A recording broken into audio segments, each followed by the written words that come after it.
Зрозумів, що він теж чекає ваших голосів, чекає, доки ви пролієте трохи кавки йому, трохи вина, коли будете вітати один одного після майже 1,5 роки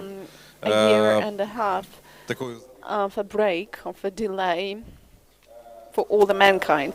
I would like to remind you our simple traditions of holding this Lviv conference. Thanks God, we already have them in place. And as usual, the opening speeches will be delivered by the representatives of higher educational institutions and technical colleges. And I remember the period when this tradition was given birth to, and everybody treated it as a kind of a classical conference where scientists are invited. But I remember 2018, 2019, when the companies were queuing in line to our colleagues from universities asking for good students. And when I went to one of the universities, I saw the representatives of different companies waiting for their students, third year or fourth year students at least. So that really works. And I hope that now, during the coronavirus crisis, we are at the beginning of the new evolutionary time here in Ukraine. So our traditional first session is a strategic one. The second and the third ones are dedicated to hydrocarbon extraction, to technology, to equipment. Tomorrow we will fully speak. Yes, I can see Maxim, please join us. So today the day will be fully dedicated to geology and geophysics. And we will speak with you about what can be extracted, what can be produced, and how do we explore this. I would like to draw your attention to the workshops because we're going to have two. One delivered by Yuri, who is dealing with COLTUBING, and he has prepared a workshop on emergency situations with COLTUBING. And the other workshop, which for me stands for a new era in the Newfolk conferences and the new era in the approach to oil and gas, is the workshop by Mr. Rodin that is going to be dedicated to gas chemical complexes. I guess that Ukraine now is lagging behind the understanding of what is happening to oil and gas by some 4 years, if compared with Europe, and 2 years as compared with the US. And I would like to stress that if we together don't realize that the green transition and CO2 neutrality are not the ideology, but a direct action, if we don't understand that the principles of sustainable development that are now being implemented throughout the globe are not just slogans, but the triggers, the drivers that will cut off our companies if we don't follow this ideology. So unfortunately, this conference will not last for many years. But I hope that even my children will keep coming to our conferences, and your children will keep doing this, that we will not be lagging behind, that we will understand where the role of oil and gas is, and the role of us as servicing companies in this green transition is, and what we are all going forward to. That's why I would advise those who already have tickets for tomorrow morning or tomorrow midday to somehow shift their departure. And now the heads of higher educational institutions will deliver their short welcoming speeches. Good morning, dear colleagues, dear Andrei Anatolievich. It's a great pleasure for me to see today the leaders of the industry alive in the offline format. Really, we have had a sudden pause which was connected with the COVID-19 infection, and it influenced our communication, but we are different now after the quarantine. We are more progressive and more modern. And using the occasion, I would like to express my gratitude to all the heads of the leading companies of the oil and gas complex for the promotion in the development of the material and technical base of our university. Since over the recent 5 years, the university has really made a breakthrough in the development of the modern laboratory equipment. We really have modern laboratory for student training and for scientific research. And last year, during the March forum based on the university laboratory, we launched the ICCF certified center where we train students. I will still speak about our innovation and our progress during my speech, but now I'd like to say that it's a pleasure that this conference is also attended by Professor of Poltava, Polytechnic Universities, Broniver Cvetkovich, who will speak about the peculiarities of the development of oil and gas industry, and this is very good. And to conclude, I would like to say that definitely I wish you good discussions, good work, and interesting good contracts. I'm really grateful to Andrei because it is during such conferences that new ideas are born, and these ideas are then translated into life and into the development and the future of our country, our students who come to production sites and provide for the energy independence of our state. So good luck to you, Andrei, and to all the participants. Thank you. Please take a seat. Yuri Ivanovich, Ivano-Frankivsk University.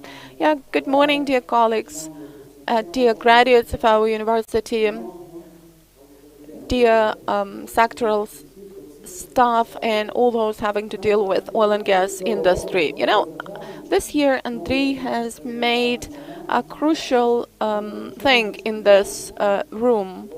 The House of Scholars in Lviv is a rather fundamental building, an important building for the city, because about 100 years ago, and you know, today is this year is the 100th anniversary of gas production and 250 50th anniversary of oil production in Halachana. And that's important because this is a critical thing that so many people have come to this room today in this year, and that we're going to discuss the issues that are of utmost importance for the oil and gas sector and generally for the energy independence of Ukraine. I've been working, our university has been working for about 50 years, and it has developed some strategic points. But today, Andrei is already speaking about progressive and innovative things related to decarbonization, hydrogen technologies, and related to sustainable development, which is their development of sustainable and pure and clean future. So I wish all the participants to get as positive and as useful information as only possible. I hope that this conference will give birth to a new direction, and that next time we already speak about these things which now are really positive: decarbonization, hydrogen, and development of oil and gas sector in general. Vivat to oil and gas sector and our university and graduates, of course. Please take a seat. Любов Petrimna. Thank you. Welcome to everyone. First of all, I would like to express my gratitude to you for the tradition that you have been keeping, because it is for the 8th time that we, the representative of education, are opening this sort of conference, such an important conference, because in this way you stress that it all starts with education, and only by joint effort we can achieve the effect we're striving for. These conferences have become a starting point for our lecturers and students, and now I'm sure that the maximum number of our colleagues are waiting for the information about new technologies, about the drivers for further development. That's really cool. And it's a great pleasure for me to be in Lviv. I've just come to understand how much I've been missing this perfect atmosphere. Thank you. Maron? Dear participants of the conference, being a participant of many conferences, or rather having been a participant of many conferences, I can see how the technical elite in the oil and gas sector is developed. And I would like to express my gratitude to our graduates who also participate in this and who share their experience to their colleagues. I would like to point it out that the participants of the conference include our great graduate, Volodymyr Kalinovich, whose birthday is today. So let's express our greetings to him. Let's congratulate him.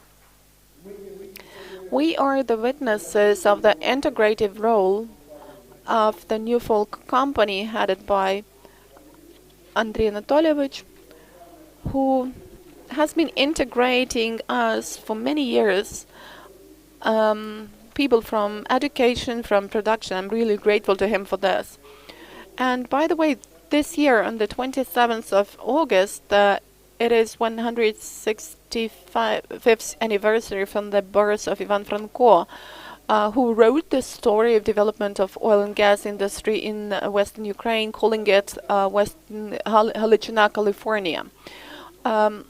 And without, well, of course, the mineral resources of this Halachina, California were stolen to a great extent, but we have the Horizonte company of Kozycki company, and I hope that they will contribute to the glory of this Halachina, California. And I'm really urging you to work for the development of this Halachina, California. I'm proud of it. I'm grateful to you for developing this field, and I wish you good luck, good health, and great progress in general and during this conference. Thank you, Miron. Please take a seat. Maxim, so you have already been mentioned here.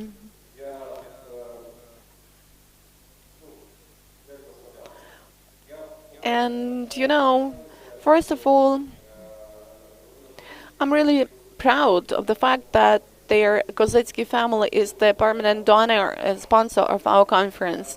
And I'm also proud of the fact that for 8 years already I've been well acquainted with this family, and I could see how with their persistent work they achieved the success. And when I was watching your speech in Parkova Street, I was really proud of what you were telling about, because a year before that I took an interview from Maxim, and he voiced the statements which he managed to bring into life over this complicated year within the Lviv region's territory. I'm proud that you are here. I'm proud of standing together with you, and your work for the sake of the region is really great. You give it more than it has given you, so I think that this is the real development which we should have, starting with the family and ending up with the companies which you are the head of and the region which you are the head of. I'm really grateful to you. Доброго дня, шановні пані, Good morning, dear ladies друзі. and gentlemen, dear colleagues, Мені dear дуже приємно friends. чути It's a хороші pleasure слова, for але me to hear such всі nice попередні words, of course. виступи я б хотів But подякувати тобі, I would like to тому що express my справді gratitude має to you, бути Andrei, генератор because готових you must ідей. be the generator of the ideas and the person who is moving towards the goal. So great thanks go to you for this perfect society of people which we have gathered today. And these are the people who are really caring about their future. Ми стоїмо перед величезними викликами. Yes, we are facing great challenges, not just in the Ukrainian society, but in the global society, in the construction of the Nord Stream, changes in the geopolitical systems. But each of us needs to do what he is supposed to do. We are faced with challenges, but we also have opportunities which we need to make use of at the place where we are working. As the head of the Lviv regional administration, I'm doing what I am supposed to do. You should be doing what you are supposed to do, and there must be synergy. And you cannot say that somebody has given more, somebody has given less. We should work in synergy in order to make our state the leader, not just in the field of oil and gas production, but the global leaders, for us to find our place in the world. рівнем університетів. you know, we have a людським good level потенціалом, of надрами. universities, good Ми mineral точно це resources, and we are Але definitely треба going to do завжди this, думати but про we always технологічний need to think about the процес і technology інновації. process and innovations. Так, Yes, you're right. нафтогазова Oil галузь and gas зароджувалась field одне з місць, де was зароджувалася Західна born Україна. І in ми досі нею Western займаємося. Ukraine Ми in маємо розуміти, particular. що But тільки we need to realize that думка only if we декарбонізації, think розвитку about зелених decarbonization, технологій, green водневих technologies, технологій, hydrogen зовсім technologies все не. in Можна сказати, що synergy, хтось вже щось not буде. Але з розвитком нових технологій ми маємо separately, трансформувати we нашу need галузь. to develop Я our вважаю, що field. сьогодні була So плідна I дискусія. wish all of Плідна you a very дискусія good discussion для того, today, щоб which would ми могли contribute дійти певних to висновків, the зрозуміти, conclusions куди we ми reach, рухаємося, for us to рухається understand where галузь, we're яка moving and приносить where this industry is moving. And you know, this is the industry that brings millions of taxes, investment into new technologies, and thousands of jobs. Thanks a lot, and VIII region is happy to welcome OIL&GAS. We are always welcoming you. Thank you. Шановні колеги, Yes, dear colleagues, за I hope 5-7 that хвилин уже розпочнеться. in some 5 or 7 minutes we will start our presentations. And now, Mr. Alexander Tarchenko, can I see you? От, Олександр. Here he Хочу is. сказати, що I would like to tell you that, of course, this is a kind of advertising, but you can see that this is the right advertising. And I'm really proud of having some synergy at this conference and among the companies which are working in the market. I'm proud of the fact that many people, while becoming sponsors of the conference, already do realize that in this way they are supporting this information environment which we have. I wouldn't be able to do this without the Newfolk company and without you, the people who keep coming to us and the people who financially support our conference. The Weatherford company, as for me, вже показує is already showing those sustainable development principles we are now talking about. And they are trying to support the environment in which they work, and this is one of the crucial things. So I'm grateful, Alexander, to you for being the sponsor of this conference one more time. I've already expressed my gratitude to the Horizonte company, and I would ask you to prepare Alexander Reichlin for the speech. у нас є. Do we have this technical opportunity? От. Колеги, Colleagues, Metro? Олександр Райхман. Alexander Reichman, please just wave at me that he is there. А зараз я хочу And now I would like to give the floor to one of our permanent sponsors, Weatherford Company. Thank you, Andrei, for such nice words. Good morning, dear colleagues. The Weatherford Company is welcoming you at the VIII conference, Newfolk conference. And it is not our first year that we are an active participant, and we intend to do this in the future. And today we will have a great day with a lot of presentations. I guess that we have a record number of participants this time, and there will be more than 20 presentations within the first day. Very interesting presentations, very important topics. So please, I would urge you to listen very attentively. And we wish you good luck, good contacts, new contacts, good impressions, and we are urging you not to forget about safety, about masks, about social distancing and disinfecting. At the entrance, you got the badges, 3 colored badges. I can see green, which means that I'm open for communication. I have no limitations, but if you can see red, please, this means that the person needs to keep social distancing and is caring for his or her health more. Thank you, and have a good day. Дякую, що нагадав мені про Thank you драконів. for reminding about the Цей, dragons. Пане Олександре Райхліну, So could we have на Mr. екран. Alexander Reichlin on the screen? Олександр Сергійович, доброго здоров'я. Хочу вас представити Good в очередной morning, раз, Alexander. I would like to своего introduce непосредственного my директора, CEO, the person, my boss, the person who is the head of VIII. And I would like to repeat that it is the permanent sponsor of our conferences, and I would like to draw your attention to the fact that it so happens that successful companies like Західна Service, Weatherford, тоже как компания and VIII, когда when they become sponsors of the conference, everything is fine. And if if everything is fine with them, they come to our conference. So please, just a couple of welcoming speeches, and if you could speak about the FIDMASH plans. Добрый день. Андрей, слышно Good меня, morning. So can you hear me? И видим да? прекрасно. Доброго дня, коллеги. Good morning, dear colleagues. So on behalf of the international company and the FIDMASH, located in Belarus, I'm happy to welcome you at the 5th International Oil and Gas Conference in Lviv. Unfortunately, I cannot be present together with you, but the whole FIDMASH company is in the room, and we will be happy to participate in the discussions to get new contacts and to help everyone with our experience. At the moment, our estimation of the oil and gas sector in Ukraine is one of the most promising for our company, and according to our estimates, the programs of COLTUBING and FRACKING have proven to be the most financially efficient during the oil crisis we have all been affected with. We work as the company with a great international experience, since we involve digitalization, automation, technologies for all the process of cold tubing, and in its turn this helps to improve the economic indicators of all the participants of the process of gas and oil production. At the moment, the Minsk office of the FIDMASH company has opened its doors for all the technologies that start with drilling, drilling platforms, and exploration, intensification. So we have a full cycle of well production and operation. And we will be happy and ready to help you with all your questions, initiatives, and we will support you with your experience.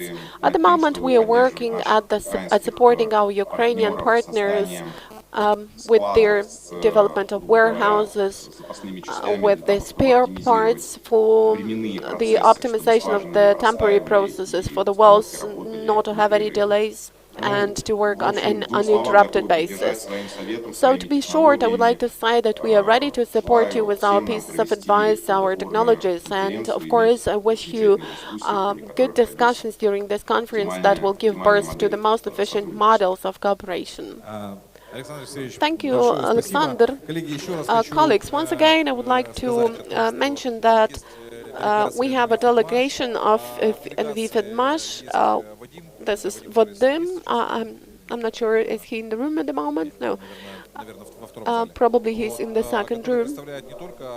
And he represents not just cold tubing technologies and fracking, but all the products of this company that you may be interested in. Alexander, thank you.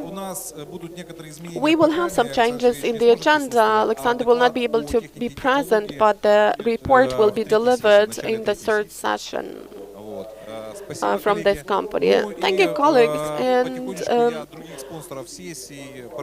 I will be introducing other sponsors of sessions as people appear on the stage. But now, finally, we start. Alexander Romanyuk is here.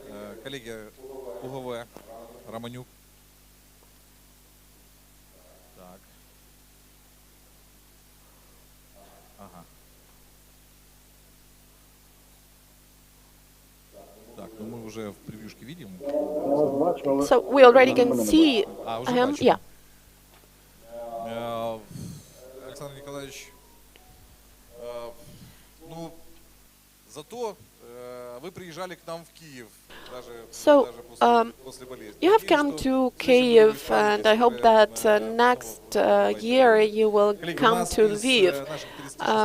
So, we will have 5 Zoom presentations during the 2 days.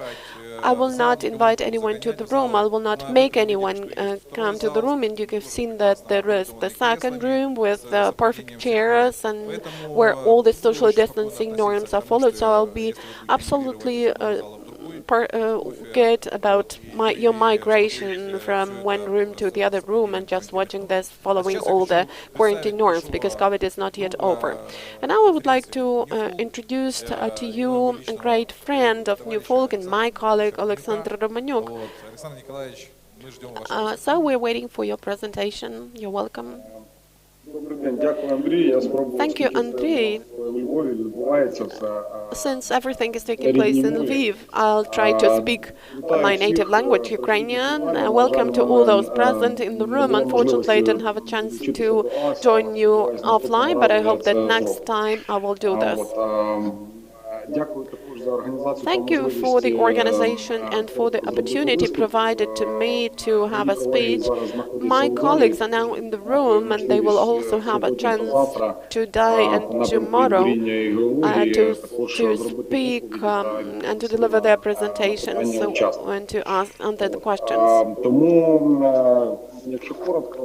So, to speak in brief, I would just say that last time I had a speech at the conference, as Andrei has mentioned, of Newfolk in Kiev. That was the conference of Newfolk in Kiev. And then we spoke about the development of the new strategy, which I presented. And today I would like to tell in brief how we are going along the strategy and to speak about the issues of the current year, production and interaction with contractors, some of our contractors who are now located in the room as well. As far as the goal of activity is concerned, I guess everything is clear there. So our task is to use our capacity to increase the resources and to increase production. All the more, the new strategy was applied and started being implemented, and you know what has happened. For 25 years, somehow we couldn't have in this country two strategic areas, even more strategic areas, three strategic directions covered. I mean, strategic from the point of view of production and extraction. And finally, there came a new impetus that was provided due to provision of the Naftogaz company the right to develop the shelves of the Black Sea and the acquisition of Yuzhiv area by Naftogaz. And also we can speak about the product sharing, I mean both by private and public companies. We consider that this is their starting point from which we have already started moving along the new page of the oil and gas complex of Ukraine development. Just as far as new directions are concerned, we are trying to move rather quickly along all the three directions which I have voiced right now. As far as shelf is concerned, we start seismic works this summer, at least this is our intention. And our plan also includes to start drilling in some 2 years. So you can see that the period is very short as for such a large-scale project. Now the preparatory process are in place. Regarding Yuzhiv area,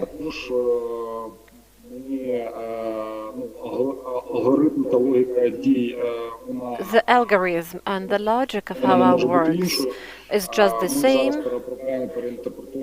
Now we try to reinterpret the current data, identifying the data where we are going to do new seismic research, and apart from the restoration of the current wells, I mean both our wells and those which do not belong to us.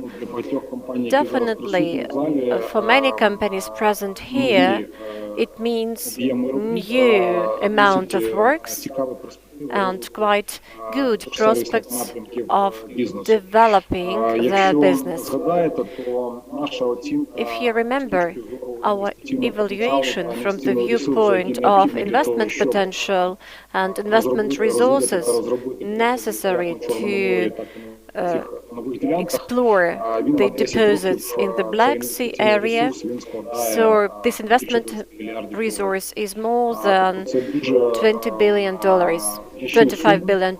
Definitely, this is a huge amount of money which should be invested into all these areas I have just mentioned. And the lion's share of this amount will be spent on service works. I would like to note that the basis of this new approach is certain common sense, and the fact that this amount of money actually is not available in Naftogaz or even in the state. And the precondition of this strategy is engaging our investors, investment partners.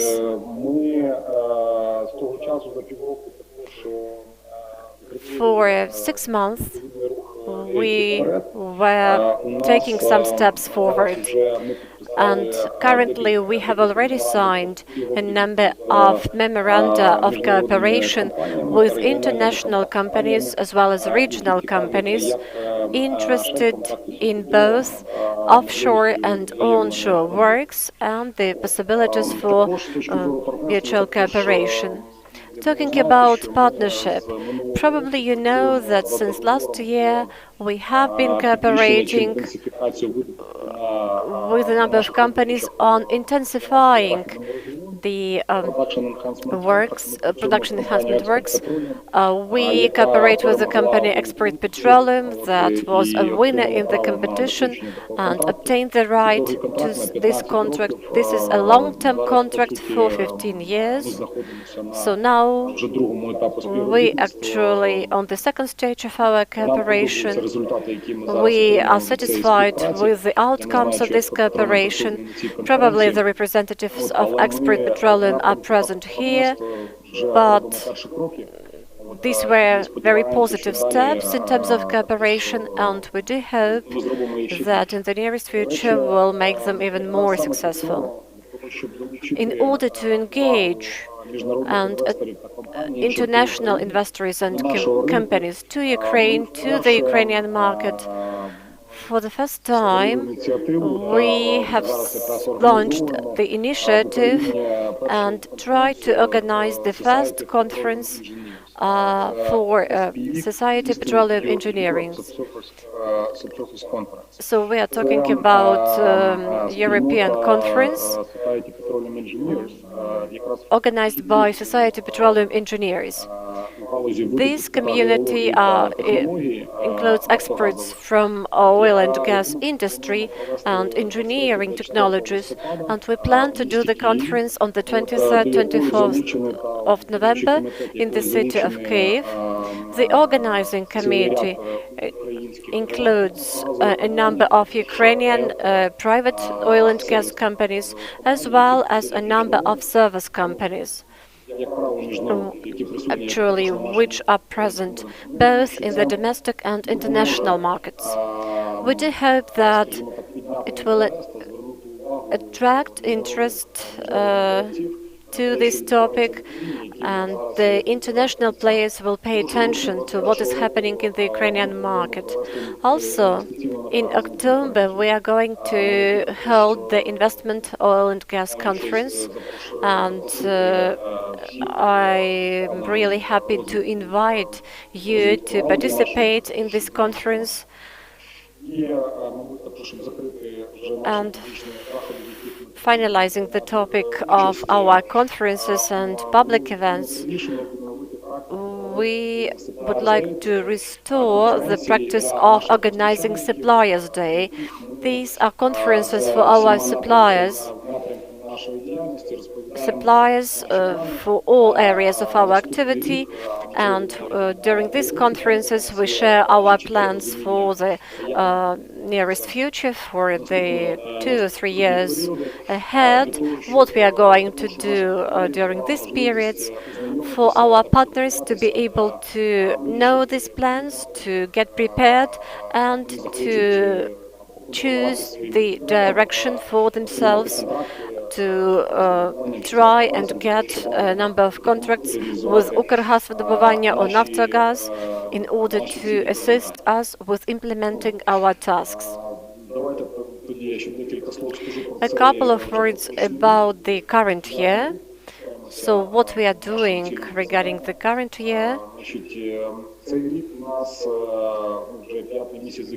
and this is May already.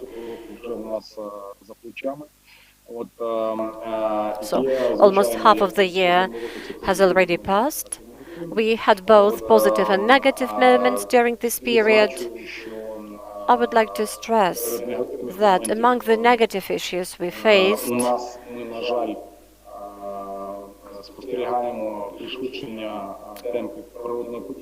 we saw the decline in our activities, and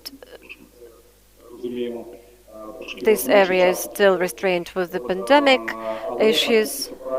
So the number of operations we have planned for the year should be done, should be performed.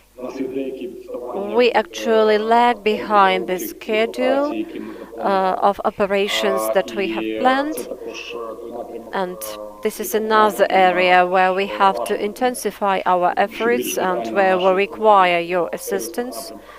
Our colleagues from Service Works will give you more details about it. But, for example, if we talk about it in a very broad way, we engage to we plan to additionally engage 6 COLTUBING technologies or rigs. Apart from those 8 we already have, we plan to intensify implementation of the program on-site tracking, and here we need some 10 installations for every installation to be able to perform at least 2 operations this year. So once again, we are talking about more powerful installations, 225 tons. And another thing we plan is to increase the number of lightweight installations in order to do the necessary amount of workover works. So we plan 5 installations now and 5 more at the end of the year in order to start preparatory works for the next year. These are our plans for this year.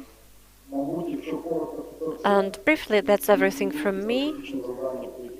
I have mentioned some big strategic tasks we are working on. I have mentioned the team working in Naftogaz.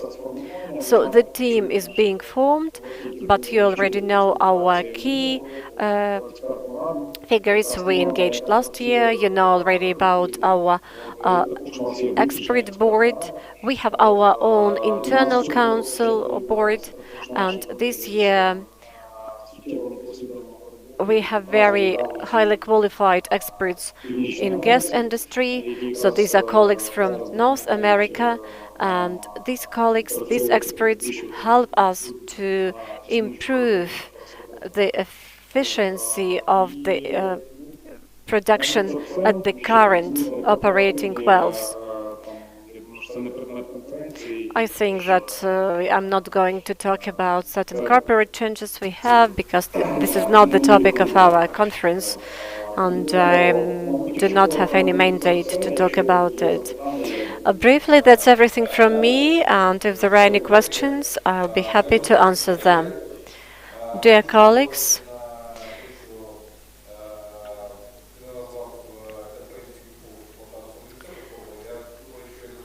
you probably didn't mention the Newfolk and Poltava conference, but I think that's because you understand that you are definitely participating in this conference.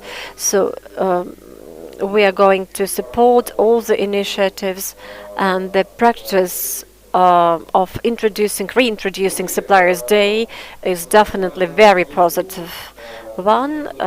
Alexander is here. I hope he hears us. So probably let's give 2 questions because we do not have lots of time, but you won't have time to meet him in person. So far our colleagues do not have questions. Probably it's because it's morning still. Thank you very much. Whatever corporate changes you have, I would like you to know that with Newfolk, you'll find a good platform to present your ideas and results of your researches. I'm sure that really you are a very welcoming platform. We see that the number of participants of your conferences are growing all the time. And I have really mentioned only those conferences which are new, which have not taken place the previous years. And definitely we are going to participate in Newfolk conferences and in the conference organized by Poltava University. These are regular events where we participate every year, and definitely we are going to continue this tradition this year as well. Coming back to drilling services, we shall have Alexander Petronak, who will be talking about these issues. Tomorrow we are going to discuss different technologies and exploration issues. So here we have the representatives of all services directions of Naftogaz. We have people from analytical department. So I encourage you to communicate.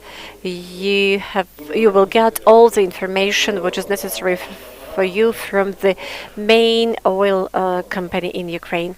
Alexander, thank you very much for your presentation. I wish you a good and fruitful day. Goodbye. Dear colleagues, now I would like to give the floor to a person who, in my opinion, knows all the processes very well, and we do hope that the processes will take in our country.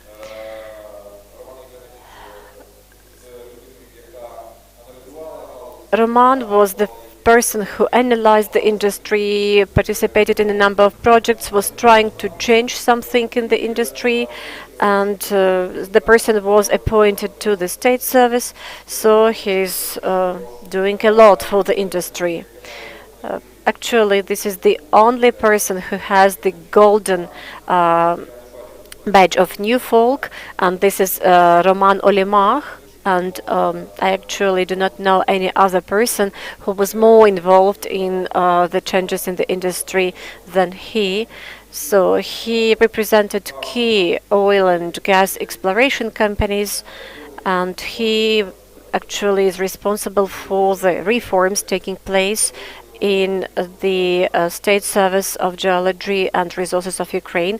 I hope Roman, though being a civil servant now, still will remain the open person as he was. So I give the floor to Roman Opimar, head of the State Service of Geology and Resources of Ukraine.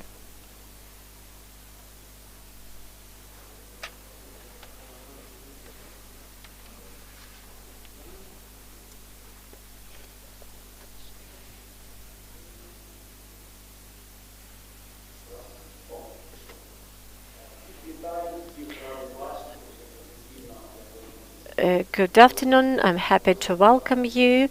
It's for the 8th time that I participate in this conference. Thank you very much for your kind words about my work and the work of my team. We really try to do everything possible to develop the industry. Today I'm going to mention a number of things. First of all, I would report about the outcomes of 2 years, 2020 and the first half of 2021, as well as our plans. First of all, development of oil and gas industry is strategic direction for our state. We try to increase exploration of oil and gas, and in this way we'll be able to become more independent, we'll be able to create more jobs and actually increase the budgets, both local and national budget. Please, the first slide.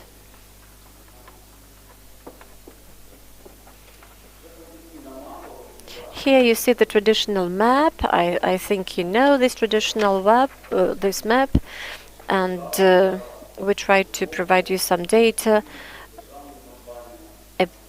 about almost 50,000 square kilometers given for exploration and development. In 2020 there were two important issues. First of all, we organized traditional electronic auctions. There were 9 plots offered and 2 were bought. And the tendency was that 1 plot was bought actually at minimum price, 10%, and another plot was bought for the record price, 650 million hryvnias, and the plot is located in Poltava region. The companies got all the permits and start implementing their programs. The second event, 8 production sharing agreements were signed. We have been discussing these agreements for about 2 years, and finally it happened. The state supported the procedure, so at the end of 2020, 8 agreements have been signed, and the area is almost 10,000 square kilometers. So I'm talking about developing and exploration of oil and gas areas. Currently, out of 8, 6 special permits have been given, and today we are going to have another solemn event. The companies started doing audit of their plots, and they actually have 1 year in order to have a detailed look at the wells, at the seismic information. There were a number of legal issues, and they will have to take the final decision on implementation of a 5-year program. Also, a special state body was established, the State Service for Geology and Natural Resources of Ukraine, and its mandate is implementation of product sharing agreements, among many other programs.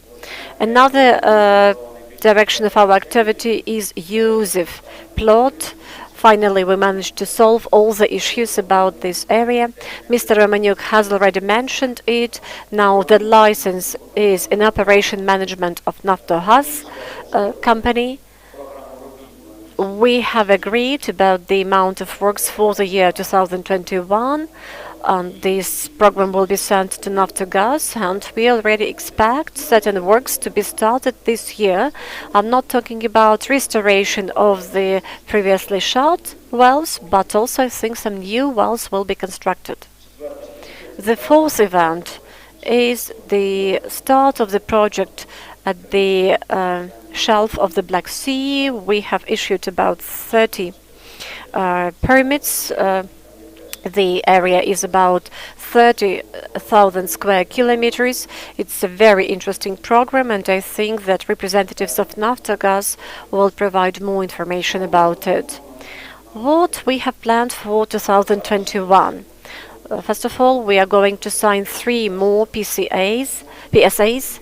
We started the process in 2020, and the area is about 3,000 square kilometers. We expect the Czech energy holding EPH coming to Ukraine.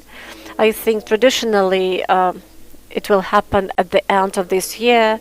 The projects are almost ready. The government is reviewing these projects, and I hope that we'll be able to finalize and sign these agreements at the end of the year. 2 more events: restoration of OIL&GAS PSA, and 1 more event, organizing and conducting new electronic auctions. And I will give more details about it now.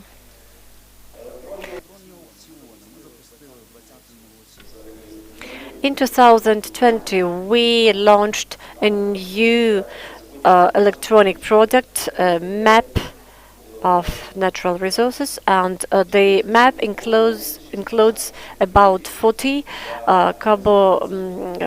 hydrogen areas. 4 have been sold. 1 plot has already been sold this year, and it was bought by Укргазвидобування. 3 other areas are at the auction. 2 first auctions didn't take place. Probably the 3rd one will take place, and we hope that somebody will buy these areas. In particular, I would like to talk more about OIL&GAS PSA. It's really a very interesting project. We have big pool of geological information about this area. The area is 6.5 thousand square kilometers. The special permit is valid till 2063. Once again, this presentation is available online. It is available at our website, both in English and in Ukrainian. The organizers have this presentation, so you can use it by activating your QR code. So you will have all the information about this area, about the geological data on this area, and the information about the status of this project. So all the information is available. I encourage you to study it and to make your decision.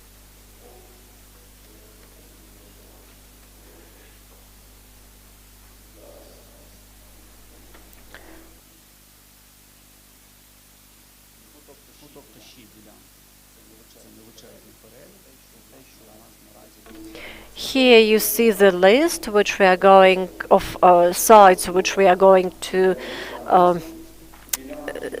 set for the auction. Have a look at the southern Rusanivka area. Once this block was offered for PSA, now it is available at the electronic auction.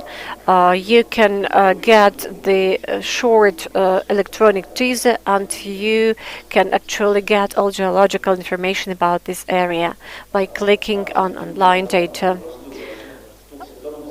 Another important aspect I would like to mention that since December 2020, the cost of all special permits and geological information is calculated exclusively by our service, and the market entity does not have any participation in it. So the cost of the special permit is cannot be discussed anymore because all the procedures are open and transparent. We launched electronic calculator. Anybody can use it, and approximately you can see the price, the cost of the area with all the resources and information data.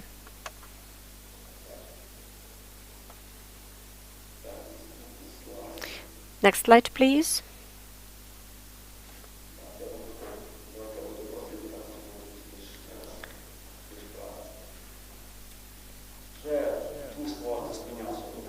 I have briefly mentioned already that we are interested in developing western region of Ukraine, which has quite significant potential regarding development of oil and gas industry. Once again, OIL&GAS area. The minimum amount of works means 13 oil and gas wells and 1,500 kilometers of seismic works. The license is valid till 2063. Currently, the operator of the area is Nadra Olisk, the company that 100% belongs to Naftogaz and Nadra Ukraine, and the company is ready for effective cooperation with the colleagues, and some negotiations are already in place. Next slide, please. We are open for cooperation. We are transparent. We understand that geological information should be available, and it's actually guarantee for investors coming to Ukraine. We have special online service for these. We have special data room, which includes about 70 geological reports, about 200 special books. I'm not talking about oil and gas industry, but here you also have some maps, some historical reports, geological information about this or that geological oil and gas area, which is offered for the auction. Primary geological information regarding this area. You know what company you should go to. There is the state company Ecology, which is ready to provide additional services for interpretation of seismic materials.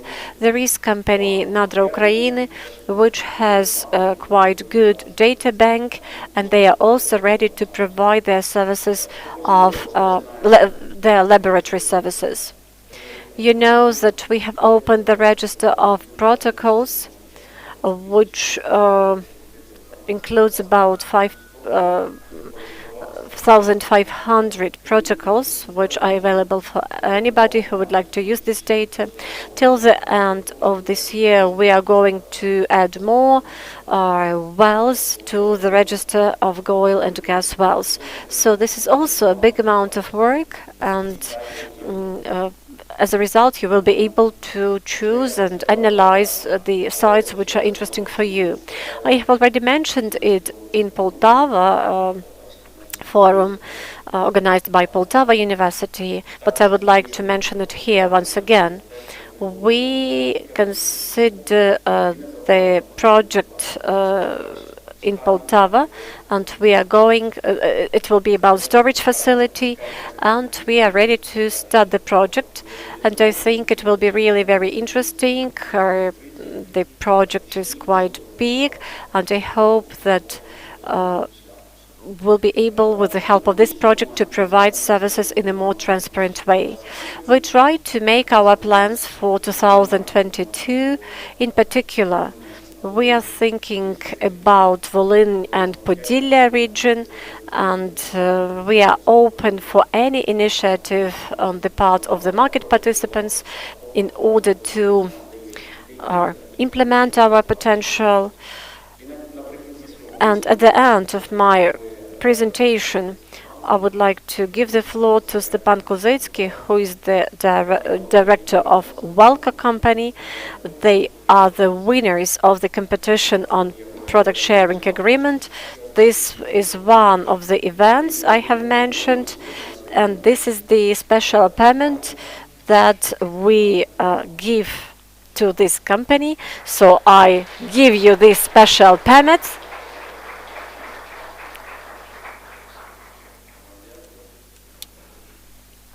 Thank you very much. Wish you good luck with your works. My name is Stepan Kozetsky. It took us 5 years to obtain this license, and everybody worked very hard. The geologists, the experts, all the workers of our companies. Thank you very much for giving this license, and we hope that we'll be able to produce some positive results. Thank you very much for making this happen at our event, and I wish you success. Please work for the benefit of the state. Dear colleagues, now we are going to hear the report of Poltava Technical University.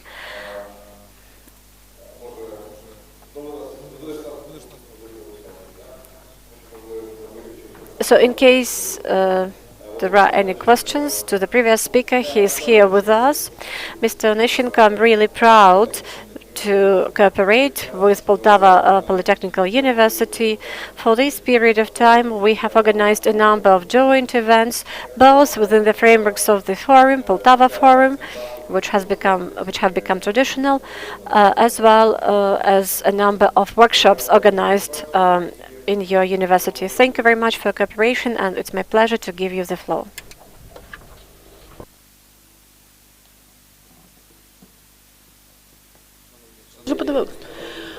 Dear colleagues, dear participants of the conference, first of all, I'm really grateful to you for the opportunity provided to me to speak at such an important oil and gas conference, which has been launched by Mr. Andriy Zakravsky, who gathers the leaders of the oil and gas sector.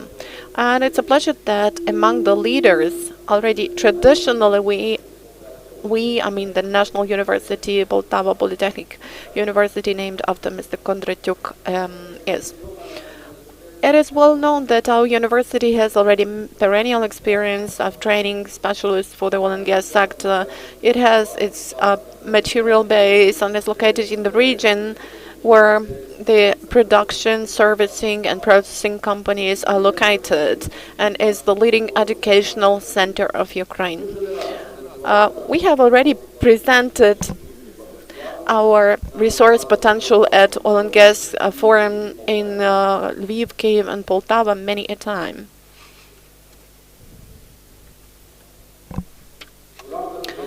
Within the development of the strategic partnership and cooperation with the leading companies, we have signed with the head of the State Geology and Mineral Service of Ukraine, Mr. Roman Opimach, the cooperation agreement. The implementation presupposes cooperation in the practical training of students, advanced training of specialists of the state service at our university, probation for scientific staff and research workers in the state service, and joint holding of research.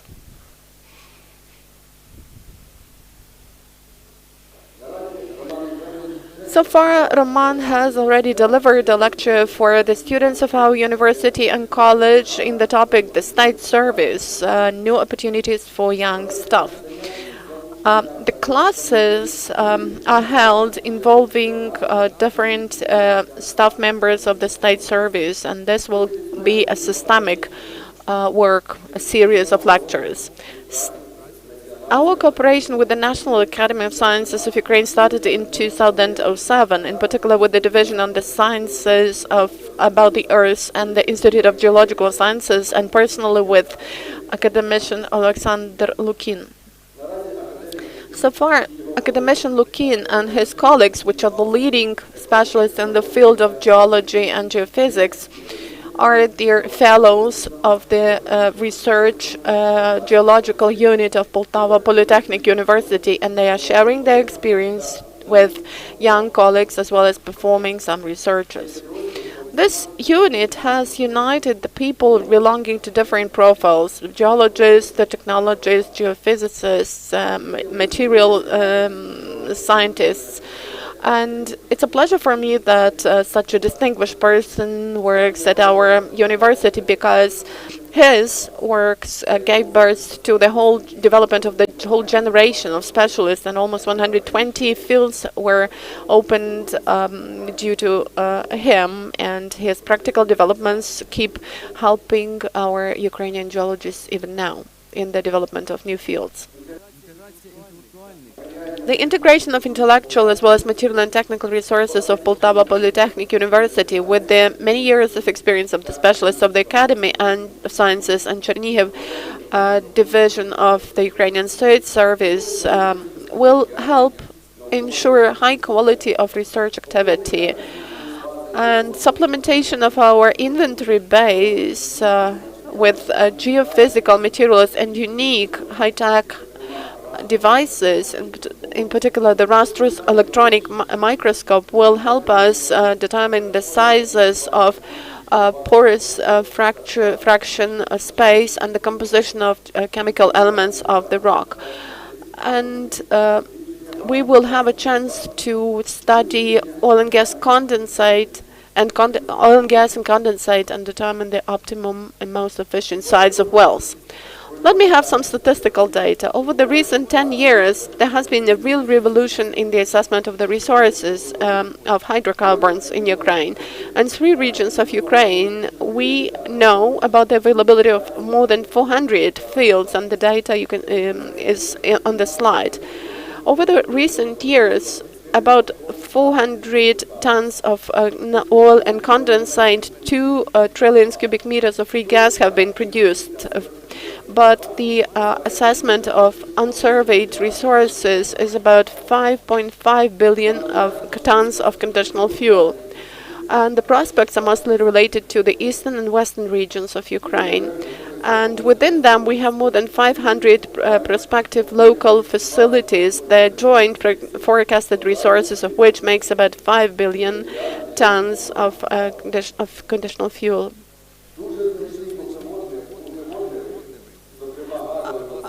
The hydrogen and gas capacity of Ukraine is connected to their microporous hydrophobic rock. And here we speak about gas of tight collectors, the central reservoir, and slants gas. And their total estimates in eastern and western regions are no less than 30 tons of cubic meters. And we also have carbon methane. We have inexhaustive resources of methane dissolved in underground waters. But that is only a part of the hydrocarbon capacity. The structure of it and the directions of development of which, as far as natural gas is concerned, are shown in the slide. And it is in the central Poltava segment that the basic characteristics of their low-lying formations were established. And it was established that the low-lying formations are now under development, and they could be developed at the pace of the most intensive production, which means that there is some process of supplementation of the reserves going on. Everybody knows that Detect company at Samarinka gas and condensate field has drilled a well which is more than 6,000 meters deep, with their core extraction, which is enough to monitor using electronic scanning, microscopy, and other modern methods the typical manifestations of the processes of decomposition of rocks at high pressure, at high temperature, and lying in depths. And the signs of intensive fracturing can be traced where massive limestone and sandstone rocks are decomposed when the core is moved to their thin plates. And this company produces the gas successfully from such a deep well and continues with this super deep production, because the inflow makes this process rather profitable in spite of the cost of drilling and low depths. The details about the resources and the modern condition of the resource base still require research and analysis and study of the geological and the geophysical materials for further determination of the directions of work and prospective facilities. The costs of the research accompaniment and recommendations are 10 times lower than their costs of the drilling of one unproductive well. The first successful steps have been made in this direction, because under the supervision of the Poltava University, we have established their team of experts representing the State Service and the Institute of Geological Sciences and the Department of Oil and Gas Engineering of the Oil and Gas Institute of our Polytechnic University. And we are already doing the first works to follow such research. And upon the order of the tech company, we have got the technical assignment for the performance of these works. And I'm inviting you, dear colleagues, to cooperate with our new unit Using modern material inventory of Poltava Polytechnic University and the complexes of program and information means with 3D modeling and the developments of the Chernihiv unit of the State Service on exploration of oil and gas fields, we will be able to service all the aspects of activity of oil production companies as far as passing of informed decisions is concerned and establishment of the necessary reporting and design documents. So our offers can be seen in this slide and in the next slide.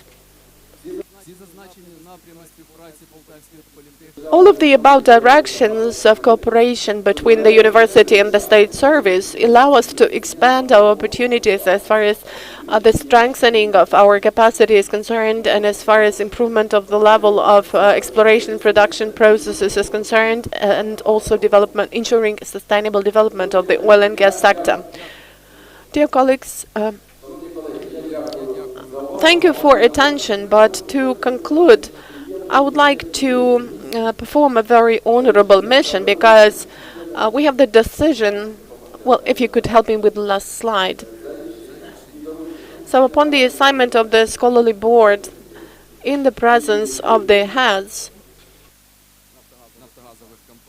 of oil and gas companies and the best representatives of the sector, I have the pleasure to give the letter of gratitude for a personal contribution to the research and cooperation with the National University of Poltava, named after Mr. Kondratyuk, and implementation of joint projects which contribute to the improvement of training of students for geological and oil and gas sectors of Ukraine, to the head of the State Service of Geology and Minerals of Ukraine, Roman Opimach.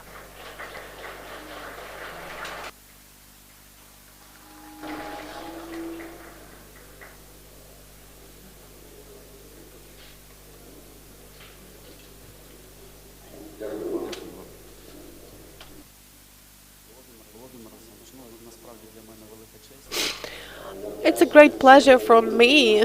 Thank you for this recognition, or even for the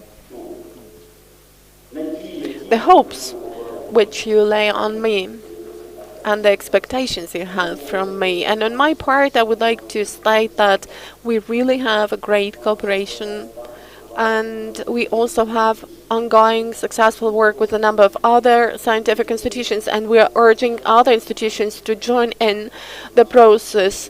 And Volodymyr has already mentioned that the cooperation lies in the format of lectures, and we also invite young students or graduates to join us both at our service and the state-owned enterprises subordinated to it, and in the industry in general.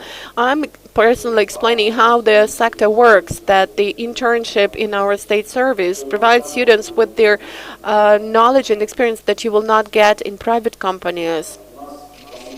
And last year we had 15 students on their internship, and I'm proud of that fact. We hired 4 of those students, 5 already, by the way, the graduates. After they graduated, these were, of course, the best graduates who had their internship at our service, and we are inviting other people to join in. We are always happy to see young people. We understand that the future depends on the younger generation, and science is of particular importance here. So I'm really grateful to all of you for this gratitude, letter of gratitude, and I wish you success in everything. Thank you.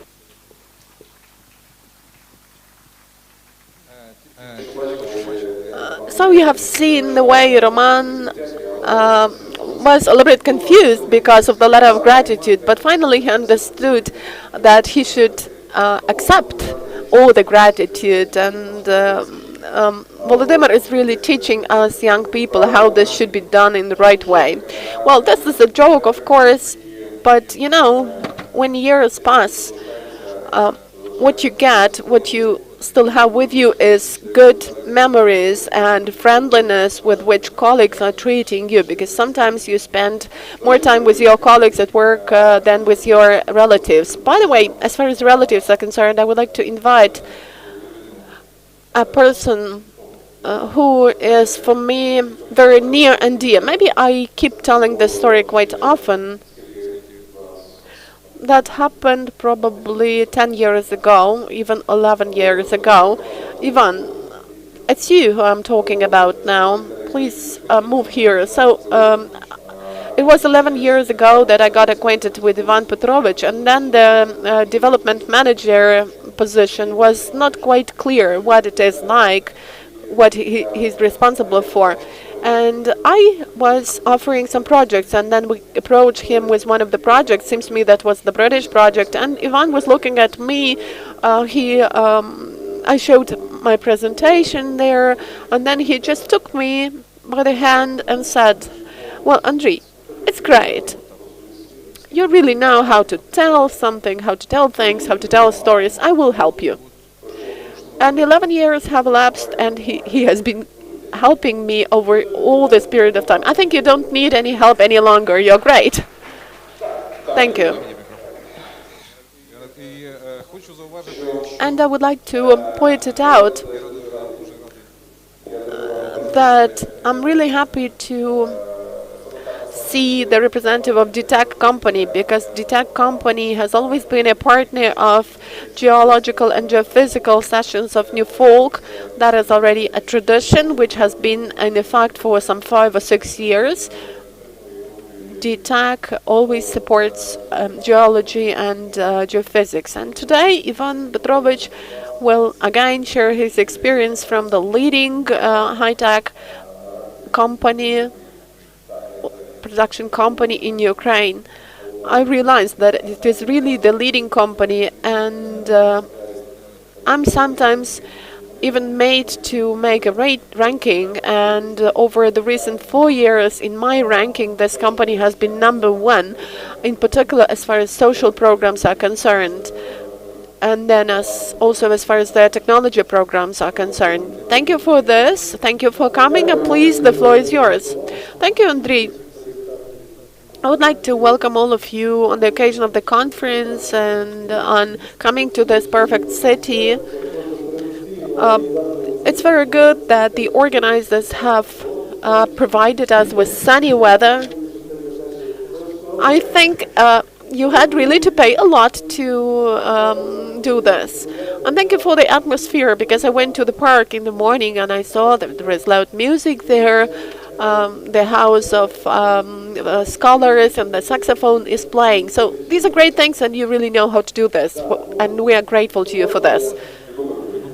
It was not my idea, it was Lubomir's idea, and I just supported him. So I'm inviting you to have a speech.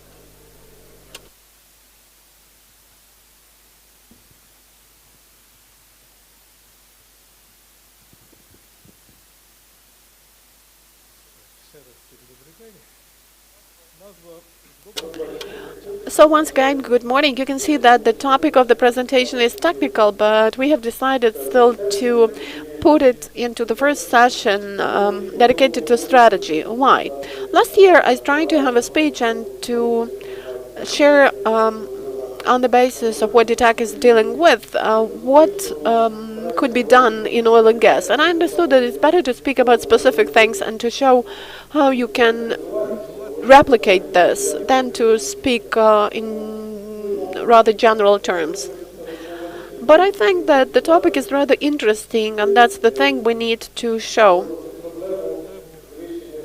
So this is all about raising the efficiency of exploration works, because it seems to me that the resources are still not exhausted and their methods are not yet well known.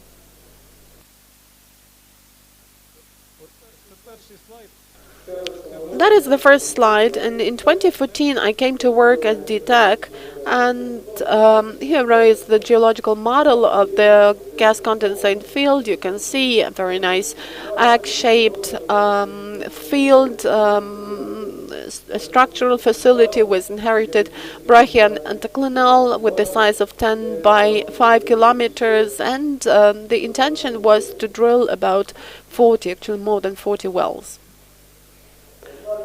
But the first steps which we started making showed that not everything is that good.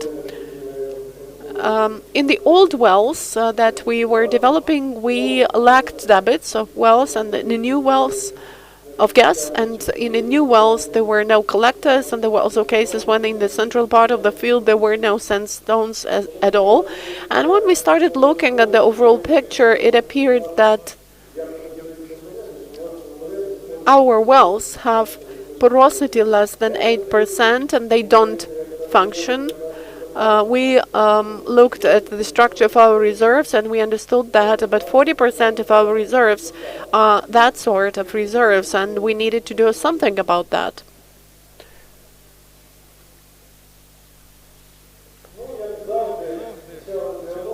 Well, as usually, we started with geology. We did the seismics. That was one of the first projects like this. A large project. I think that you have heard it, and that is even the largest by now. 800 square kilometers of seismics, and about 5,000 channels were involved, and the lines were about 21 kilometers long, and the whole overall area was about 70 square kilometers. So we did this. And we started doing exploration, and thus in 2017 we developed new models of fields and new understanding of what we have to deal with. So what did we see? We saw that we don't have repetition of deposits, and we have problems with lateral and vertical dimensions, and therefore we reduced the area of fields, and the reserves were reduced by, reserves estimation was reduced by 7 billion, and we didn't see any resource capacity, resource potential. So out of 8 fields we got 21. But the only thing which we did was optimize the drilling program. We, of course, did not change the task, and the pace of development was to be ensured, and the annual production was to be ensured at the same rate. But, and by the way, we did this, though we reduced the scope of drilling from to 25, from 41 to 25 wells, and you can see that this was achieved. But the question still was to get clear about the collectors, why they don't work, and at what porosity they could work. That is an important question, the question of tight rock. And Mr. Romaniuk has mentioned this problem, and I have mentioned it a lot of my speeches. And I prepared a special speech on tight gas, because I think that this is one of the major problems of Ukraine, and one of the points of growth in production. Well, getting ready to solving this issue, we had to get back to the fundamentals, and in a number of wells we collected core, all in all 112 meters, and the factor of extraction was about 100%, and high technology complexes were performed in those wells. The wells therefore started in 2014, and we are very grateful to them for this. And now the work is continued with Schlumberger. It's core logging, it's scanners, and nuclear magnetic logging. And in general, this helped us get clear about the collectors and to understand that even within narrow intervals of depth, these are reservoirs of different nature and with different properties and marginal values. That was the core issue for the development of our further activities. It appeared that everything we were going to drill, almost half of the reserves, were the fields with tight rock.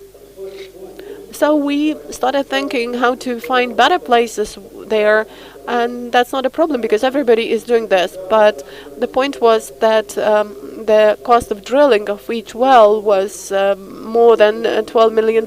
So it was really important to ensure reliability of our predictions, and that's what we did. That was not an easy task, and we didn't have any ready-made solutions, ready-made technologies. That was a comprehensive task, starting with research through geology up to drilling and technology of development. But a lot of things were done that had never been done in Ukraine before. We took a team of researchers who analyzed the data about the core over the whole history. Then the head of this project became the head of their seismic group, doing seismic stratigraphy, and that was a year-long process. And when their service company owner came and said, "Okay, we can't do it that way. We don't earn money. We're just working for DTAC," and that was the first impetus for the development of our own geological unit or service and our own multidisciplinary team. Now we already have this team, and it includes both the leading researchers who work in our industry, our specialists, our experts, a number of foreign experts dealing with facial aspects and structural aspects, and experts in other issues. And that is a really important international experience because researchers work with maps, with cross sections, and experts work with different materials. And these are the people who can work with all the data at the modern level, with 3D, with other information. And thus, this multidisciplinary team is now implementing all the DTAC projects and integrating all the data. And everybody is doing what they can do best, but they integrate the data into common projects, which helps us get good results. What has been done over the 2 recent years? Well, we have drilled 4 wells for tight gas, and we have increased production by 1 billion cubic meters of gas and 300 tons of condensate, and our plans are to increase our production by 1.5 cubic meters and 400 tons of condensate per day. And I'm sure that we will somehow solve this problem because we have learned how to make correct forecasts. I'm sorry, something got wrong with the presentation. I have forgotten to change the slides. And we hope that we have really gotten the experience to do this. You know that now all the wells of DTAC are from 5 to 6 kilometers, and that is the issue of that is all about forecasts.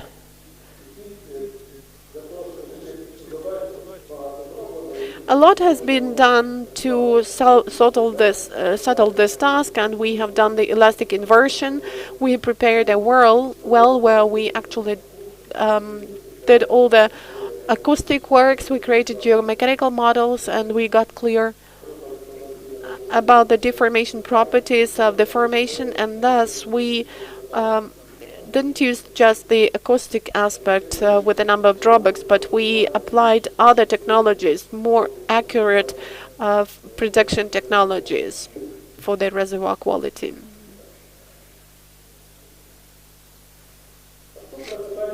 The next issue, I think that we are clear with this tight gas, and then we approached elastic inversion, and it appeared that there are some limitations for the development of collectors, and it was important because there were some wells where we didn't get any production, and then the question arose, can we really trust this and stop drilling, or shall we move on? So to check this, we performed the integrated project, which involves 3D seismic and some other modern well exploration works, and that was the first technical physical project performed by DTAC Ukraine, and we involved the best international developers of equipment and their research team, and it was VIII that undertook all the operations in the wells. LUKOIL, a Ukrainian company, also worked with vibrators in the profiles. The French companies prepared some petrophysical models, RPS was doing with other aspects. The German companies integrated their data with the 3D seismic works, and DTAC ensured interpretation. So that was not just the first integration project, but that was actually about the integration of all the units. What did we do? We found the boundaries of the fields rather reliably, and our new well has supported that. Really, we have determined the boundary, but at which we still have the debit, and that we increased our gas reserves by 2.5 billions, and to drill 2 more wells. It should also be mentioned that such accurate prediction of the best areas helped us use their fields where the layer pressure, the formation pressures actually fell down greatly to get the best debit. And also we stopped operation of some wells because we understood that they would not be commercially profitable.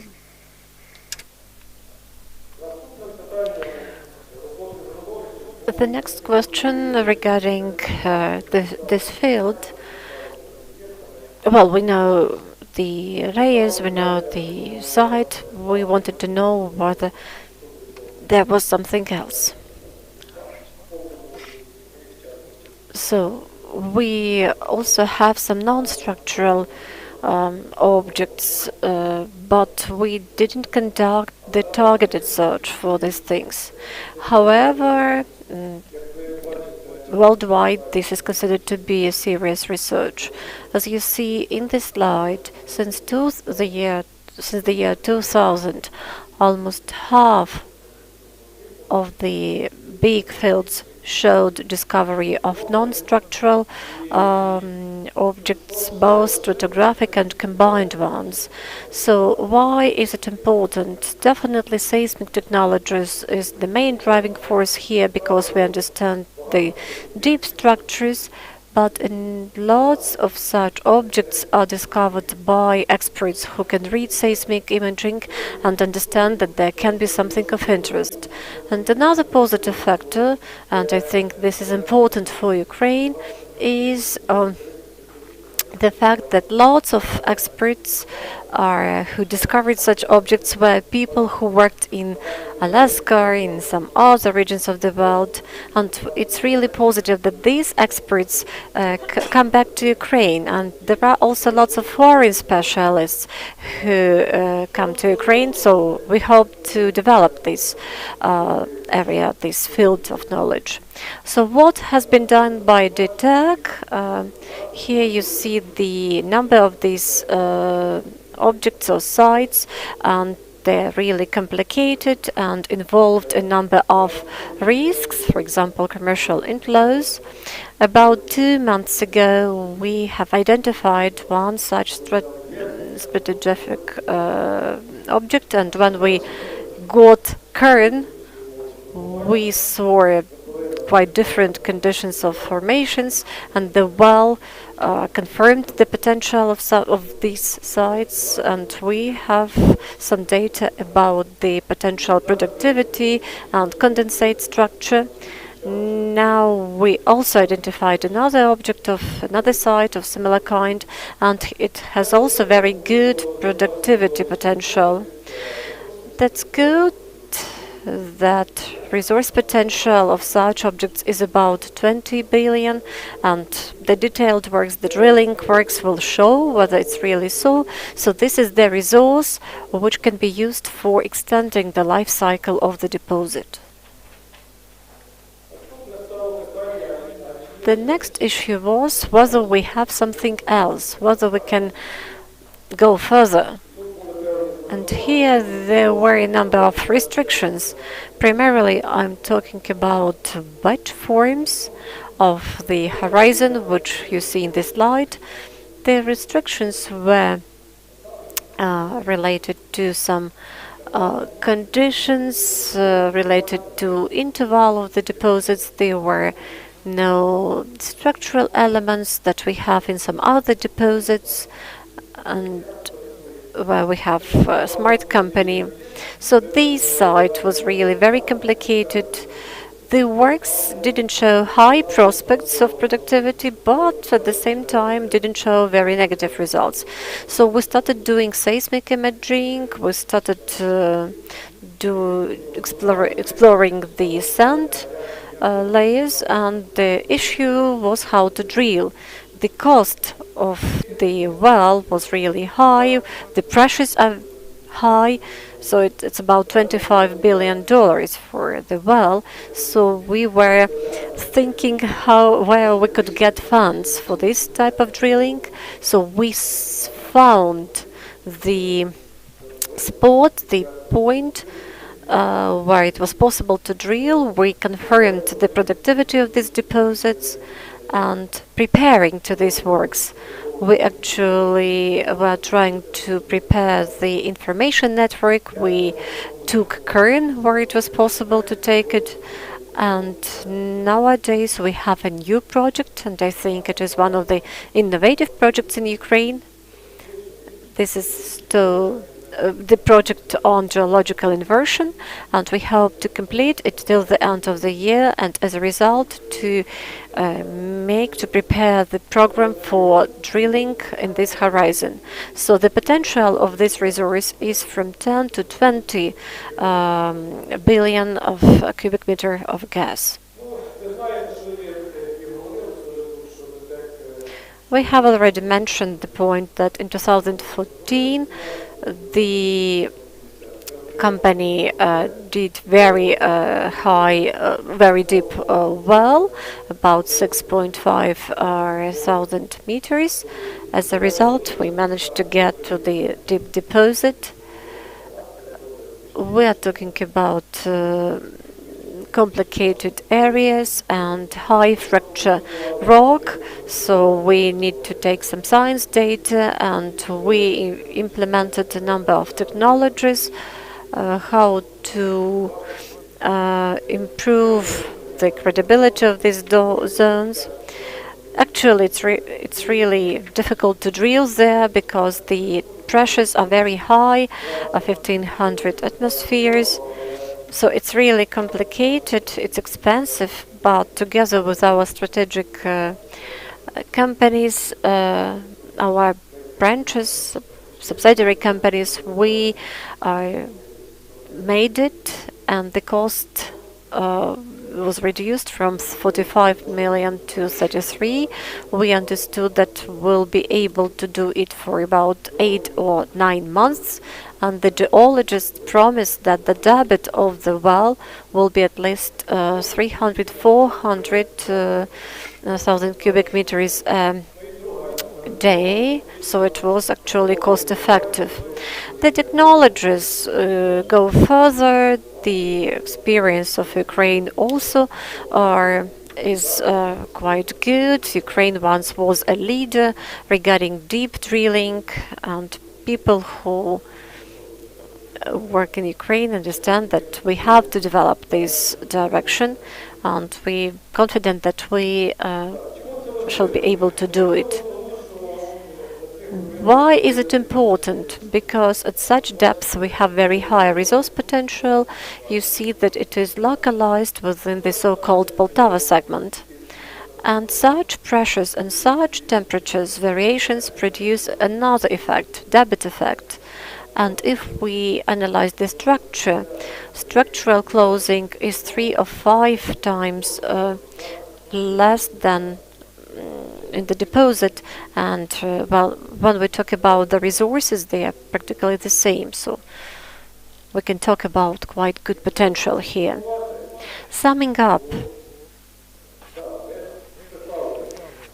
we had to write off about 7 billion of reserves from the deposit. We have written them off due to geological works, and it's quite good economy regarding funds. The biggest half of the reserves were actually increased due to implementation of new technologies.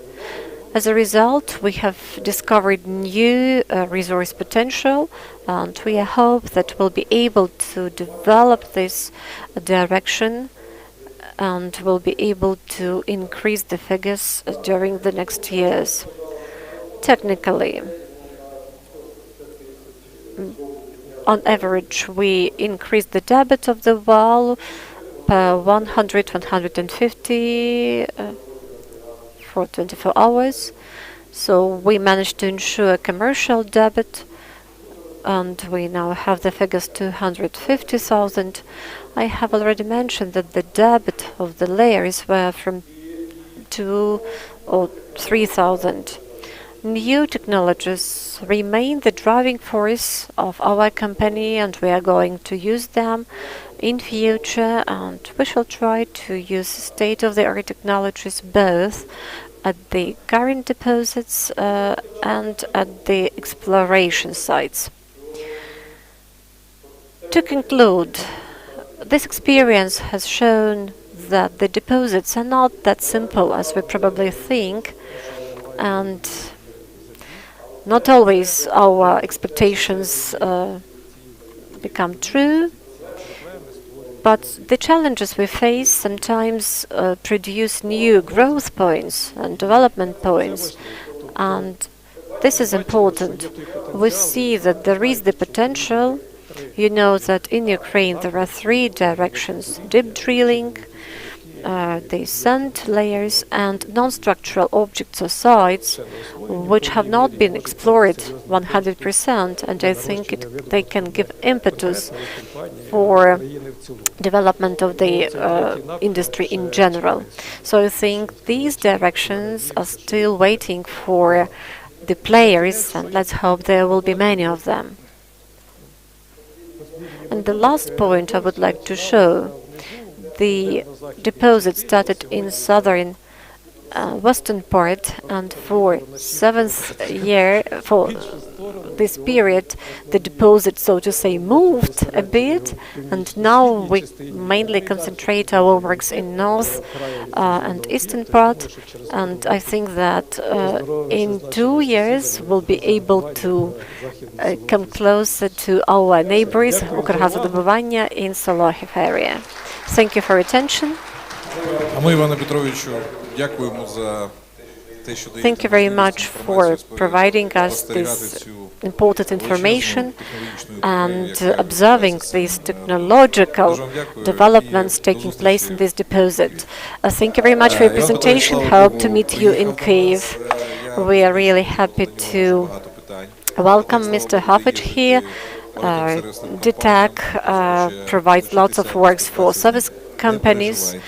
Those who would like to work with DTAC, don't worry. Mr. Havich will stay with us, so you will be able to discuss all the questions during coffee breaks.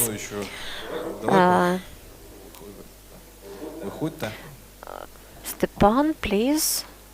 Your presentation is next.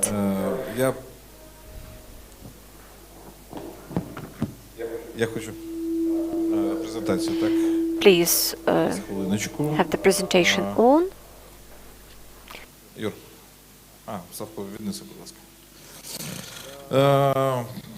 Ну, що я хочу сказати? У мене таке враження, що ти ростеш. I'm under the impression that you grow. I mean, you become higher and higher. Every time I come up to you, I see that I'm actually lower and lower. So I would like to congratulate you on the new license you have got to have obtained today, and I'm confident that you'll be successful. You have heard lots of kind words today, and I would like to give you the floor. You are our sponsor. You are the host of Lviv conference. So, Mr. Kozetsky, you're welcome. And the mic is there.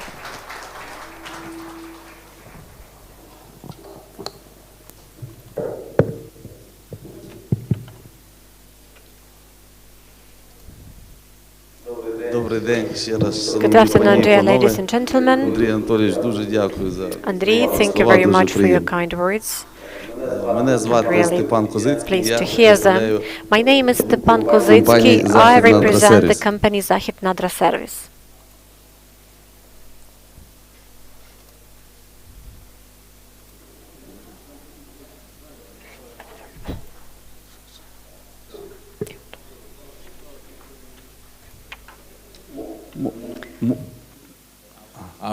Може, просто не в ту сторону просто нажимаєте. Я не цей. Ми працюємо в Західній Україні We are present in Western 2004 Ukraine року, since тобто на ринку вже 17 років. 2004, so we have been Це in the в market рамках for 17 розвідки і years. видобутку Львівська і So Івано-Франківська we область. mainly are present in Lviv and Ivano-Frankivsk Ми як regions. сервісна компанія, а ми надаємо ще We сервісні also послуги. Це provide трудова компанія Горизонт, service-related Бурин, services. So we do drilling, we have робимо сейсміку, і компанія Nordic Wood Nordic будуємо Wood, супроводи. we Тому наш construct досвід роботи географія pipelines трошки ширша, and many крім other Львівської, things. Франківської, тут ще So regarding Закарпатська service область, works, we are Полтавська, present in Харківська і Poltava, Сумська. Kharkiv, Sumy and Transcarpathian regions. Ну, конференція Newfolk для мене вже Newfolk стала таким conference have своєрідним become звітом a про sort of діяльність a компанії за reporting минулий рік period і for звітом me про плани regarding на the наступні previous роки. year and Отже, announcing минулий our рік, plans for the незважаючи next на year. пандемію The коронавірусу, previous year, нашій компанії був досить despite the результативним. pandemic Ми зробили restrictions, was ОА quite productive for our 476 company. кілометрів We did 476 kilometers of 2D profiles, lots of 3D seismic.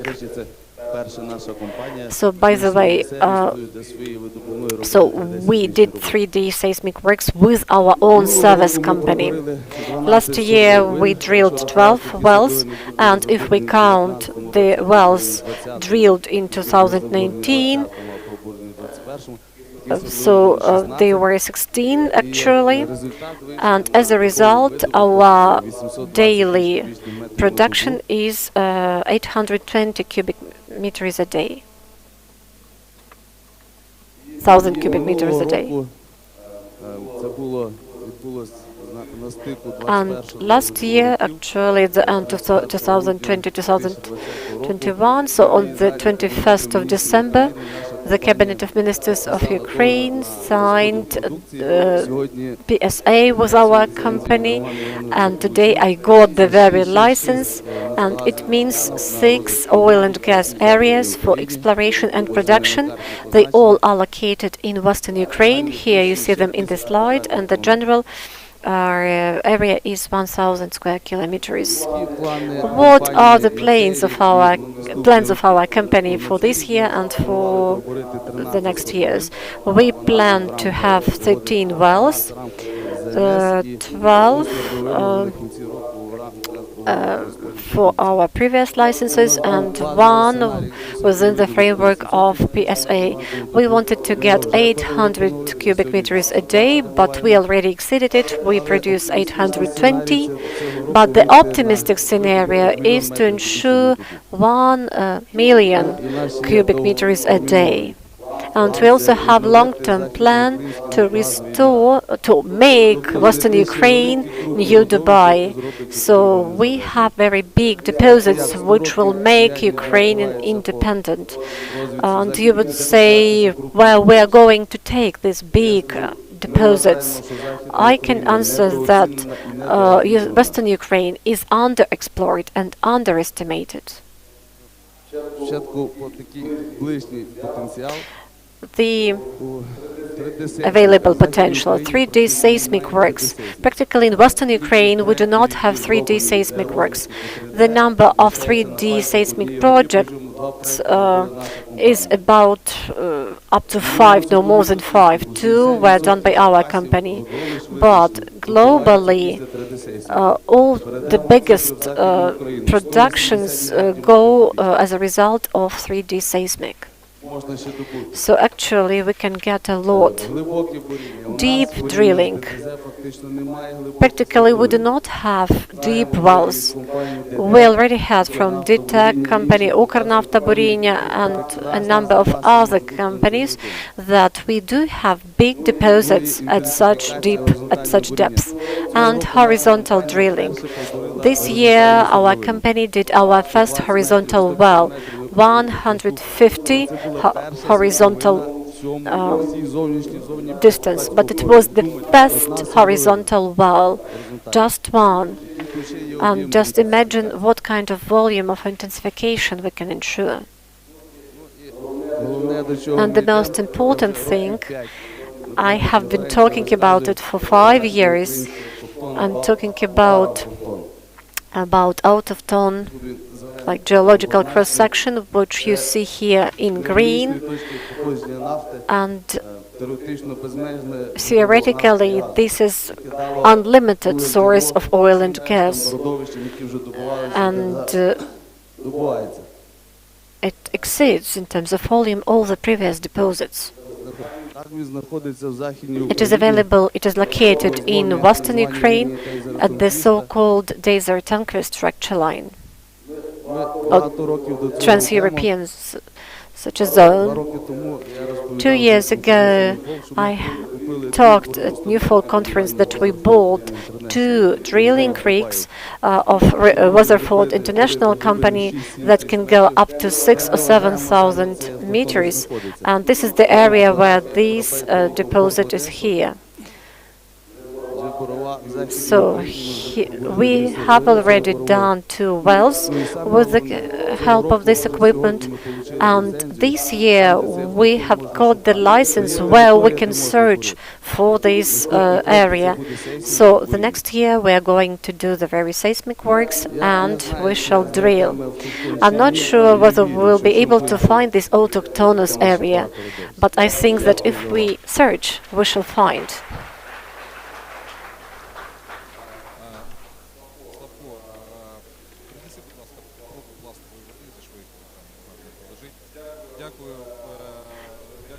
Thank you very much for being brief, for saving some money, and you'll have some reward for this. Romana, for us to have another positive moment of the conference, I kindly ask you to take a photo with Mr. Kozitsky with the license. Again, Mr. Kozitsky remains with us till the end of the conference, so in case you have any questions, you can ask these questions personally.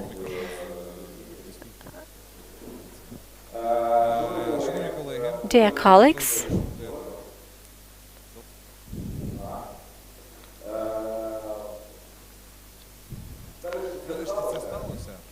finally it happened.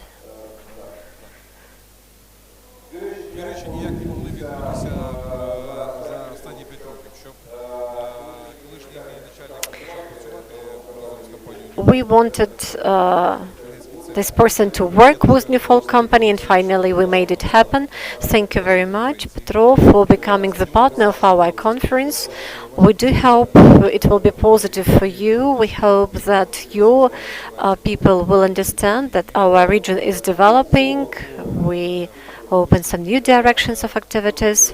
On my part, I would like to state that his company is one of the oldest service companies in Ukraine, and now it is one of the companies that is developing coal tubing technologies here in Ukraine. You have the floor.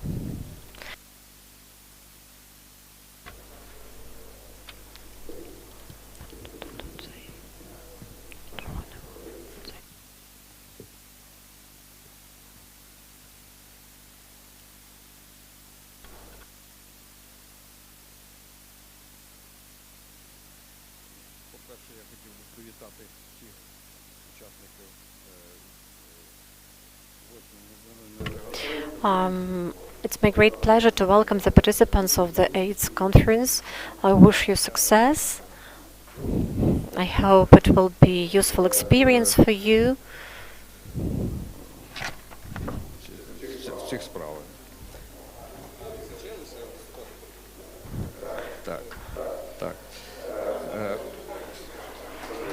Let's support Mr. Kondratyuk.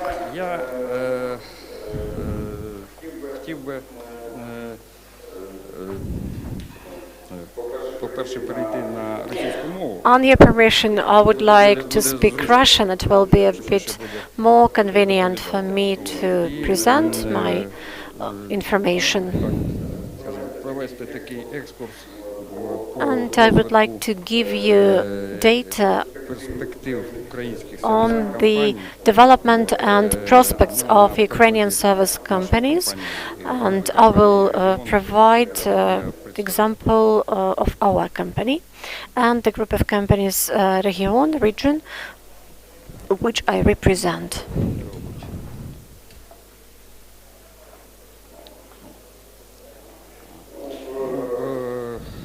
Я прежде всего, скажем, обращу внимание, I would like to draw your attention развивались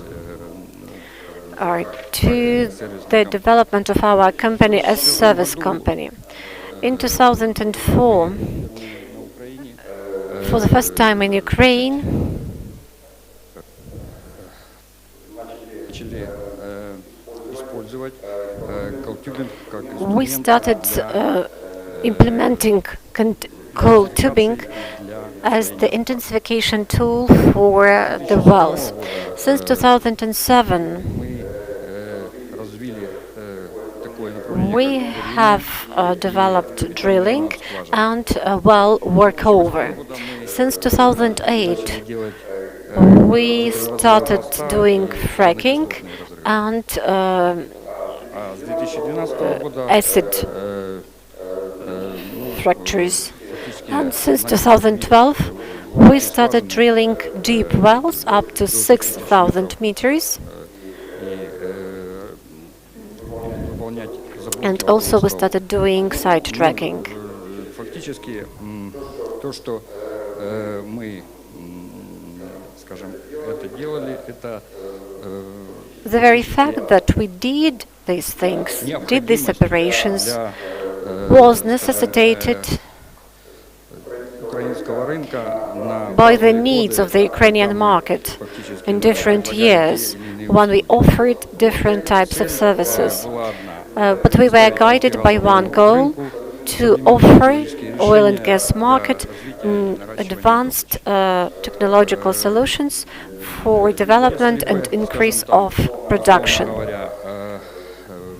Украина была там So if Ukraine had the potential, потенциалом или там used the потенциалом, то or had the potential of Russia or Saudi Arabia potential, probably our company wouldn't have so many areas for development. Probably we would just choose one area, one direction, and we would follow this direction. But Ukraine really required all the services I have mentioned. The market is quite narrow and is quite demanding regarding technical solutions. And as a result,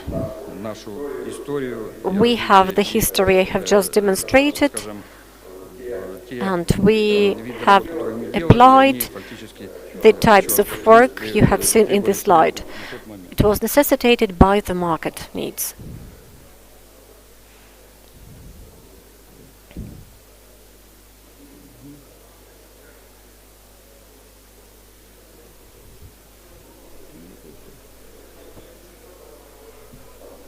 могли бы мне помочь?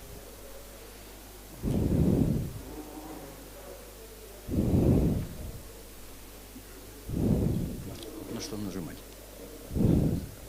Ну,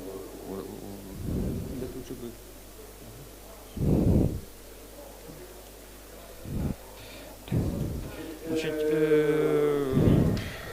за время нашего развития я так, скажем, скажу так, у нас мы выполнили. So for the period in question, we managed to do about 100 works on drilling and well work over, about 500 works on wells and production intensification, and about 50 works on fracking and acid hydrofracking.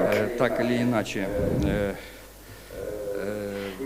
All these works для того, чтобы их выполнить, мы осваивали дополнительные виды, скажем так, required additional technologies фактически, ну, явились основой для развития and компании. have become the basis for development of our companies. Я хотел бы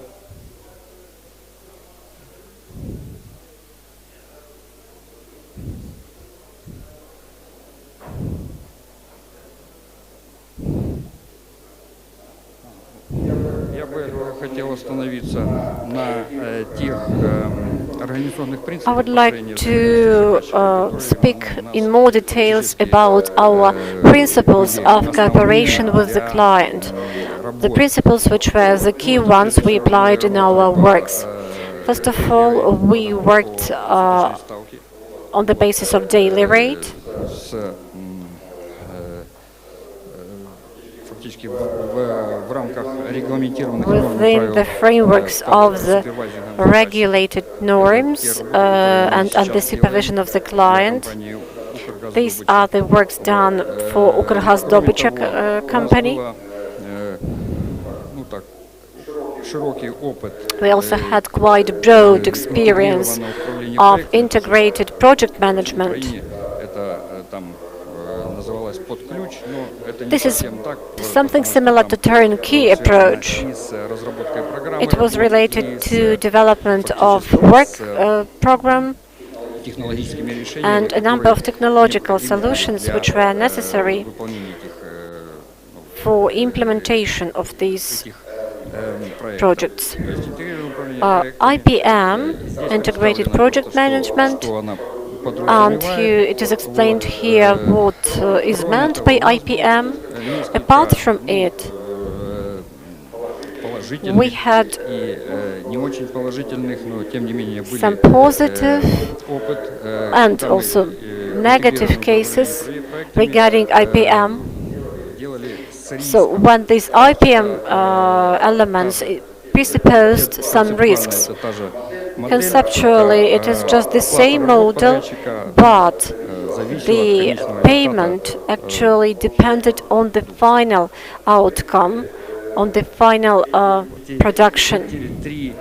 So these three areas of our activities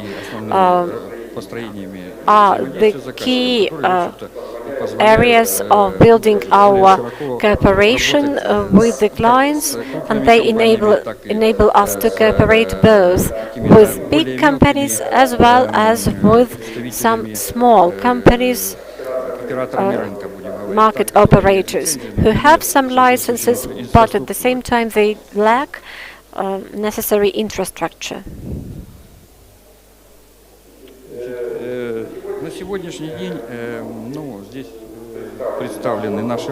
Here you see our infrastructure, what we have in what we use in our activity, and what is included into IPM. I'm talking about project-related technological services. For example, calculation, geological evaluations, if it is required by the project, production intensification, hydro-isolation, drilling, well workover, and a special block is given for coiled tubing technologies, which we try to promote in the market.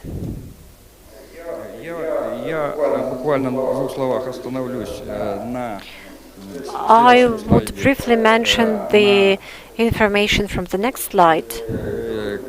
Coiled tubing technologies that we try to advance in the Ukrainian market.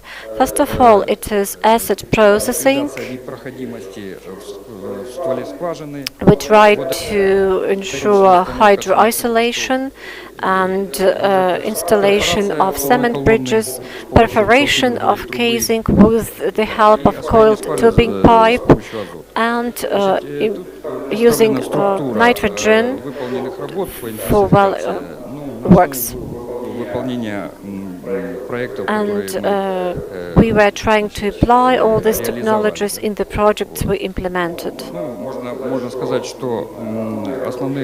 The key works are working with wells, with the help of nitrogen installation and coiled tubing technologies. Now we have more extensive works on hydro-isolation and also hydrochloric acid processing.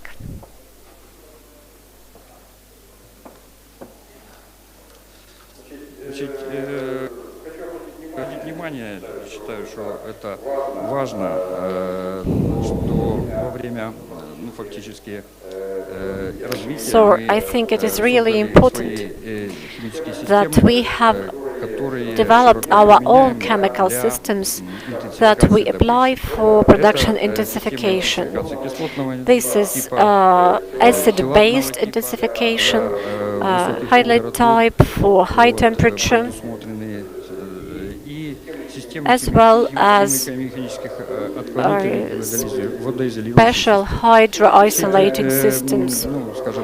All these developments have been done together with the chemical department of our Poltava University, and we have our own chemical lab affiliated to the university, and the results of these lab works are used to prepare some projects within IPM, if this is required by the project itself. So to sum up our today's opportunities, I would put it as follows. Currently, it could be stated that a line of production services has been established, and it offers modern engineering solutions in the field of drilling of new wells, restoration and work over, and these are actually the aspects where we used to work.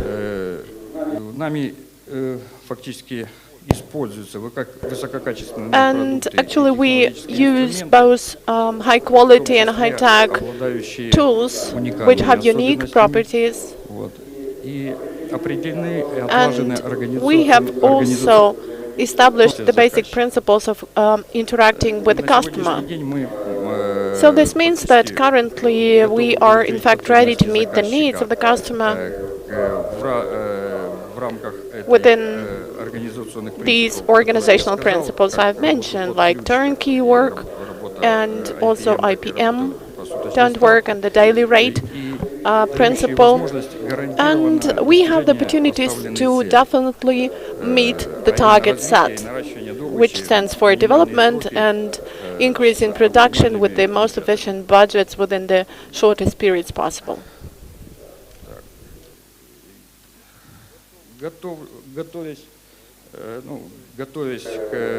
While getting ready for the presentation,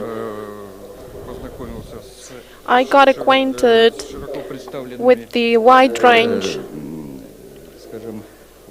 of internet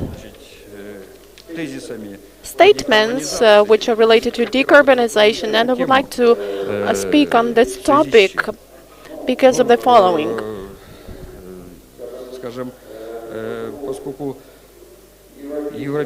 Since the European Commission has declared the direction to have by 2050 carbon neutrality with full rejection of carbon emissions in energy production, due to this,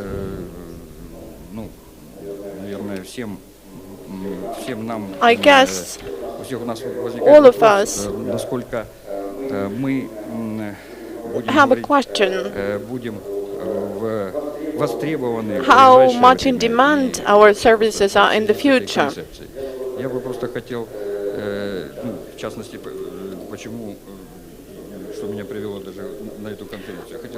And what I would like to understand is whether we are going to be in demand, whether the customers will keep developing their projects, their fields, related to this declared decarbonization. And I would also like to tell a couple of my own words.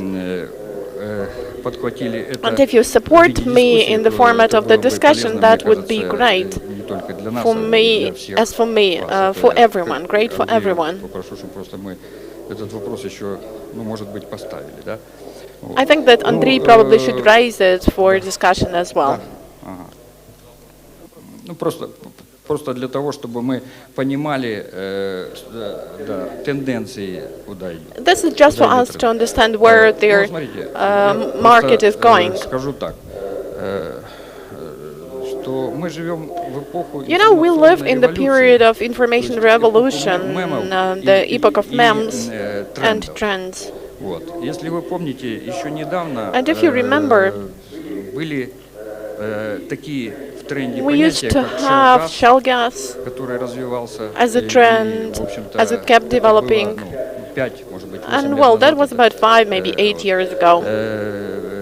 Понятие гидроразрыва пласта в обществе широко And the дискуссировалось, fracking и, notion was also там, under принималось, не discussion. принималось, It но, во was всяком either случае, accepted or not. мы с вами, как But участники anyway, рынка, we были as в market тренде. participants were within the trend. И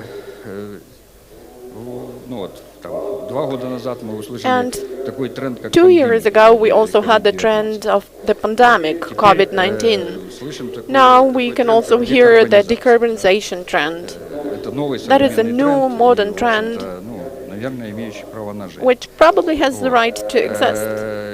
Я хотел бы просто сказать, что тренды меняются. But you know, trends are Мы с changing, вами and работаем в отрасли, we мы с work вами, in the industry фактически делаем where we are actually энергетическую, creating energy ну, основу basis для for the развития development всех of отраслей all the промышленности. industrial branches.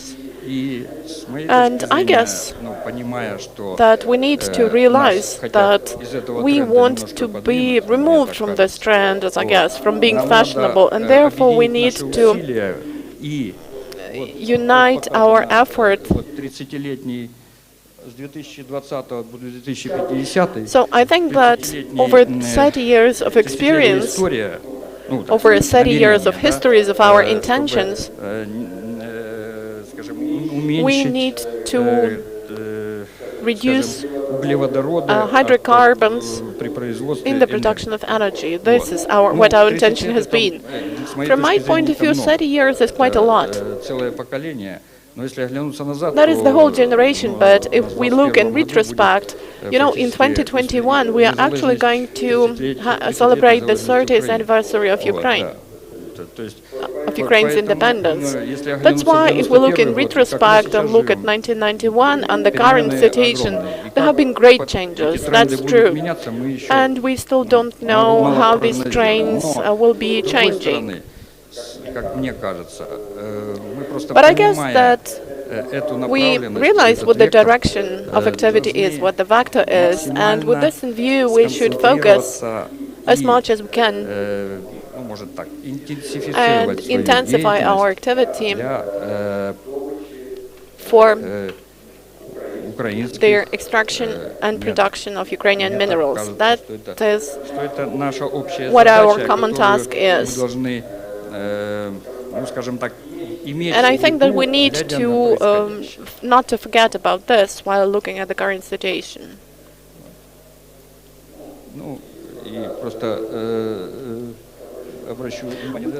Please have a look at this slide. We always have wind and sea, but the task of the captain and the crew is just to get it. So thank you for your attention and good luck to all of you in the solution, in finding solutions to the problem. Thank you. Thank you very much, in particular for the last slogan. I would like to stress this once again that the company region was the first to provide certification services for private production companies, and it has a great experience in this. And for me, this slide has been really of interest because the company has certified about 500 intensification works over this period. So I think that you need to, well, I actually am ready to do the advertising if you provide me with some analytical data. So if you provide the breakdown by the years, well, it would be great. It would be perfect analytics for next year. So that is your home assignment in a way. І зараз, Сергій, хочеш? I would like just to mention I support the speaker as far as the workshop on the topic of decarbonization is concerned. It would be of great interest. Yeah, but we will have it. It will be delivered tomorrow by Rodin, facilitated tomorrow by Mr. Rodin.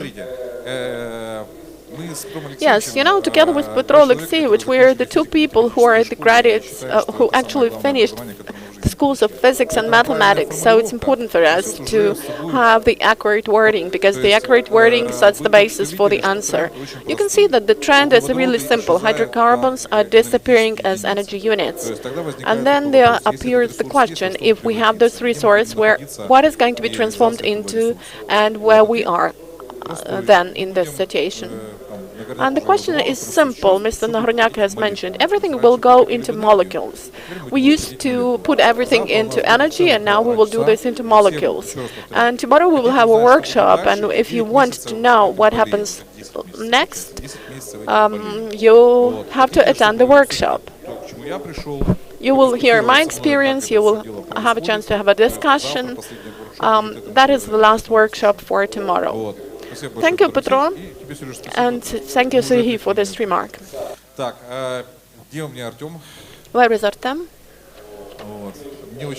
It's a pleasure for me to see that people buy new suits. You know, my wife also asked me to buy a new suit for the conference. A lot of people know that traditional analytics provided by the Association of Gas Production Companies has always been of importance.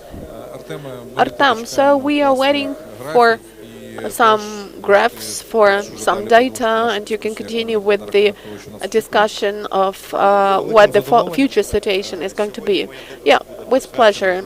My presentation is going to be dedicated to the future of gas production, and I still think that we will not reject gas in the nearest future because there is demand. Please move to the stage.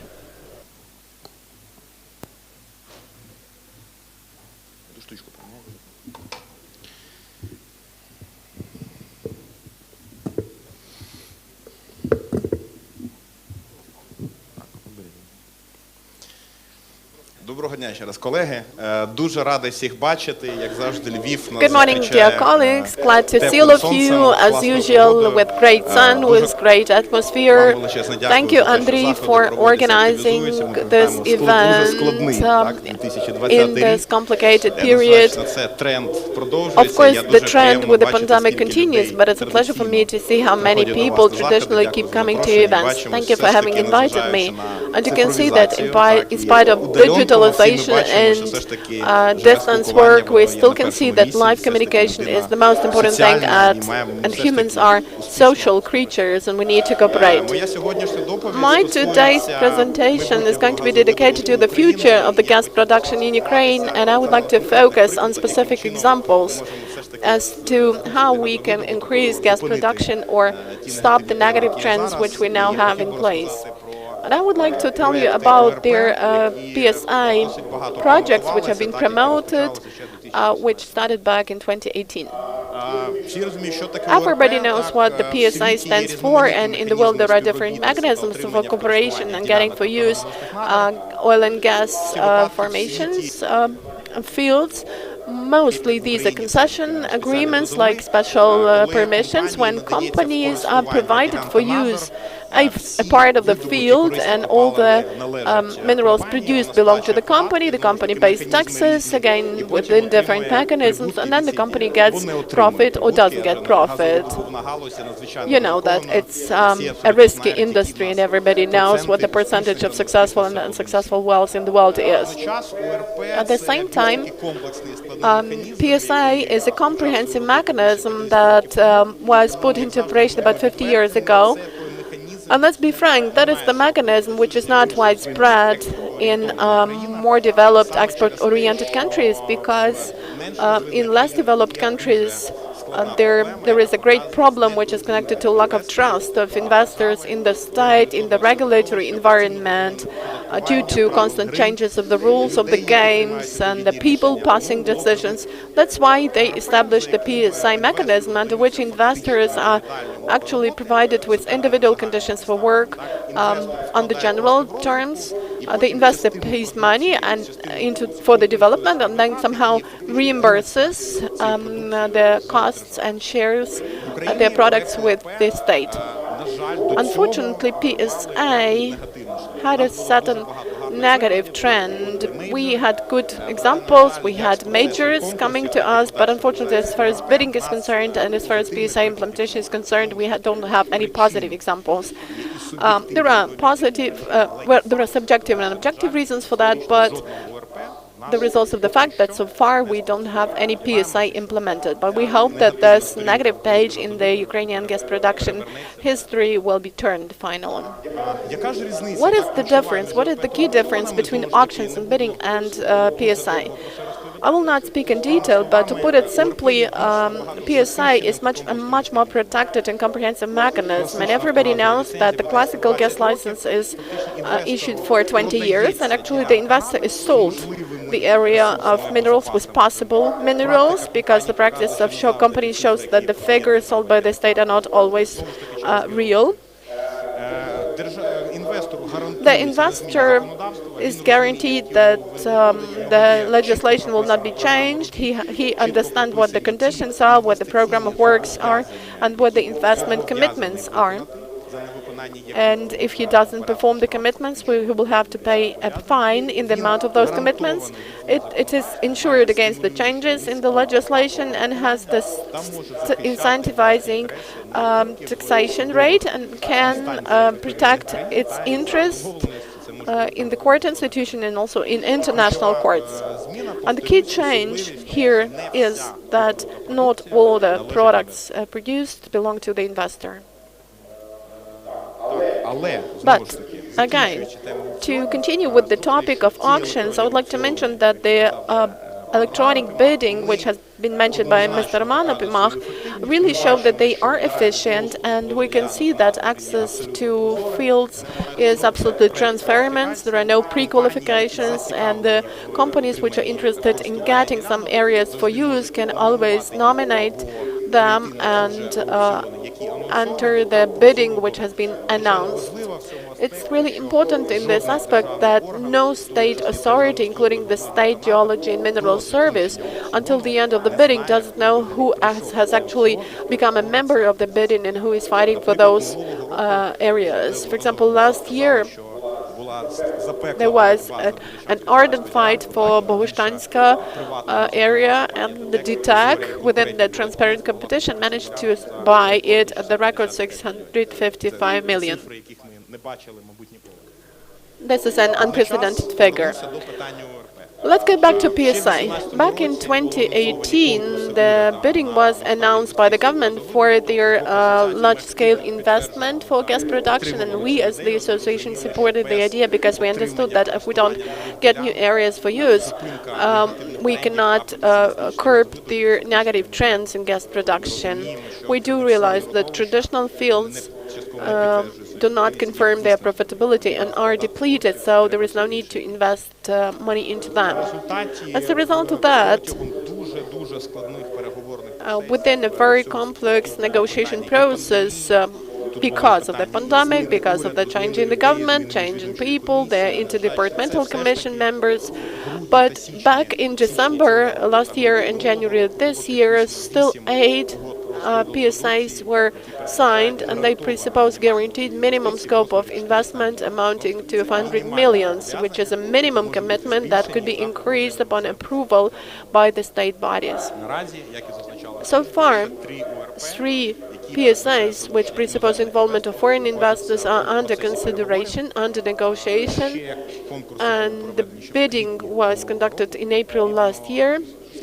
So under the applicable legislation this year, they have to be signed. That is the example that when we say whether we have the future with the gas production companies, I'm sure that yes.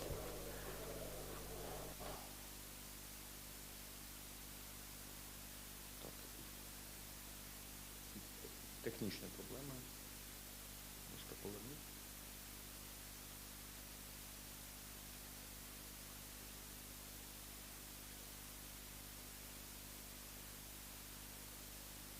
Якщо можна технічні проблеми вирішити. Please, if you could help me with the technical issues. I need to move it forward. Thank you. Я хотів би розказати, чому все ж I would таки like я to вважаю, still що tell you Україна why є I think that Ukraine has some prospects for PSI development. That's because we have had bidding processes, and we can see that while in 2019 we had 19 or 20 bidding processes, we see that last year it was only 2, and the bidding conducted now is still not in great demand. нафтогазові ділянки немає.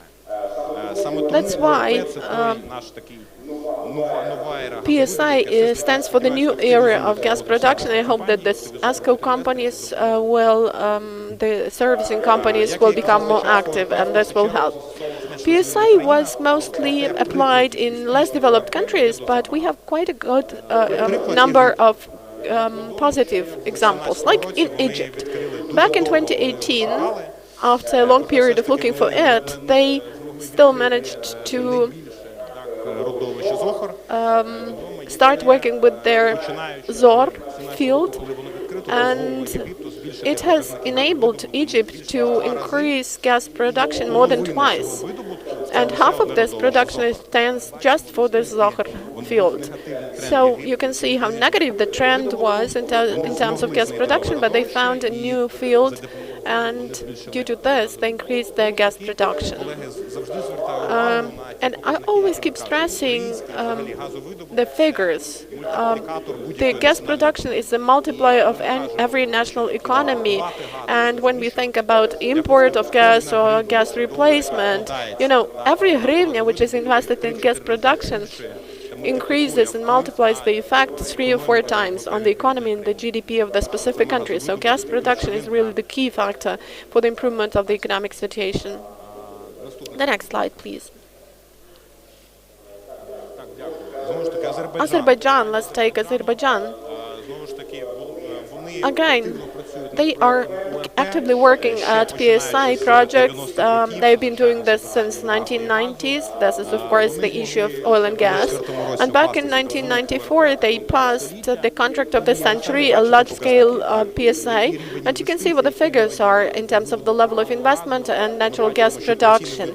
You can see that commercial production was launched 2 years later, and the figures of profit to the state fund, because you know that in Azerbaijan they have the state fund because they are the export-oriented country.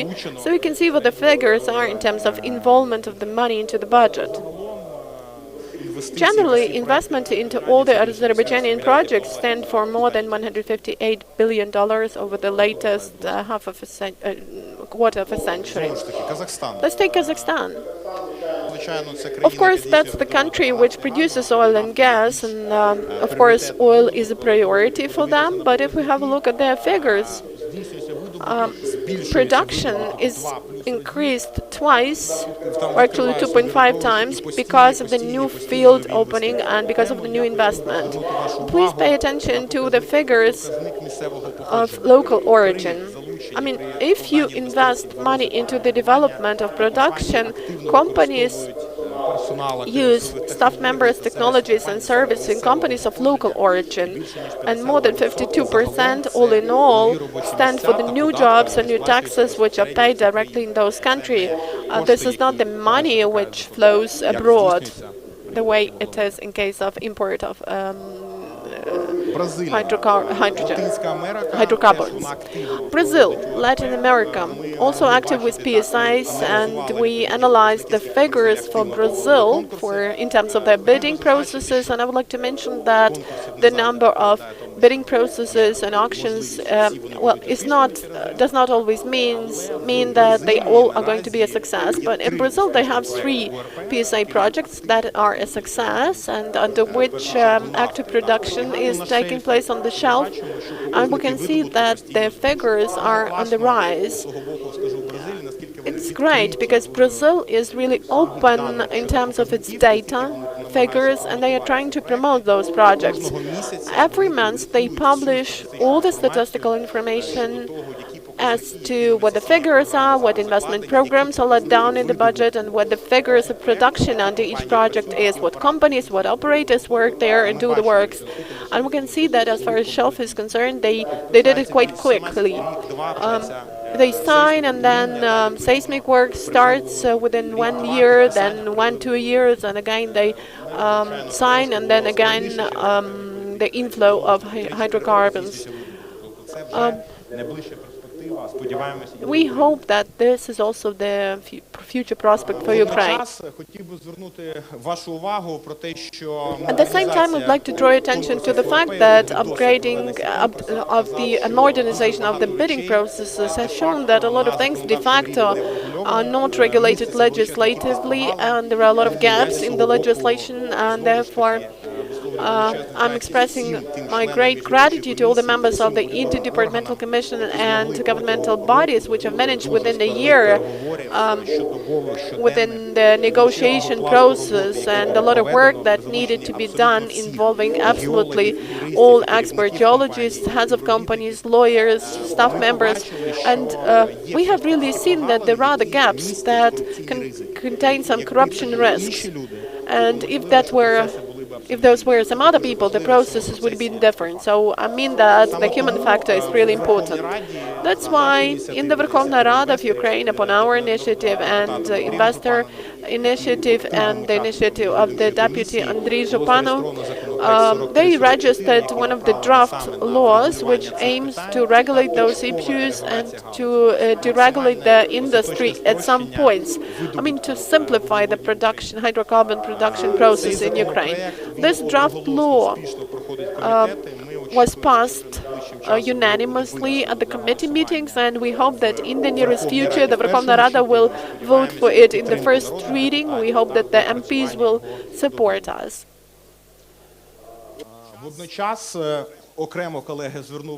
At the same time, I need to draw your attention to the fact that some initiatives aimed at the modification of PSA projects and the development of the so-called low-carbon economy are concerning for gas production companies. The Verkhovna Rada has under its consideration draft law 5359, which is a draft law that actually means not to neglect corruption risks, but vice versa, to increase, to create new corruption risks. For the procedure of PSA competitions not to be more transparent, but they want to create the conditions for possible corruption abuses. So our gas production industry and the investors, all the investors definitely do not support this draft law. And the gas production industry were the first to initiate cancelling of all possible opportunities for getting licenses without the auction basis and promoted their transparent bidding for PSAs.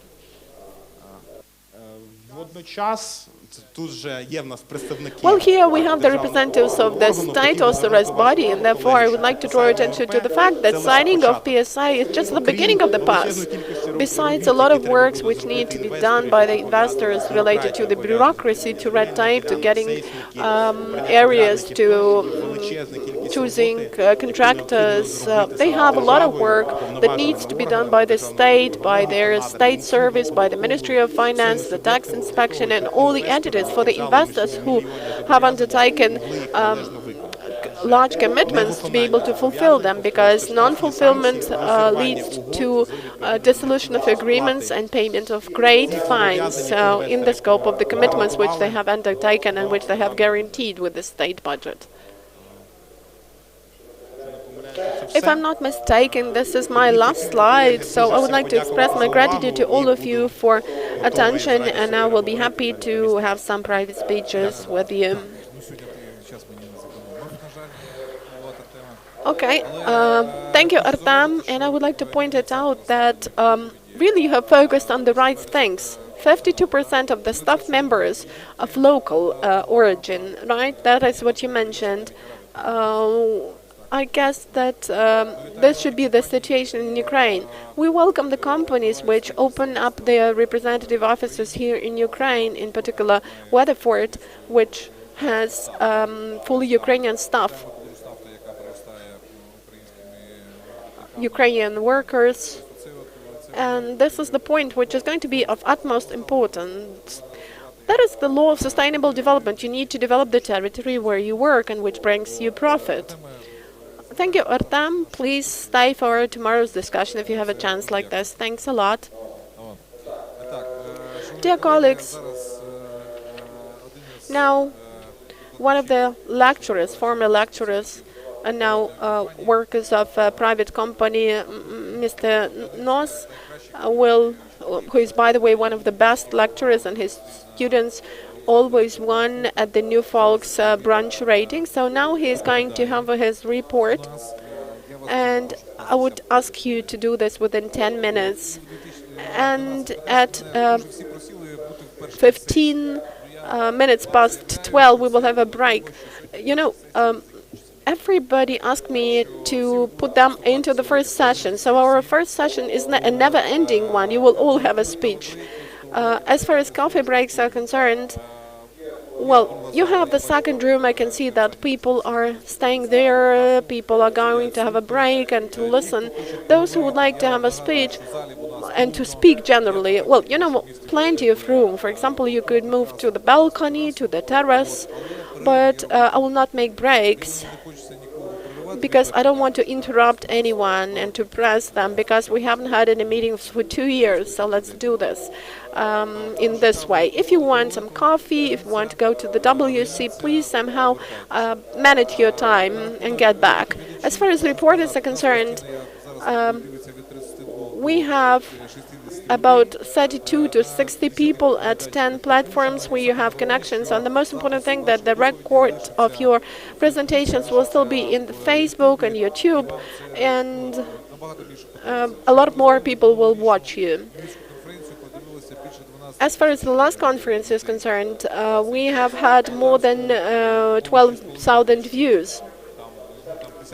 So it's clear that that is quite a large figure. This doesn't mean that you all have to leave immediately, because we still have one more speech. Welcome.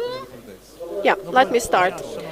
Dear participants of the conference, I would like to start my speech with a short video fragment up there of our company, Volkside Digital.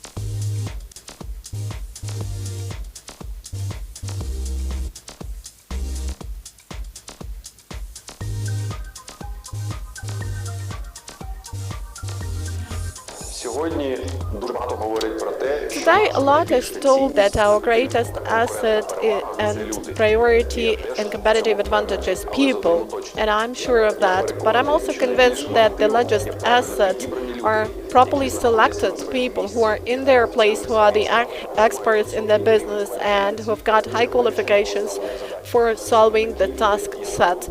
These people are the precondition for the success of business. Simulator work with voluminous 3D volume, with the maximum 3D volume, allows you to go deep into the drilling and to see the processes that are taking place within the well and how the actions on the surface affect the situation in the well.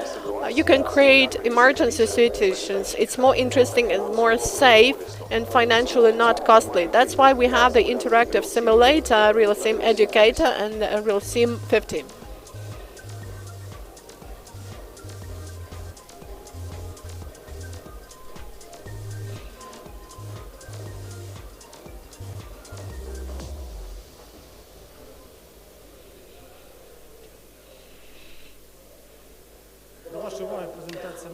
So we're going to introduce you to the well drilling interactive course.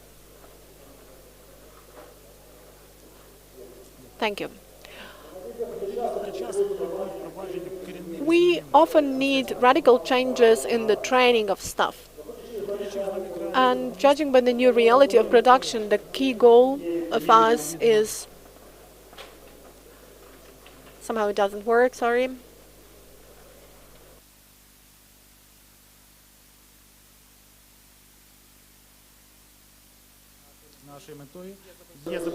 Is to ensure the maximum level of training of staff for oil and gas industry. The industry is badly in need of this trainings, and our new product is applied in Poltava University and is also used by the WCF, the International Forum of Well Drilling, and we have the certificate which is acknowledged by all the countries of the world. So what are the advantages of our center? So in the training center accredited by the WCF, the candidates can be trained under licensed programs in the following directions: drill well control during drilling, well intervention, pressure control, as well as a new product of our company is the well drilling interactive training course. In the complex drilling conditions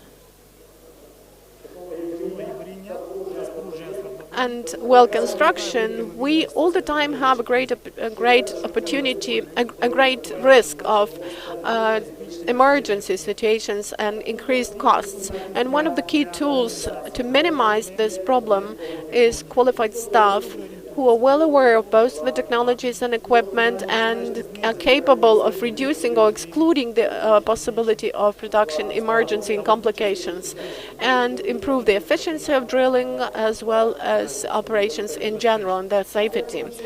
This in its turn will lead to reduction of costs and increase the profit of the drilling company. That's why development of a company is impossible without good staff. At the same time, drilling companies have a great demand and a great need for the time of the training of junior staff. And clear realization of the risks of the responsibility constitute the basis for efficient work of staff. Professional specialized training and advanced training is the tool that could lead to the minimizing of production and financial risks. That is the strategy that will contribute to the stable work of the company and further development in general. So, because of the new reality and production needs, we have developed a training interactive course, well drilling, which is recommended for junior engineering staff. And the goal of the course is to advance the training and practical skills in working with modern equipment, technologies, production processes in the field that will become the precondition for the success of the employing company. As you can see, the topics of the modules of this course embrace a wide range of professional issues. And the key tasks of our course are adaptation of the basics of the drilling technology into modern production reality. And we can claim that this course is really the professional platform that may combine interactive technologies, modern servicing and maintenance equipment, advanced technologies, together with the practical experience of experts in the field. This course is a 4-day course, and it includes the cycle of the theoretical training, 3 days, with interactive modules with their simulator tool, where they can deal with the liquidation of emergency situations in the conditions close to reality, and also they will have 1 day of practical classes in production conditions. We have had the training for the first group in this course, and the leading specialist of the company in after-house service, and one more company are involved in that. And on the basis of the results, there is some testing, and they get the certificate. Peculiarity of electronic support of the cost is usage of simulator, which you see in this slide. This is the advanced technology for training, drilling, and in the simulator monitors you see the procedures for both ground and underground operations. As a result, the students can understand the essence of the operations and will understand their actions during different types of operations and their consequences for the well. The simulator work is the most advanced way of training. Owing to this interactive training, the participants will be able to minimize the number of industrial errors and mistakes during the production process. It is really important because we are talking about expenses of the company and safety of human lives. It is possible to work on very complicated situations with the help of this simulator.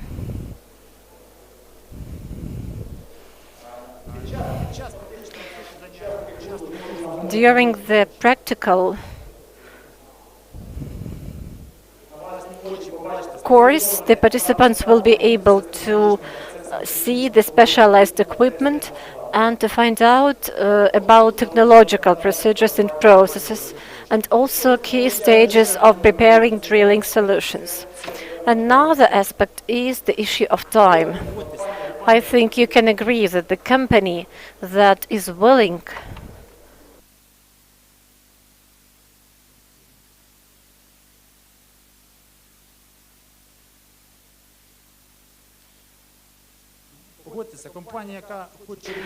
So the company that is going to become successful should use time in order to complete its industrial tasks.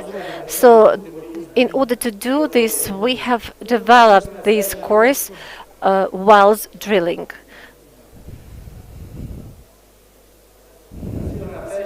The course is aimed at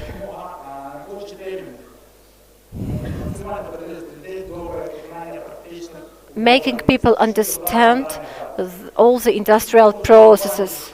Quick development of the company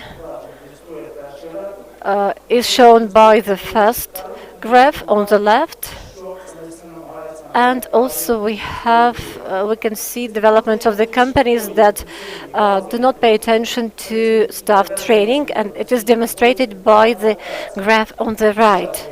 As a result, we can see adaptation of these processes to this factor. For the recent time, the technologies of drilling have changed, and it influenced the tactics of the company. The company tried to constantly increase the industrial technologies, but it should be accompanied with investment into staff. So let's develop the industry, oil and gas industry of Ukraine together. We have to look forward in the future, and if you have any questions about my report, you can come up to me. We are open for cooperation, and we are ready to provide you detailed consultations. Thank you very much, Serhiy. One of our colleagues didn't come today, but you have presented the presentation really in a very good way, and I encourage the representatives of the state companies to go to the new certification center. It has good logistics. It is not far from your key deposits. Dear colleagues, Mr. Nos, you're welcome.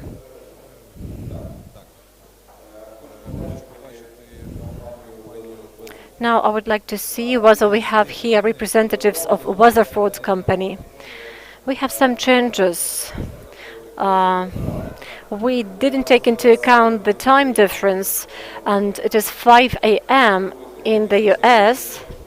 So this report will be shifted for some later time, and I would like to give the floor to Mr. Andrei Provora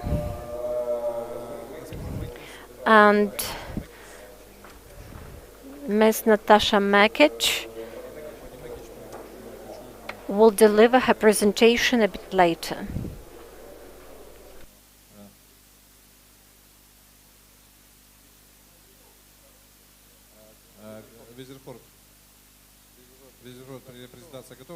Is Weatherford presentation ready?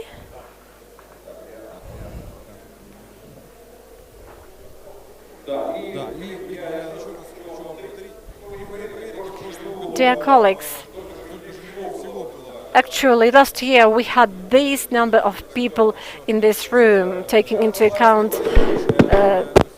pandemic restrictions. So now we have even more participants online than offline participants, but we have still the second room. Probably you cannot see it, but people are present in the other rooms as well. People follow the conference with the help of online streaming.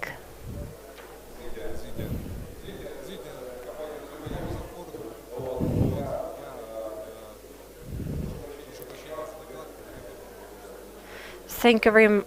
I'm sorry, dear participants of Weatherford. We didn't take into account the time difference. Those who are responsible for the slides, please assist our speakers with changing slides. And once again, I encourage the speakers, in case you have some problems, or just ask for help. And now my company Weatherford will tell us about some news. I like new technologies in my conferences, in our conferences, because it really helps us to develop our market. Thank you very much, Weatherford, and I hope we'll be able to hear some new things about their technologies. Good afternoon, dear friends. My name is Andrei Provora, and I'm I'm operations manager of Weatherford company. Regarding TRS, tubular running services, thank you very much for the opportunity to share our experience, our vision of casing, as well as solutions for the current challenges.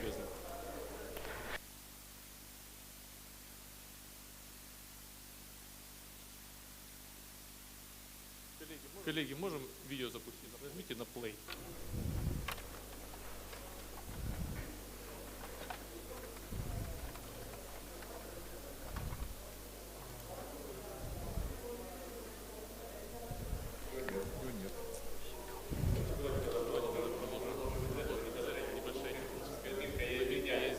I'm sorry for some technical problems.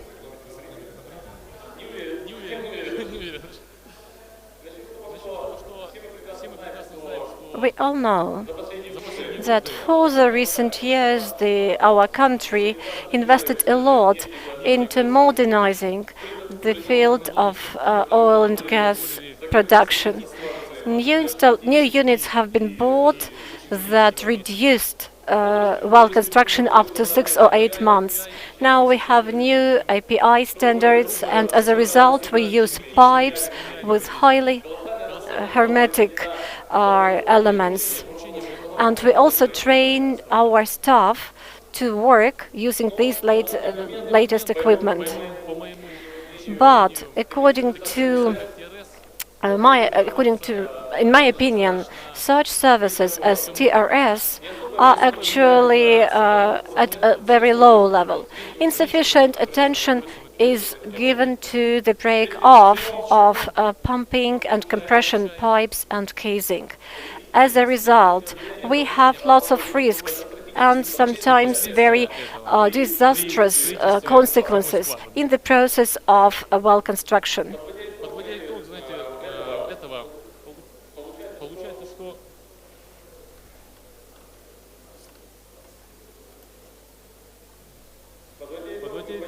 понимаем, что страна вложила колоссальные And средства. as a result, we see that the country invested lots of money. Мы купили, можем сказать, So let's say we bought a great car, a very expensive car, let's say sport car, and we equipped it with от колесницы или тележки. just wheels of a cart. Те риски, So let's consider the risks те риски, которые мы видим, observed in the process of well construction.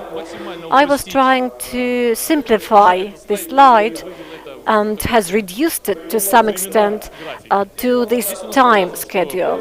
первый слайд The first slide shows в идеале происходит процесс how ideally the well construction process looks like. First of all, we have initial just well construction, then we have the drilling of the well. After the well is introduced into operation, and as a result, we have production, which was our final goal. So we invest, we have the budget we planned, but we have to be realists, and we understand that instead of without risks, well construction is next to impossible, and the risks are the following: lack of hermetic elements, the fact that the casing does not reach the necessary depth, and as a result we can have the deformation of the casing and a number of other risks. So in this slide I'm trying to show that the combination of these negative factors will result in postponement of operation of the well, if we are talking about the schedule which is planned, and as a result it will require additional investments and logically will expand the planned budget up to 30%.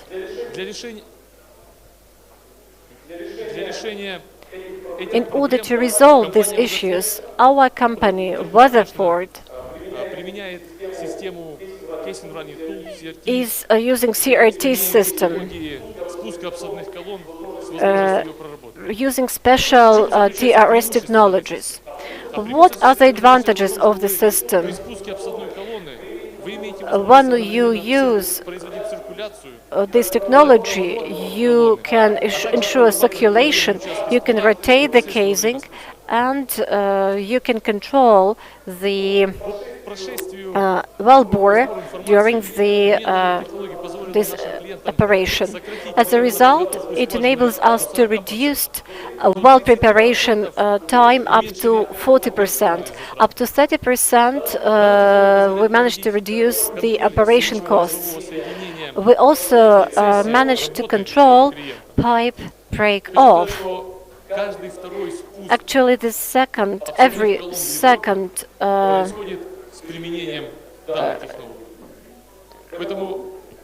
process of bringing the casing down is taking place with application of these technologies. So we actually have to be on the same line as our foreign colleagues, and ideally we have to be ahead. The second TRS service is the break-off of pumping and compression technology. Actually, my experience was gained abroad, and I understood how service companies works.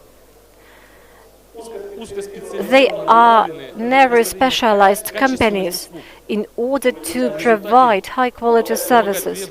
As a result, the clients manage to reach their goals.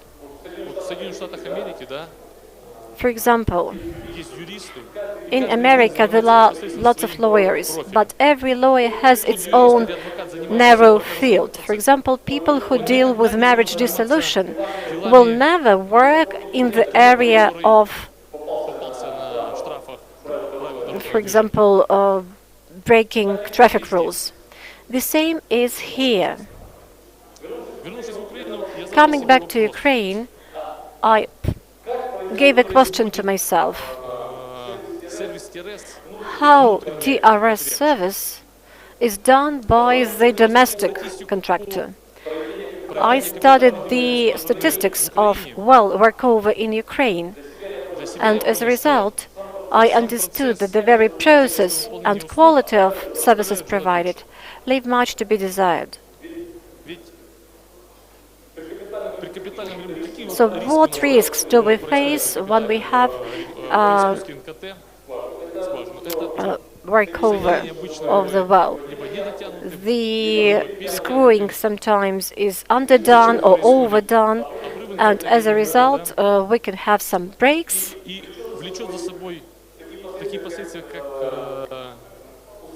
And the consequences may be that we may face some complications with operations of geophysical equipment. The mechanical system may not work due to the changes in the inside or internal diameter of pumping and compression pipes.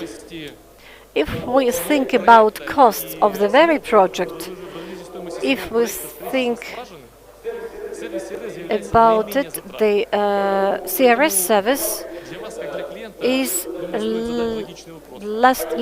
least expensive. So you as clients should think whether you are going to suffer from these risks and failures at the final stage of well construction. And actually, if this final period is successful, you already can get some production, or in case these risks actually happen, the production start will be postponed for an indefinite period of time.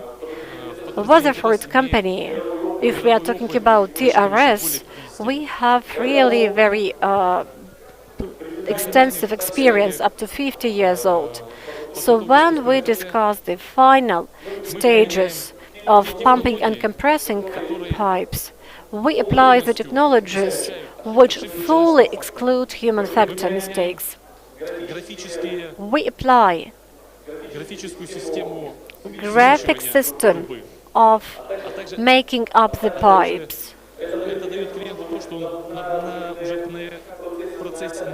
And as a result, at the process of pipe making up and TRS procedure, we can see whether we have some problems with hermetic welding. And as a result, the client will be sure that all the pumping and compression equipment will be operating in a proper way.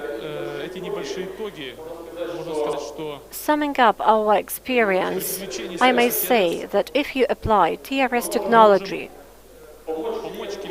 we can reduce the operation costs of the client up to 20%, just as a result of using new equipment and new technologies. We can not only preserve gas production, but also increase it up to 15% by guaranteeing high-quality screwing, which will enable the expansion of the life cycle of the well. We apply complex approach to TRS services. So if we do it, we'll be able to improve financial indicators, and as a result, the client will be able to reduce operational costs up to 30%.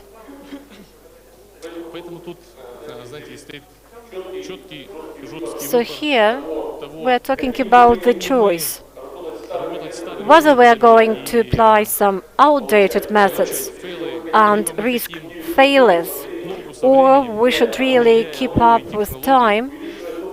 We can implement new technologies, increase gas production during these difficult times. So we are at your disposal. We can make your company more profitable and more successful. Thank you for your attention. If you have any questions, I'm ready to answer them.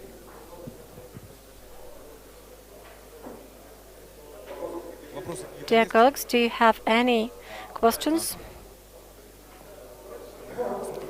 Good afternoon. I have a very brief question. What is your system for risk evaluation, and what are the risks of bad quality cementing, particularly when we are talking about the wells of higher geological danger?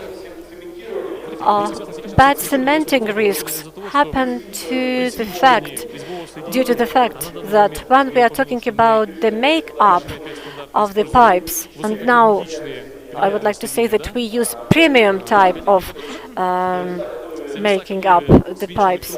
So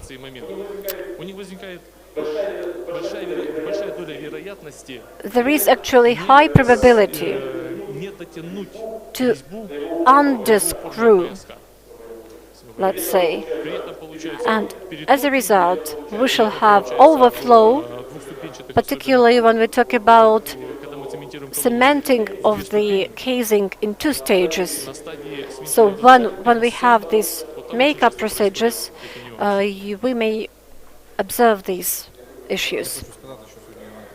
Mr. Harford today has already mentioned the cooperation with Weatherford company regarding the inside processes, and definitely transfer to new constructions of well constructions happened with the participation of Weatherford, and New Horizon, which may be explored due to your services, are really promising, and with the help of your equipment we managed to reduce the danger issues.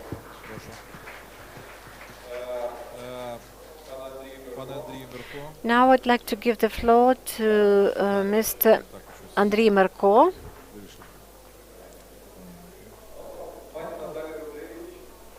I see here Ms. Natalia Rudich. I'm happy to welcome you here, and I think she is welcoming her graduates here, probably even contractors already.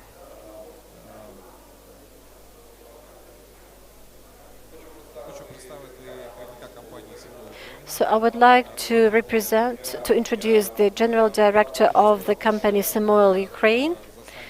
The company during recent 2 years has been demonstrating good progress, particularly under current difficult conditions. This is a modern company, very well developing companies.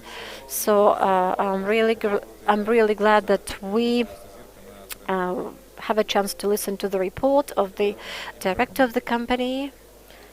And let's hear about optimum solutions for multi-stage fracking technology.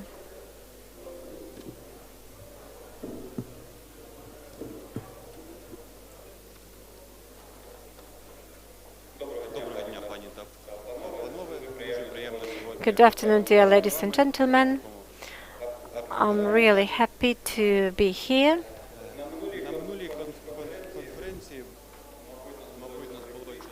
Probably there were about 30 of us at the previous conference, but I see that here we have about 200 people, and the dynamics is really positive, and I really wish that we have the same dynamics regarding our profits. I would like to share my observations, my ideas about the development of our company. For the recent 10 or 20 years, the global leaders, production leaders, have increased production of carbohydrates several times. And what they did in order to achieve these figures, they drilled wells, and they drilled the wells with special ending. And also their profits were resulted from multi-stage fracking technologies. So I would like to provide you some information about this multi-stage fracking. Here you see the equipment which allows you to deal with multi-stage fracking. This is equipment with coupling elements. Here you see the coupling elements that are activated with one diameter layer. And here we have also continuum frac technology.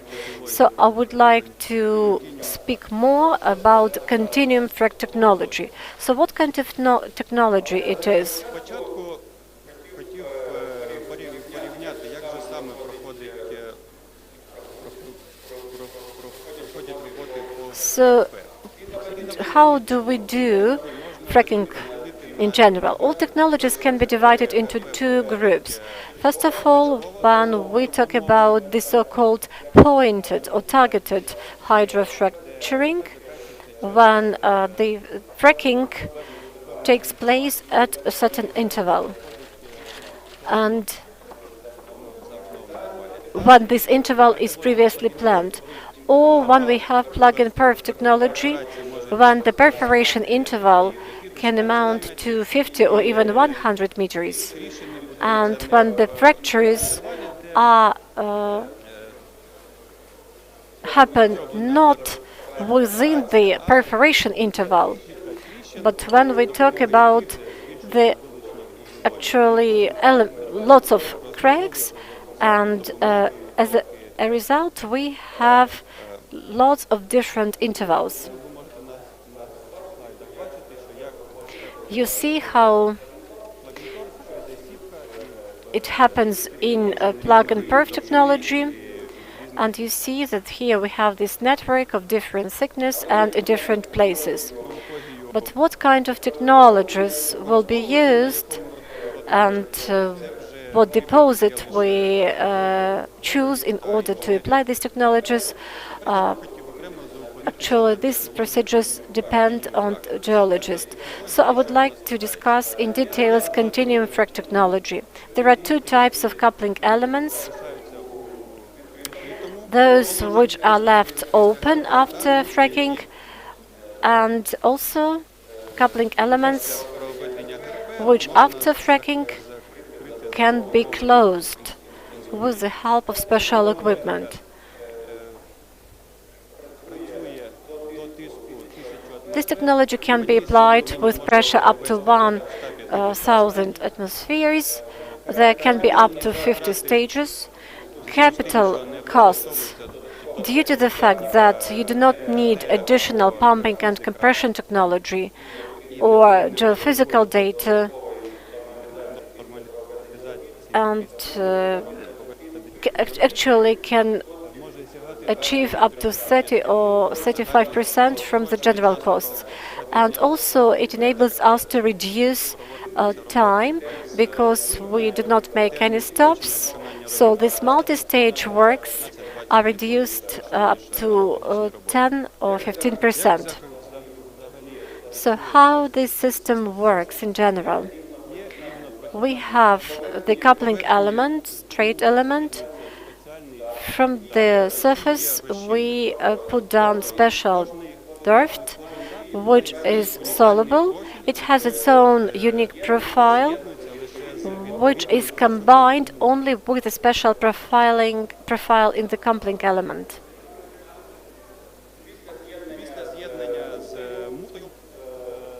After it is combined with the coupling element, some internal elements are shifted and fractures are opened. There are two variants how these coupling elements are produced. For example, when we have targeted fracking, or for example, one element will open the planned number of coupling elements, up to 5 of them. And after the coupling element is all open, we open actually the plugs. After fracking takes place, the plug is fully soluble in the well, and as a result we have a network which is possible to be used. The time for plug solution can be controlled with the material. It can be from 10 to 50 days, or it can be several days. As I have already mentioned, this straight construction enables you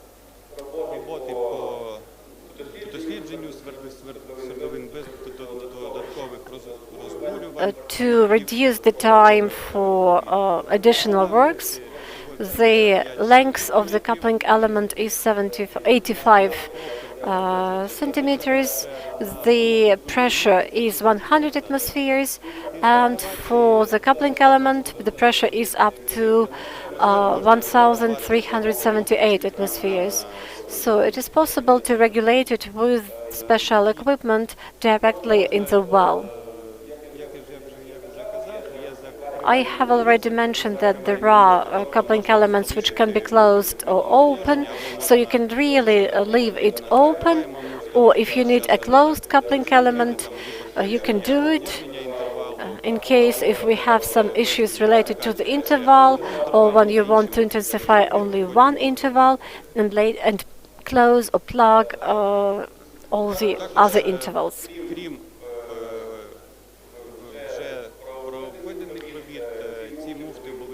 So here you see the coupling elements. They have been tested under special conditions, and we managed to use lots of tons of propans. Here you see the speed, 16 cubic meters per minute. So we managed to successfully install the plugs, and every plug was tested with the pressure up to 900 atmospheres. And here you see the photos of all these tests. After these tests, we actually managed to do this stand testing, so everything turns out to be workable. And after we really managed to flow this amount of propellant. How this works happen? First of all, we activate the coupling element and the flow with the recommended flow of several cubic meters per minute. Then we activate the plug, we shift the internal coupling element, and as a result, we have the combination, the connection between the well and the layer. And after admissibility test or admission test, we can go to the very fracking. And one of the latest operations we performed, it was 8-stage fracking technology. All 8 stages took us 3 days. There was 30 tons per stage, and average flow rate was 3.8 cubic meters per minute. So I would like to show you the comparison table showing all advantages and disadvantages of this technology. Every technology are quite productive and are chosen taking into account the geography, the peculiarities of the layer, the peculiarities of the well, or according to the needs of the contractor. But as you see, the technology continuum frac combined the speed elements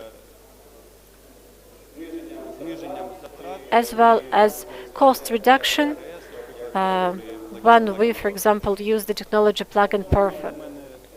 This is everything from me. Thank you for your attention.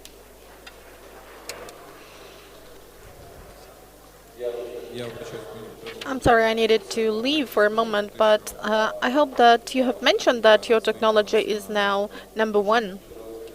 And it's in Western Ukraine, it's one of the fracking areas. No, I haven't pointed this out. We will have a report from the customer. The topic is a bit different, but I would like to mention that this year we have had considerable additional changes in the work performance processes. And I can see that Belarus Nafta has a question. Am I right? Andriy, please get back then.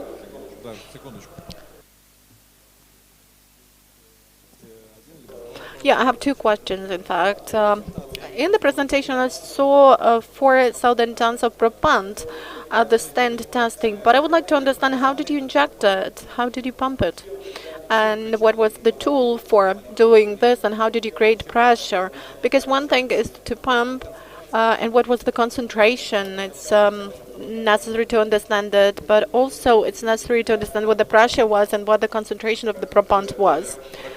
Well, we did it using a special stand, doing simulations. Actually, we had two tests. The first test was performed with the coupling resistance to the propant injected at the stand, which fully simulated the well conditions at the pressure and at the temperature which are there in the well. And the volume of propant with the fracking liquid was injected by pumps using the well simulator. And if you need the data about the concentration and temperatures of liquids and pressures, I could deliver this data to you separately because I don't have the data at hand. And the second stand test was with the plug. It was taken through the pipe with the equivalent of 5,000 meters, and we made sure that the erasing of the very plug, well, the changes of plugs were not significant. Just was 1.00 something. Okay, I would like to provide my comments. A person who actually saw the very systems. The system Andrei is talking about is quite simple, I would say. We saw the plugs, how to open it, how to close it, but they're very reliable systems, and it seems to me this is the next step for multi-stage fracking technology. I really liked it. Today we have had contractors who are already using these technologies, or probably we are going to hear it in the nearest future. So you can actually refer to each other. So, for example, Mr. Yuri was the client. So you actually can refer to each other. I like the system very much. It is simple, it's good, and it actually produced very good result at the first multi-stage fracking in Western Ukraine. Thank you very much, Andrei. Please do not demonstrate the Russian experience, but I would probably kindly encourage you to speak more about Ukrainian experience. Thank you.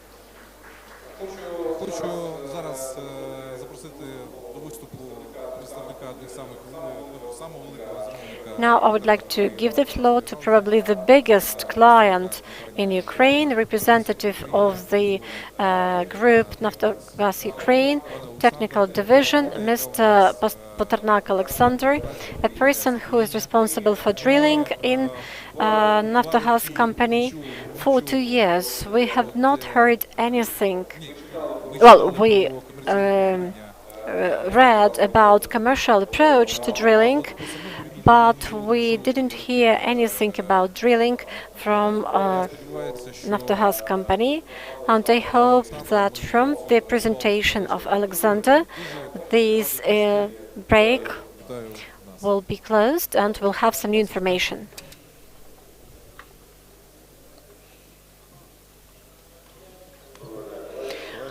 Good afternoon, dear colleagues. I will try to really close this almost 2-year gap, to bridge this gap, if I get clear about how this equipment works. No, it seems to work rather well. So we will speak not about 2 years, but we will start with the beginning of 2020, and I will explain why.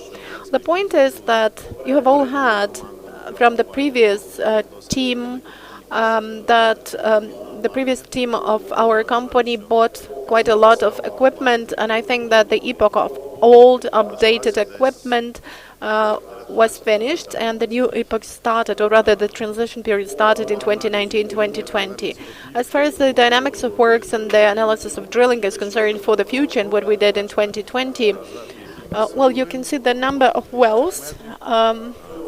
And this year we intend to have more meters drilled, because you understand that last year was actually very tough, very difficult, and the figure 200 meters has been announced, but it has not been finally approved, and the financial results and productivity of wells has not actually proven to be good enough. But our geologists are working at new sites, and I think that we will have about 200,000 meters, running meters for the next year.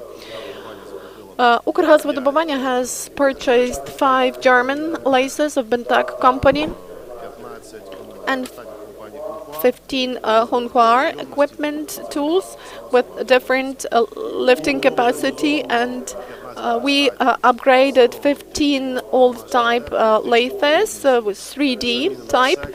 Everything has been replaced but just for one complex.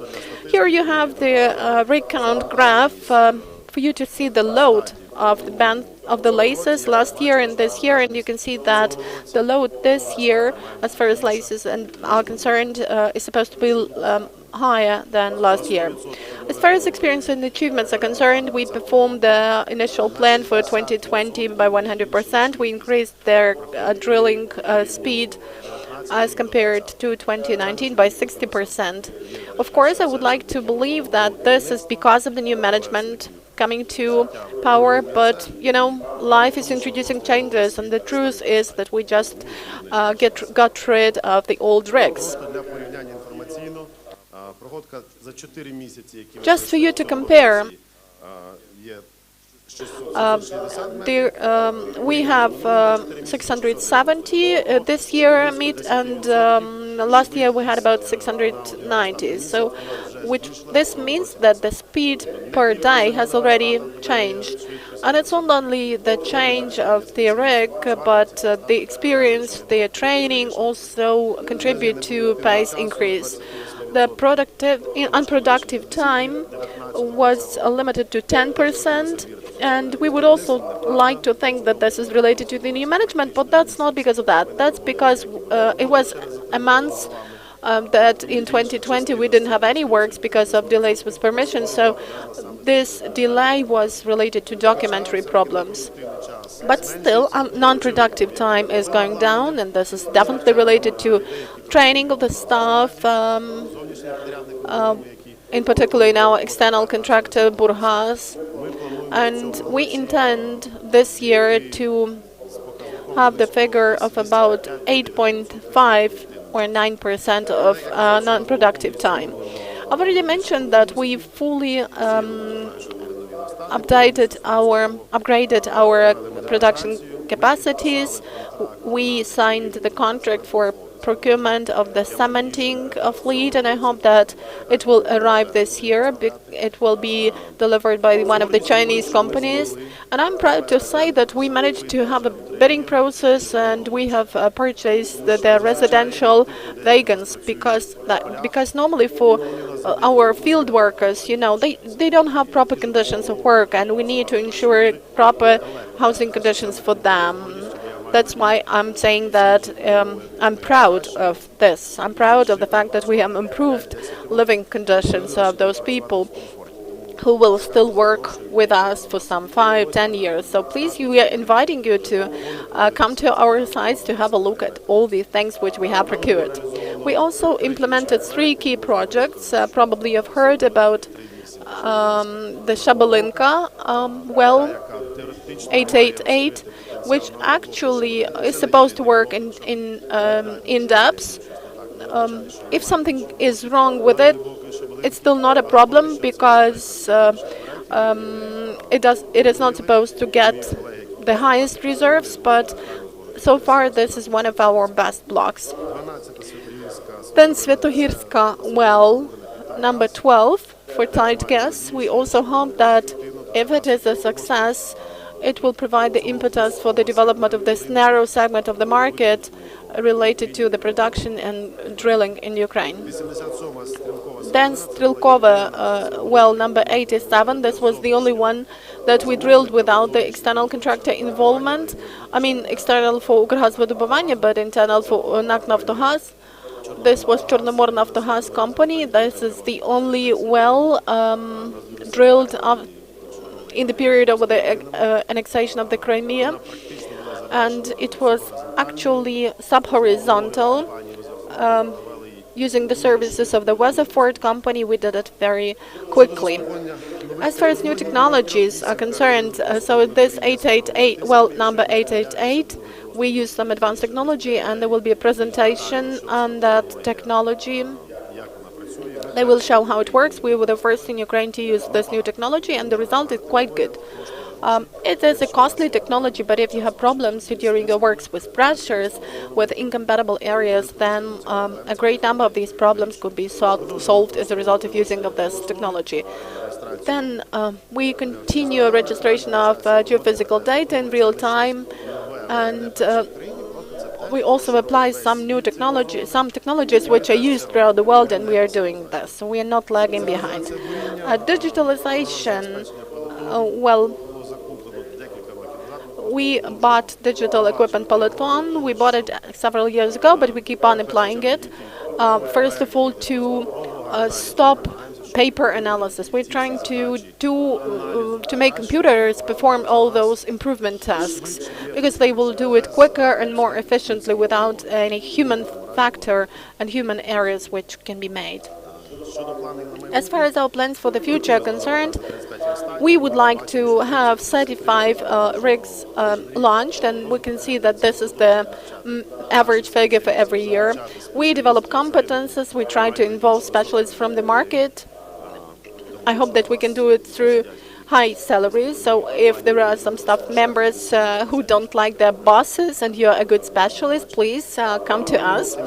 We also provide for optimization. Unfortunately, we had to apply some redundancy method, but that was the condition without which we couldn't develop any further, because 3 years or 4 years ago we had 100 drilling rigs, but now we cannot have that much. We have 35, and therefore we need fewer people. But that was a very the decision which we were very sorry about. But this goes not about the number of employees only, but actually this is the basis for all the approaches, because to calculate their payback of the well, even in the state company, you know, we have to optimize everything in different directions. Environmental standards and their improvement. Just a couple of words. Probably you know, those of you who have done the drilling, you know that to get rid of sludge is a very difficult topic. You have to deal with law enforcement agencies. And we're trying to dry drilling mud, not to remove this mud in large amounts and to fight environmentalists, but after drying we can use it water on a repeated basis several times, and instead of removing a ton of moisturized mud, we can just remove 30%, and 70% of water can be used on a repeated basis. Our first attempt was not a good try, but we know that this technology is applied in the US, in China, and I am sure that we will be innovators in this field in Ukraine, and we will somehow manage to launch it. That will not be just the drilling fluid working technology, but this will be the technology related to mud removal and repeated usage of water. IPN teams, it's a trend. And it's a pleasure for me that life has become more will become easier for me. I think that a lot of you know about this. It's much easier if you are responsible only for the rig and for the pipeline, and then the technological responsibility lies on a specific team or company. For us as drilling men, it's easier. This difference between the turnkey approach and division of the team, this is a global trend, you know, and that we have the production company which is interested in doing the drilling at a faster pace using better materials and better technologies. And if we do it turnkey, the drilling men are just interested in having some savings. That's why this transition to IPM teams has to happen in the market of Ukraine in the nearest future. That's the stage at which we are now. The next slide, just optimization of KPIs, minimization of emergencies. Well, these are things clear for every company and not just in oil and gas business.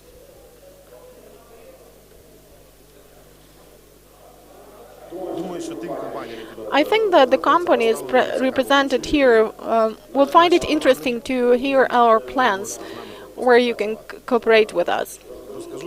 So just some problems that we have in fracking, in workovers, taking into account the fact that our wells and our fields are rather depleted in Kurahazvodobuvanya, we pay great attention to the economic component, payback of the well, and whether we generally will generally have this. That's why sensitive economic figures and the cost of any services have become even more important. Unfortunately, you know that we have the law of Ukraine on public procurement, and this all goes about corruption fighting, but I guess that there are some problematic issues arising because of this law. You come to the bidding, and we may have this bidding 2 or 3 times, the way Roman Obama has mentioned. They also don't have the bidding processes in a very clear way. So there are problems with that, and we really want you to come and to help us with something we cannot do ourselves, but unfortunately the law blocks the whole process. So the question to all of you who cooperate with us is about the quality of your documents and your commercial bids and tender documents. Quite often their quality of documents is very bad. And here is an example. If we need the passport for any commodity, and there is a list of conditions which we want to see in this passport, and the document contains all those conditions and all this information, but this is called certificate, it's already the ground for rejection. So please either address the companies which specialize in the preparation of tendering documents or hire qualified lawyers. We really need you badly. We have problems, we lack contractors. That's a real problem, and we have to perform this bidding process several times. Just for information purposes, without indicating the figures, because I'm sure that you have already seen where you are. So this is the money which we intend to use for different services, both as far as services are concerned and as materials are concerned. We have the drilling project for the boreholes. Halliburton company has performed it, and we would like to change our approach a little bit. And we had work over, it was Natalia Rudevich who was responsible of that, and then Halliburton company arranged it as a closed hole, and then Natalia got back and they had all the procedures. So you understand, they had to replace the rigs 3 times. Now we have changed the approach, and we want the company that will start doing the works to perform everything. They do the work over and they do the drilling, because they are the best to know what the problems in those drills are, in those wells are. And they actually give us the ready-made facility. In several weeks we're going to announce 4 wells, and then in the nearest future 10 more, and all in all we will have 20 turnkey wells. It will include everything, and fracking goes separately. That's why companies dealing with workovers, please pay attention to this, because in the nearest future this tender will be announced. Well, here is the field I'm not responsible for, but just a couple of words on that. I'm sure that the figures which you can see for 2020 and 2021, are of interest for you. But I would ask the contractors to pay special attention to the figures in blue, because that is the volume which we will demand from the market. As far as fracking, it's about 60 external operations, then coal tubing 301, and geophysics about 200 of them. If some of your companies are ready for this, please prepare the documents, because the next slide is dedicated to the services, and the problems are the same. If you don't have good tendering documents, we cannot appoint you as the winner. We're not trying to reject you, because people think that if there is some disqualification, it's because you didn't come into agreement with us. But that's not the case, in particular with me. I don't know what Natalia will say to that. We have to disqualify you if there are problems with the documents. Otherwise, any other bidder will go to the Anti-Monopoly Committee saying that we have not disqualified one of the members, and then it all comes to personal responsibility in the amount of about 80,000 hryvnias for the person who has not fulfilled his or her duties. So if there is any mistake, we have to disqualify you. As far as the amount of money is concerned, I think that the greatest costs will go for the rig procurement. And then work over and coal tubing services are concerned, so this information is always in public access. Thank you. If you have any questions, I will be happy to answer them.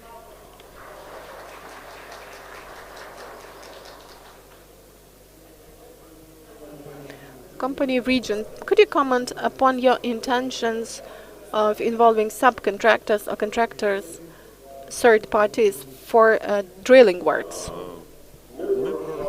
Well, we have made calculations that currently we can drill about 240, 260,000 meters per year by our own resources, using our own equipment fleet. And whenever our exploration division order will exceed this figure, we will not have any other choice. We will have to take the external contractors. By that time, well, I think that the logic is that you cannot buy new equipment and give the works to the other company. That would be strange. Yeah, and by the way, this is clear from the slide, because if you have the highest speed of drilling, it was about 960, right, per month, as far as I remember. So you can make calculations, and I think that at about the figure of 250, there will be the threshold when you will need to get back. The logic is clear, I guess. Thanks a lot. The only question from me goes as follows. 180 million hryvnias for coal tubing rigs?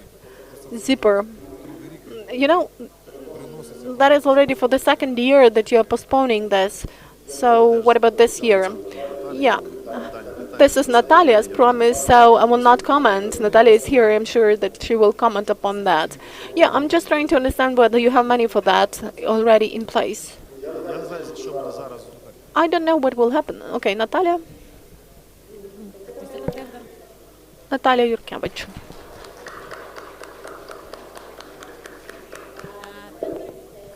So the tender is ongoing, and this is the money which is actually reserved for this procurement. But the problem has been voiced by Alexander. It's really important for you to submit adequate documents. Yeah, that refers to any project. I hope that there will not be any political changes in the recent future, and all large-scale strategic projects already have the money in place. The money has been allocated, and it has not been there has been not a single case when the large-scale project money were taken away. And I would like to add, that here is just an example. In Luhansk, there was an investment forum one year, and there was a speech delivered by a lady with whom I became friends. she was representative of the Ukrainian Canadian Chamber of Commerce and Industry, and she said that, okay, so many problems with you, so many problems with legislation, and Mr. Poltava said that, well, I'm sorry, but I cannot be listening to that any longer. If you are dissatisfied with the legislation, change it. You have Ukrainian Canadian enterprise, which is a full-fledged market player, so do change it. We have had a report by Artem Petrenko today. Well, there is the Association of Gas Production Companies, and if you, as a gas production company, need changes in the legislation and procurement, then you really need to start doing this.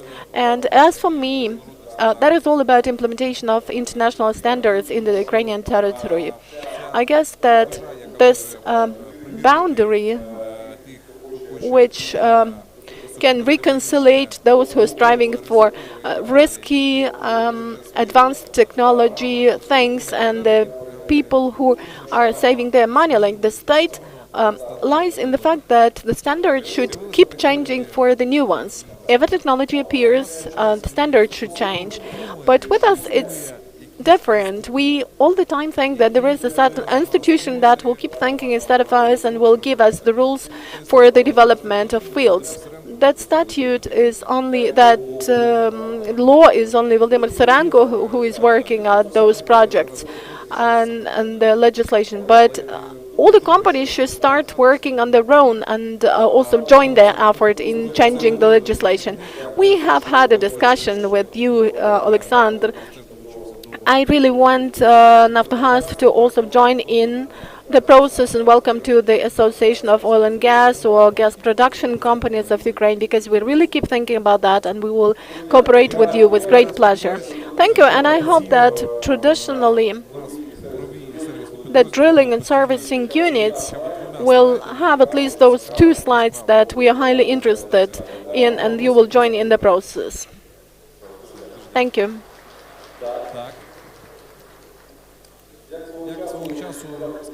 It was mentioned by Mr. Petrenchuk here. He was just watching me and Mr. Nahornyak, and he's an old friend of mine. And he said that, okay, you seem to have become friends. Who could have expected this? Petro, it is thanks to you that our friendship started very long ago, and we have really experienced a lot of things together. So perfectly knowing the drawbacks of Yuri Nikolaevich even more than other people do, I still think that our drawbacks are the continuation of our advantages and our good points. I would like to introduce to you a talented engineer, the head of the private production project, the person who has been to different sides of the barricade in the oil and gas market of Ukraine, right? Almost in all the directions. We have established the Association of Gas and Oil and Gas of Ukraine, so you are also a politician. So this is Mr. Yuri Nahornyak with the perfect topic for discussion, because with me the calendar year starts with the 1st of June and finishes when I drink the first glass of the formation water after the end of the conference. So over this year we have had 2 absolutely new things in the market introduced, and I'm happy that Yuri is the author of those things. So the first one is the risk contract. What is the right title for it? The first risk contract, which is related to the risks, not about the well, but about specific work performance. So congratulations to you and to BioAlliance company, because we have the VIII now, the second part of this company. Please welcome. That is a quest. Just look for them, for their representatives. And by the way, today we also have some other new company. For example, Arlen has made a request for the takeover of the and we have of another company, and we have Arlen Ukraine and its young CEO who is going to be responsible probably for the whole territory of Ukraine. And now, besides you telling about the risks, please also share information about the other aspect. Everybody is confused today. The people seem to be rather shy. All the companies seem to be rather shy. But the first multi-stage fracking in Western Ukraine, that's the thing Yuri has done. So please just tell about this. I'm happy to see you. Let's applaud. Thank you for the kind words. We really have very good relationship with Andriy. And I hope we'll be able to keep up these friendly relationships. So when Mr. Zakrevsky organizes the conference, the weather is always good, it's really beautiful. I was studying the weather forecast and it was rainy, but we are here today and we see some sunny weather. That's really positive. So Andriy is always reprimanding me for mispronouncing the name of the presentation. It is called risk-reward. This is the way I see it. Really, this year we have very big conference. Last year we had lots of people present online, and now we have it on offline. We see how many people have shown interest in the conference. I'm just stating my vision and my understanding. So in case you have any questions, you should give questions to me. I will follow the tradition and I will provide you some historical information. Where is the camera? Or where I should... How I should use the pointer.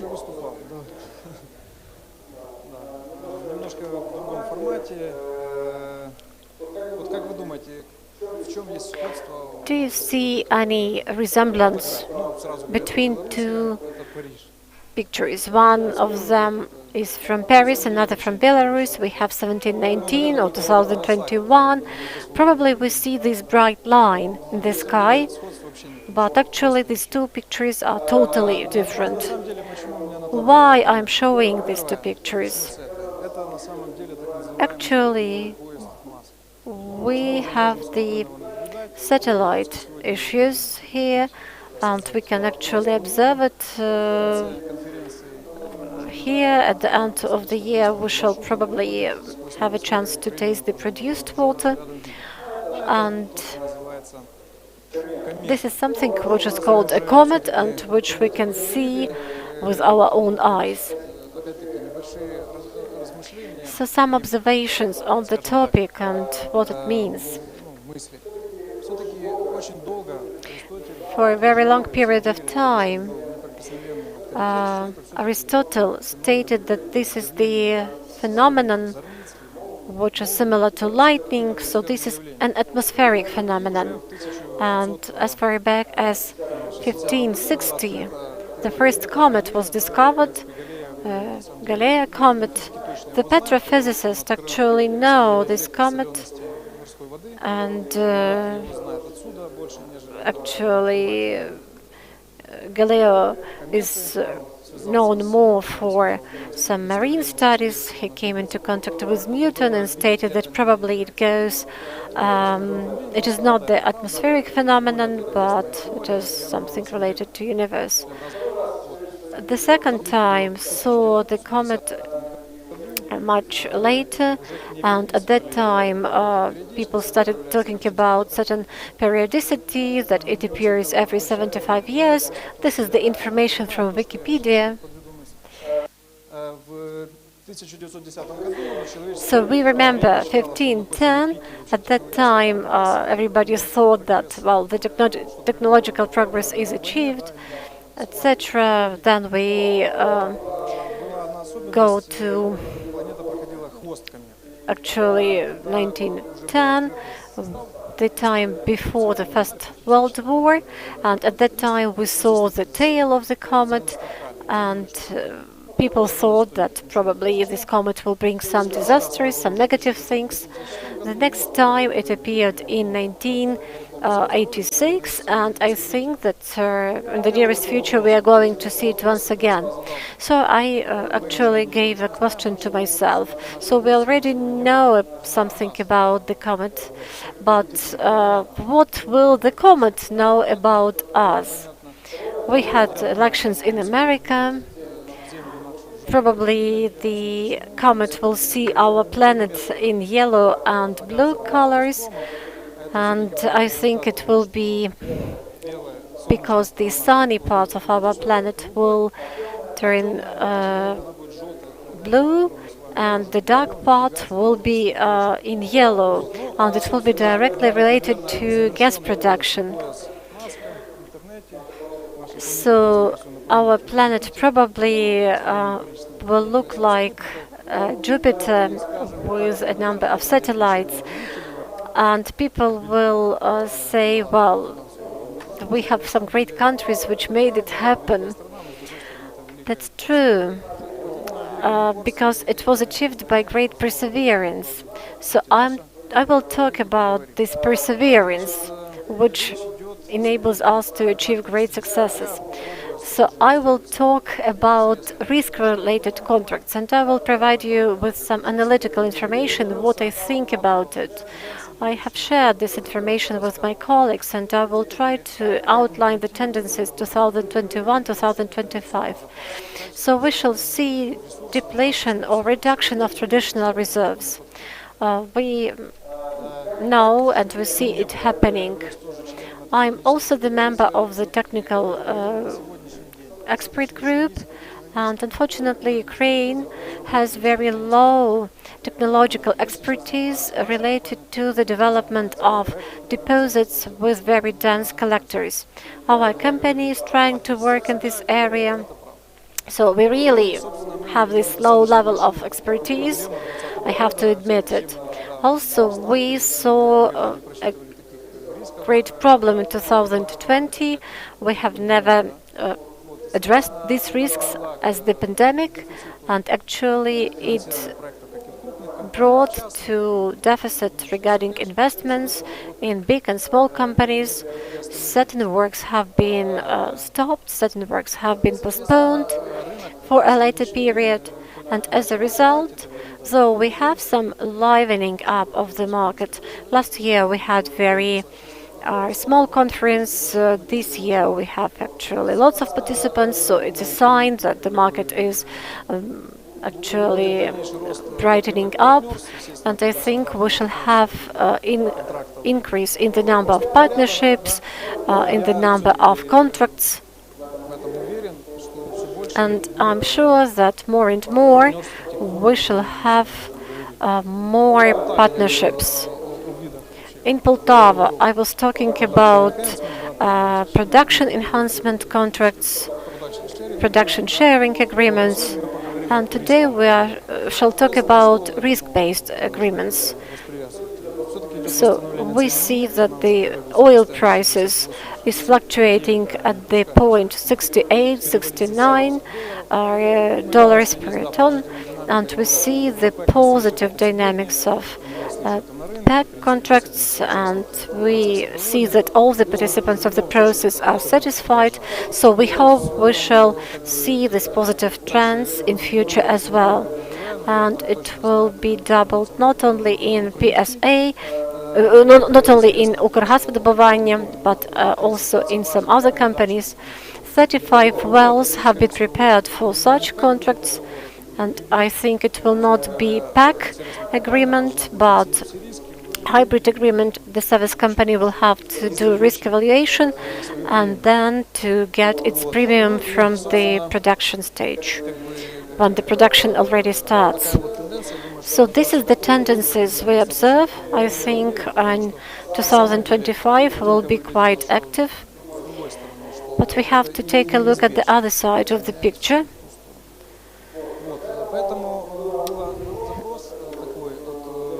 So there was a request from one of our colleagues, who is probably listening to us online, to mention how it works. So I will provide you some information how it works as I see it. So here we are talking about the enterprise forms and the types of funding. This is the most important thing, so I will give you more details about it. There is the risk of getting the so-called dry well, and the investors are not always ready for it. Therefore, there are a number of tools how we can balance the risks. The most widespread form of such enterprises is limited liability company. But here we have some restrictions as well. This is the most widespread type of attracting funds. I go to the investor, show the business case, we perform some works for the client. Another area is the so-called private venture capital. When we have LLC company, we have some issues there because it is related to shares, etc. So, for example, if the company is present in the region for some 20 years, I'm not sure that they will be ready to give their shares in exchange for capital. Therefore, it's necessary to find some other forms.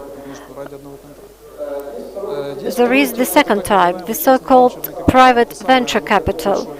And here we are talking about big funds, big private capital. There are people who are ready to take some risks and to invest their money into new things. But Ukraine does not work in a very good way with such funds. We saw big problems between Ukraine and international capital market. There is very low level of trust to Ukraine, quick changes in the government, joint venture enterprise. This is the most widespread type of enterprise, but again, Ukraine is an exclusion here. We have some bans on such form of partnership because people abused it too much. So now this form of partnership actually can fall under the risk of being recognized as joint enterprise, and therefore you will have to pay high taxes. Unfortunately, in Ukraine, these forms of cooperation do not work. And the last element is the so-called independent operators. This is what Export Petroleum does. As a rule, these are small companies with few people. There are the so-called independent extracting or drilling companies.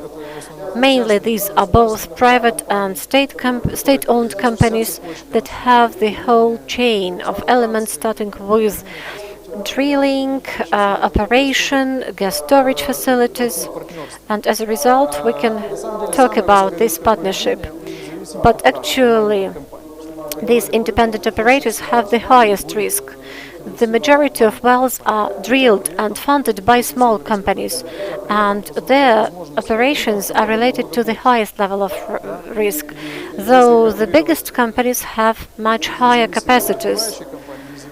So if we take independent operators and independent extracting companies, they can mitigate the risks of each other. So, for example, Burgas can help small companies and compensate some risks for getting the so-called dry wells. Unfortunately, so far we didn't have such cases, but all over the world these cases are present. So we have the only one which is possible, the limited liability company, and we have to exploit this type of enterprise form. Here you see the types of contracts. At the exploration stage, there are different ways of reducing risks and reducing costs by organizing the joint enterprise. The only way we had in Ukraine, this is contract with risk compensation contract. We tested it with GEOLOGY. The well was not the best one. So I'm talking about right now risk premium contracts. So it was the first contract in Ukraine of this kind. But there are also other types of contracts. Here they are. You see them in the slide. Overriding royalty interest contract or override contract. For example, the resources user is not ready to risk its money, so there is the company that is ready to do it, and the company gets the so-called override royalty. The company actually does not risk anything. And if we had it as a working element, probably we had less the so-called sleeping elements. Then reversion contract. The override can be reversed in terms of shares. For example, we have the well. The well is producing, it is profitable, and the nature reserve gets its share up to 5%. But when it becomes fully profitable, the well is converted into the share amounting to 20-25%.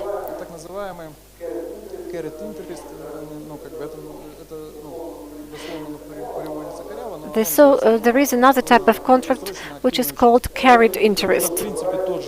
This is the same override with reversionary way, but it's actually the best one and the most correct one.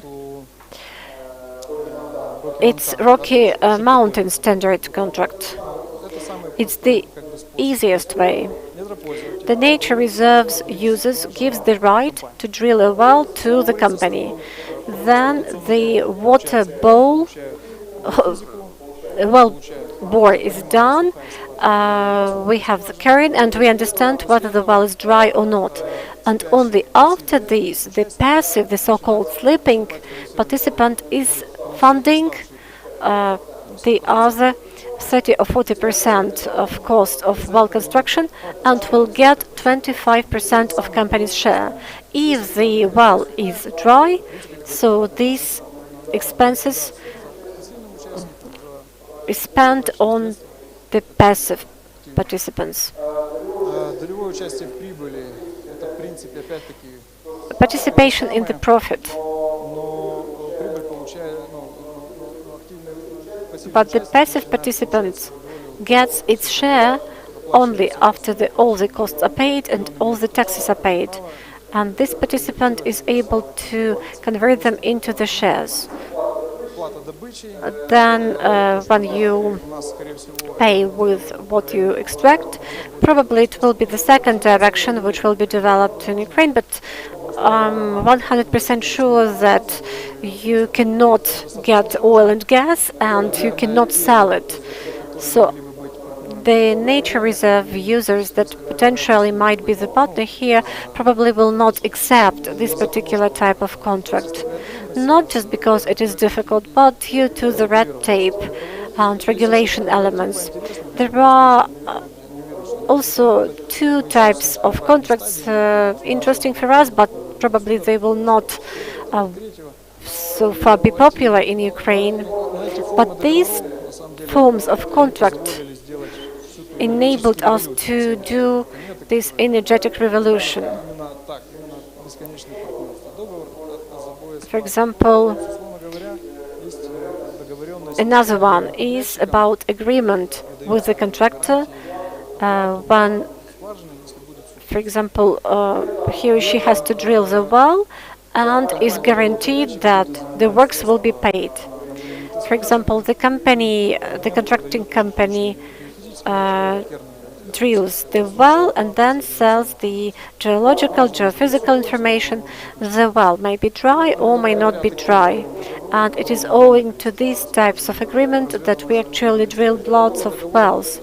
And the last agreement is dry hole agreement.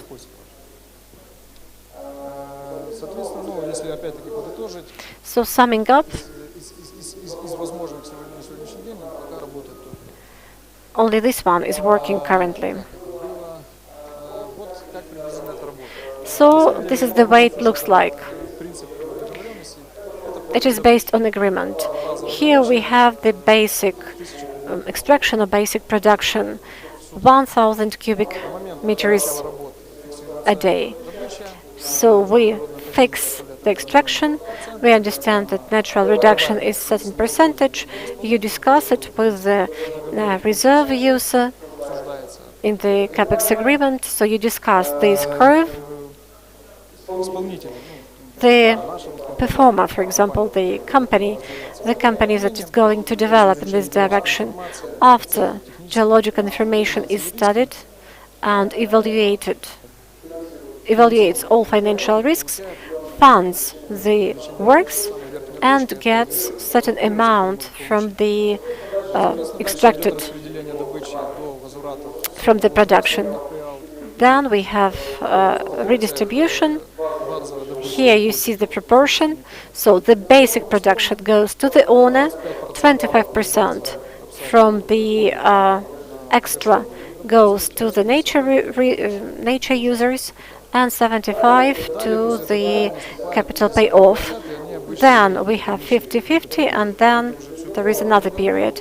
So all these issues are discussed during negotiations, and a lot of things depends on the risk you choose. The higher the risks, the better conditions will be here, and vice versa.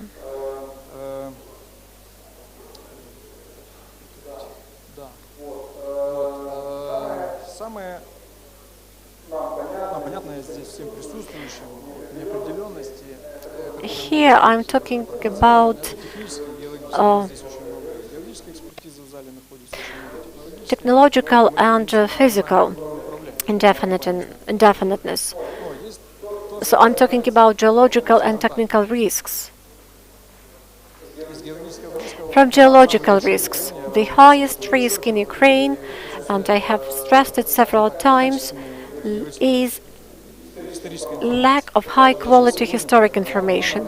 Today, we have already heard that we have very big massive of data, but still the quality of the material is non-relevant. It is outdated to describe the reserves with dense collectors. So we do not have specific and accurate information. Technical risks include competence of the service companies. We have to control them, whatever the situation in the market is. We have to control the quality of works and quality of competences. And there is also the so-called business risks. This is something we also faced in our experience. And also taxes. Whatever contract we are talking about, which were mentioned in the first slide, in case we have some issues with taxes, you have to file a lawsuit to the court and discuss it in the court. We have been discussing this issue in the association, and there is only one company that managed to prove its point. So you really bear very high risks of being taxed and actually being taxed in a very serious way. Also, we have the demand fluctuation, the operational costs, the changes of expenses for the production, price fluctuation. So if you are present in a stable market, the picture is different. But we are in the gas market. In winter, the demand is good, but in summer, the demand is low, the extraction or production is low, and if you have operational costs, the economy of your enterprise goes down. I'm talking about both extracting companies and service companies. Or price fluctuation. You saw what we had in 2020. It seems to me somewhere in May or June 2020, the prices were about 1,800 hryvnias. So in summer, if I'm not mistaken, the prices were just like that. We actually had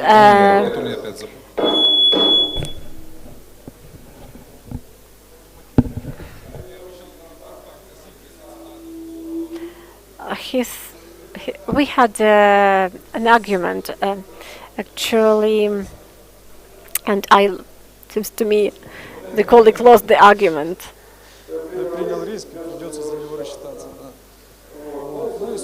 about the price.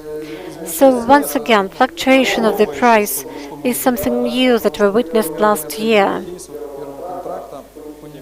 For example, coming back to our first oil contract, the partners wanted to talk about $38. So just imagine fracking technologies, perforation, packing, pumping and compression, coiled tubing technologies.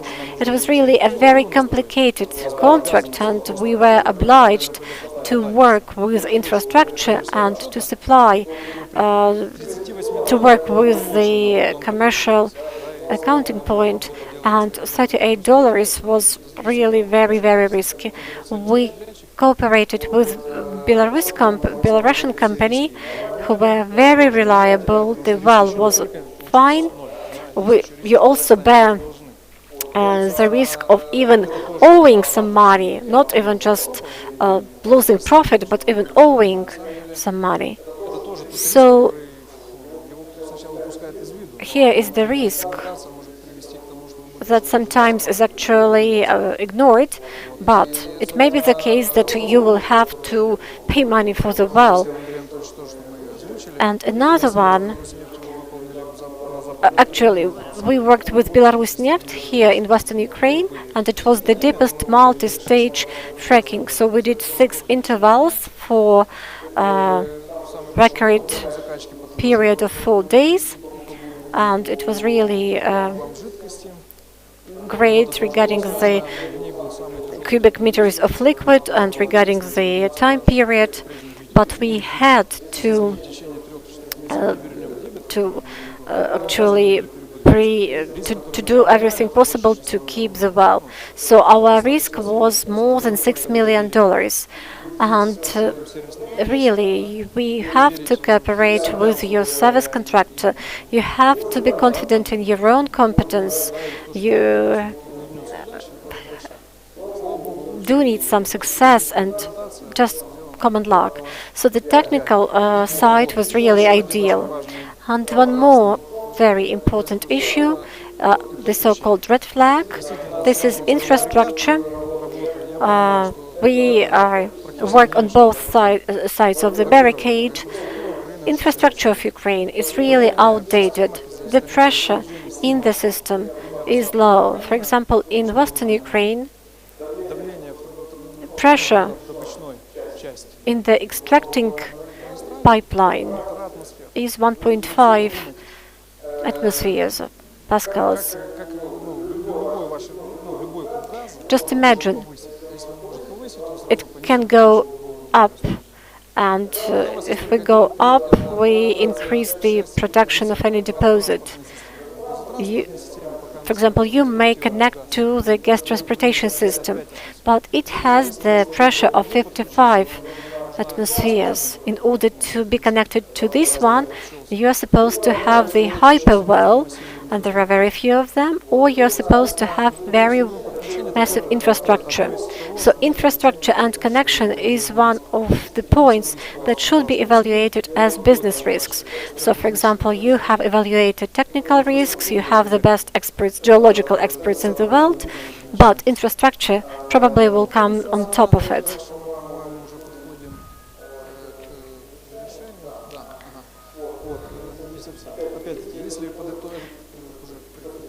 And this is the last slide in my presentation.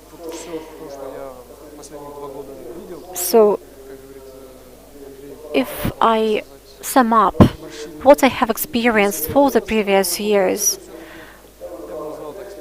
I would probably use the expression hidden opportunities, or the so-called sleeping opportunities. The first element here is the power of state, or the mandate of state. The state, the power, the authorities considers our industry as something profitable.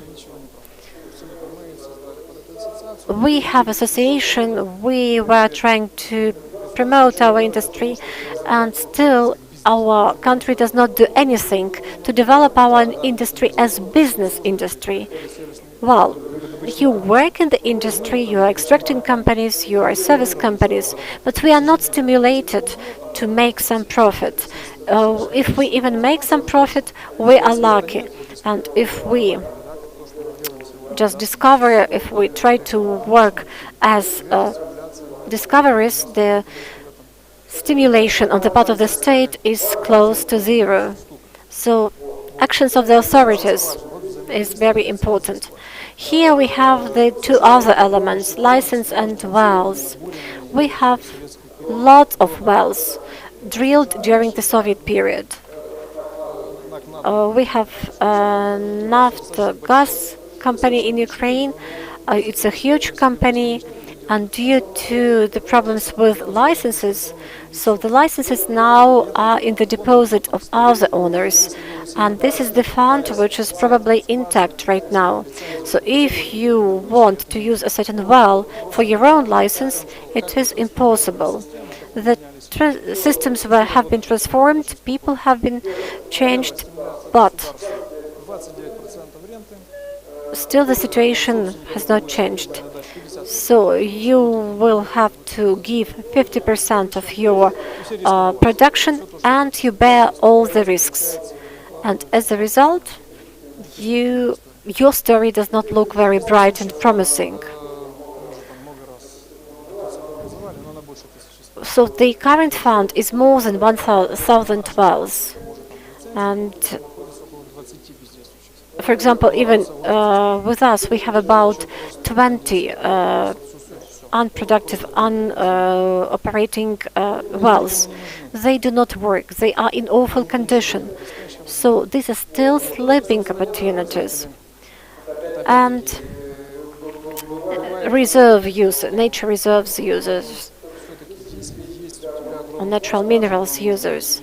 For example, if you have lots of wells and you would like to increase your production, but they are on the other part of license, you have to work with it. You can ask people to do something with it. Yes, we are the monopolistic company, but we can do something.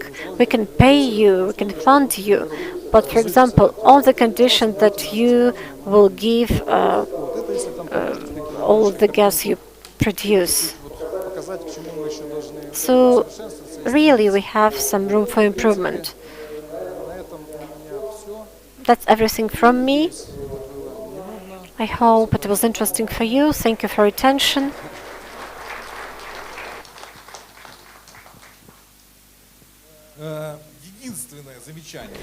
There is only one remark to what you've said. Your presentation was quite long.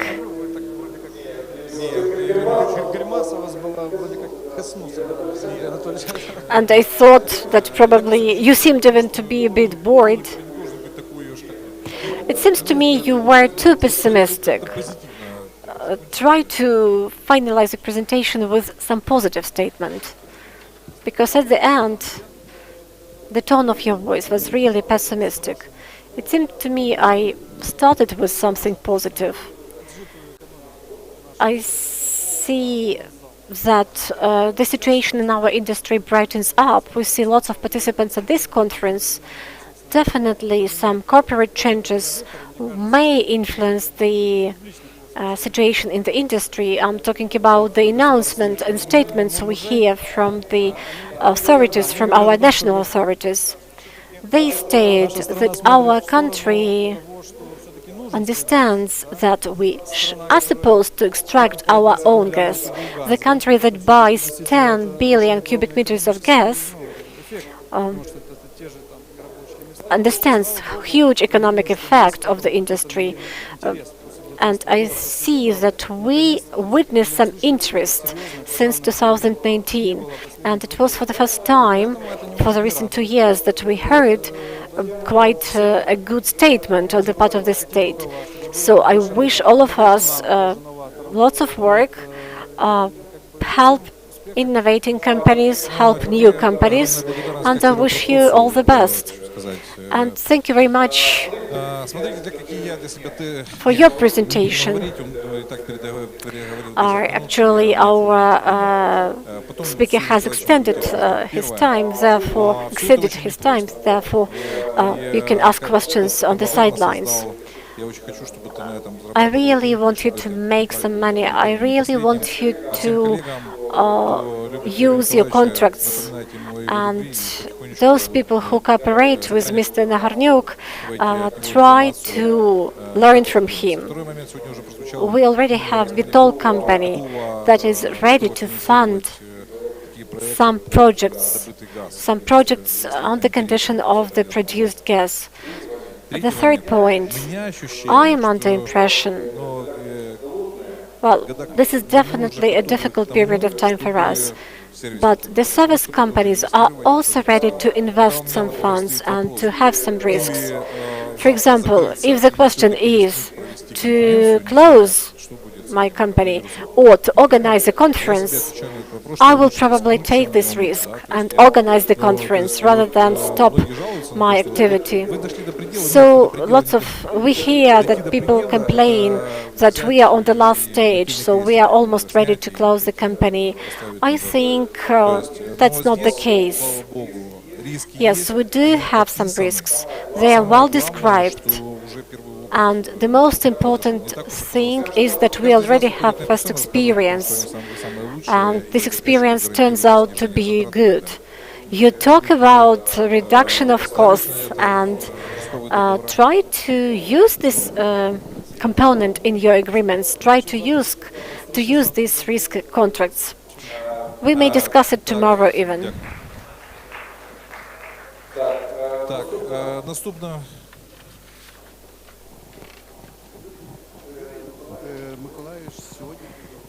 Yuri Nikolaevich was talking about very serious theoretical points which deserve PhD reward, and probably this theoretical information is definitely useful for us. Are the national authorities interested in your developments? Because what you are talking about is really unique. Dear colleagues, try to follow the news. We have lots of news, and let's wait for a couple of weeks. This is the information about the last presentation, and let's wait. That's everything I can say. Become the members of the association, and here you have the executive director of the association. And I would like to express our gratitude to all the members of the association who supported us throughout the year. We have participation of the national authorities. SIMOIL joined, Horizonte joined, Weatherford is supporting us in a moral way. Poltava Polytechnic University is with us. So I encourage you to become the members of our association and have your say. Now I would like to give the floor to the representatives of Belarus-Nafta. So we have already described Belarus-Nafta and Service Oil company. And do you know who helped set up Service Oil company in Ukraine?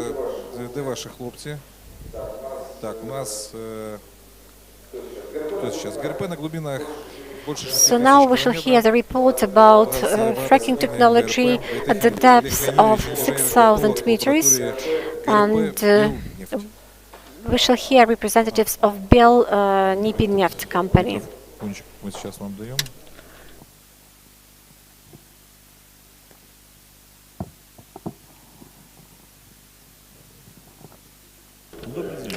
Good afternoon, dear colleagues. Thanks a lot for the pleasure of having a speech here.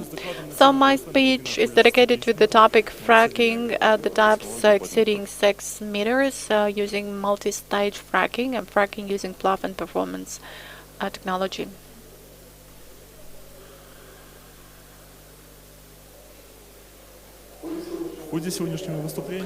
In today's speech, we will speak about the experience of fracking We will also speak about the substantiation of the choice of the technological solution, and we'll have a look at acid fracking based on carbonate collectors and fracking in the conditions of ultra permeable conditions. What is happening? The wrong slide.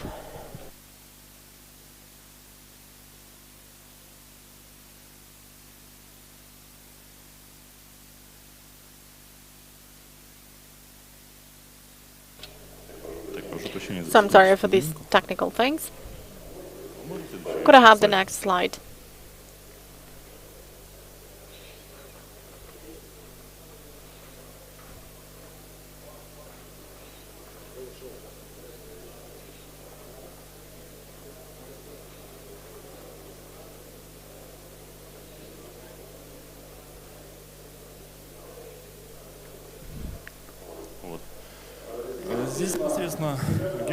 So you can see the geography of our works. We started applying this technology of fracking in 2008, and we have already entered the market, the servicing market.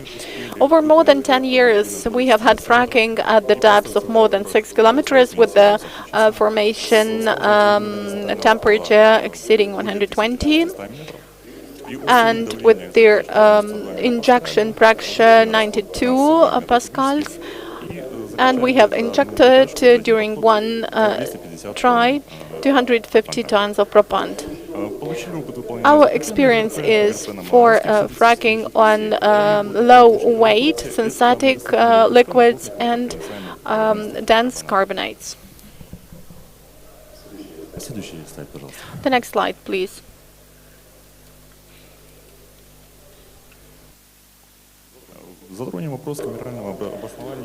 And here is the substantiation for the choice of the technological solution.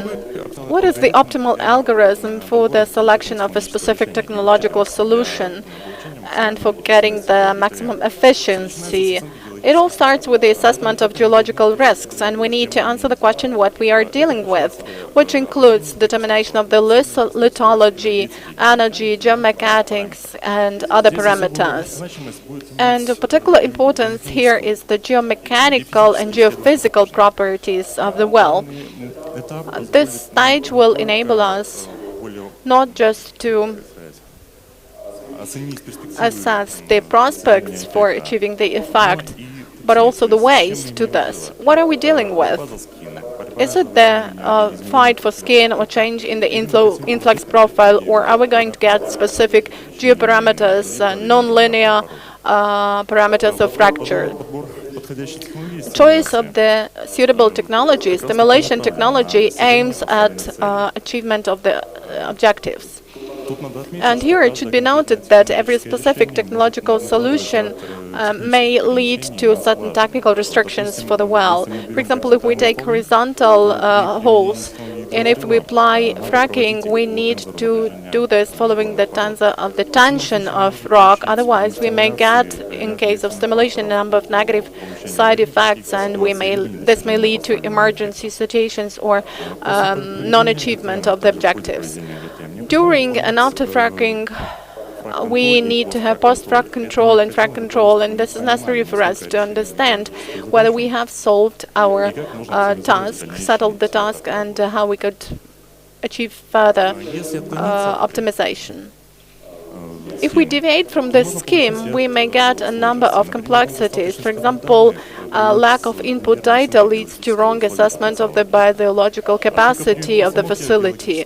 The assessment in the setting of the geological task will lead to mistakes in the strategy. And of course, this will lead to the selection of the wrong stimulation technology. Also, we need to have a look at the availability of technical restrictions. When we look at the field, at the development field, one inefficient well is not yet a problem, because we can always cope with the problem with further drilling. But when we speak about a specific well, again, if we have a look at the effects, when we have the horizontal well, it's very difficult to get good results.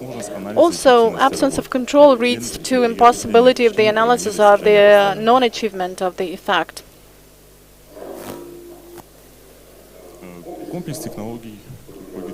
A complex of technologies of acid fracking. Belarusneft applies to carbonate collectors frackings divided into two categories: acid, purely acid one, and acid fracking with propant.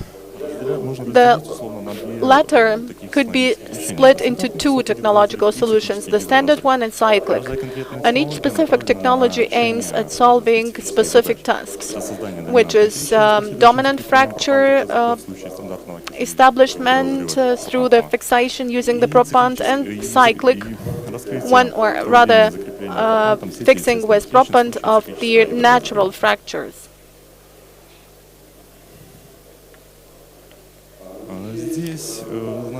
Here in the slide you can see the advantages of the acid one over classicid one, because with carbonate collectors with low pressure in the formations, it's very difficult to get the effect only as a result of working with a certain specific fracture. The point is that lack of energy leads to the disappearance of the fracture, and if we inject propant and remain it open, we will get a very positive effect.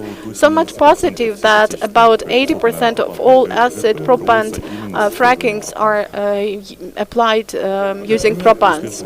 Here is an example of successful work, well 56 as that, which is not that much their acid propant fracking. The well is characterized by rather small area of the horizontal hole, and we have made 4 frackings within their deadline set, and we got a very good debit which exceeds all the surrounding wells. Here is a set of technological solutions for low permeability collectors.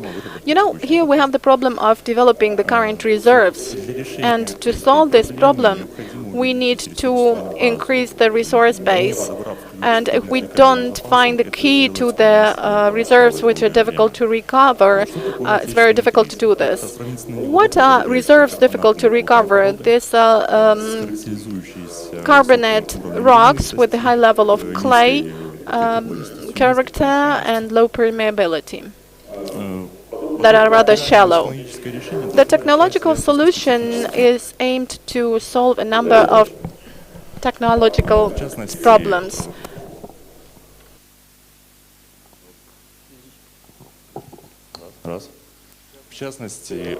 In particular, the technology aims to increase the area of contacting. It should also contribute to the embracement of the effect of the maximum volume of the rock, and to preserve the natural permeability of the rock. And schematically, it's represented on the slide. Starting with 2015, we paved our way to their increase in the area of drainage of a separate area. We had low viscosity fluids and some other fluids to reduce the load on the formation and to increase the permeability. But very quickly, within some years, we made a conclusion that this methodology is not enough for successful development of reserves difficult to recover. The point is that formation components do not allow us to embrace the sufficient area of the formation, because the distance between every specific fracture is rather large. And in parallel, we started developing cluster fracking technology, which is the same time effect on several very small intervals of perforation, with the guaranteed creation of fractures in each of them. Having got some experience of using this technology, layer components, we also got a certain fund, a certain stock of wells would need to be stimulated once again, and we had to settle the task of finding an optimal technology for this stimulation. We found it, and while we were increasing the drainage area, we paid attention to certain technologies, and we did repeated fracking. And the crown to all that, in the field of development of the reserves difficult to recover, was the multi-stage fracking technology, plug-and-perf approach, using cluster approach on polyacrylamides. As far as repeated works on fracking are concerned, so we considered different options and we rejected some of them. In this slide you can just see the whole set of tools. We performed the repeated fracking, multi-stage fracking in the well 310R, and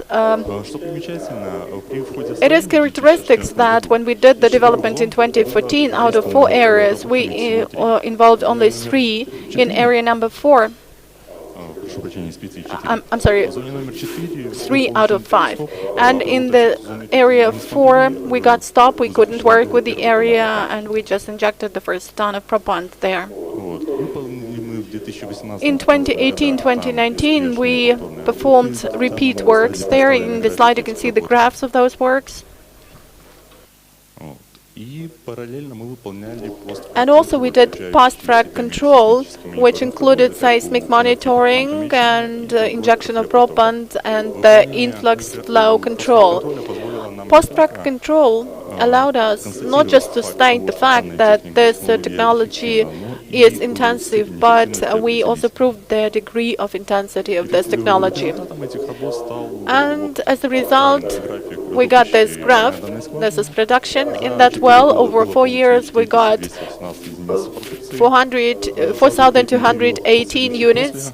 And over the 2 years after this repeat stimulation, we actually increased the production twice. So it all resulted in the fact that we proved the efficiency of that technology, we settled all the geological tasks, we confirmed the importance of doing post-frac control, and starting from the moment when we started our works on repeat stimulation, we increased our production twice. Here is an example of cluster plug-and-perf fracking technology. Гордость — это наша лучшая скважина. Длина горизонтального участка ствола 1200 метров. Пористость 3,5%, но это опять же мы возвращаемся к нашим традиционным коллекторам. Планировали выполнить мы 12 стадий ГРП, с одновременным созданием от 2 до 5 трещин за стадию. Всего 40 трещин ГРП. Побочными требованием было выход на расход 15 кубов в минуту. Работы были выполнены успешно. Вот представлены все графики операций. В общем-то, никаких отклонений и осложнений мы не видим. Фактически мы выполнили, не получили отклонений или осложнений ни на одном из этапов. Все работы по созданию 40 трещин заняли всего 17 дней, причем надо отметить, что данный показатель может быть дополнительно улучшен. Дело в том, что большая часть этого there were some delays because we needed to bring a lot of water, almost 16,000 units of water and almost 2 tons of the material.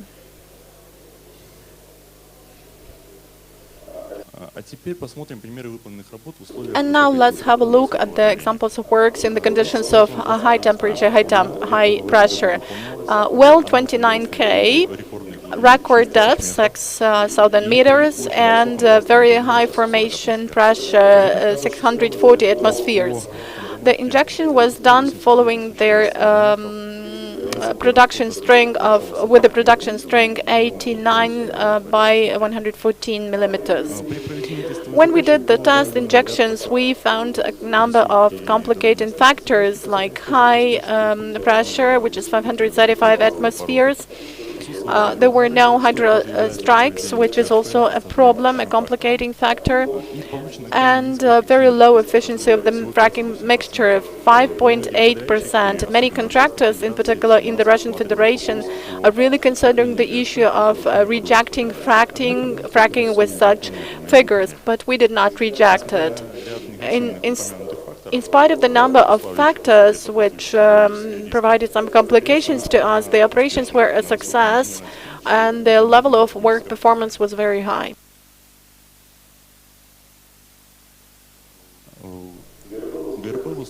Fracking in high temperature, it is well 1016A. Perforation was done at the formation temperature of 180%, and it was planned to be as classical fracking. We intended to inject 40 tons of propant, but we got a light stop, because we just replaced the classical fracking with the frac pack technology. You can see it in the graph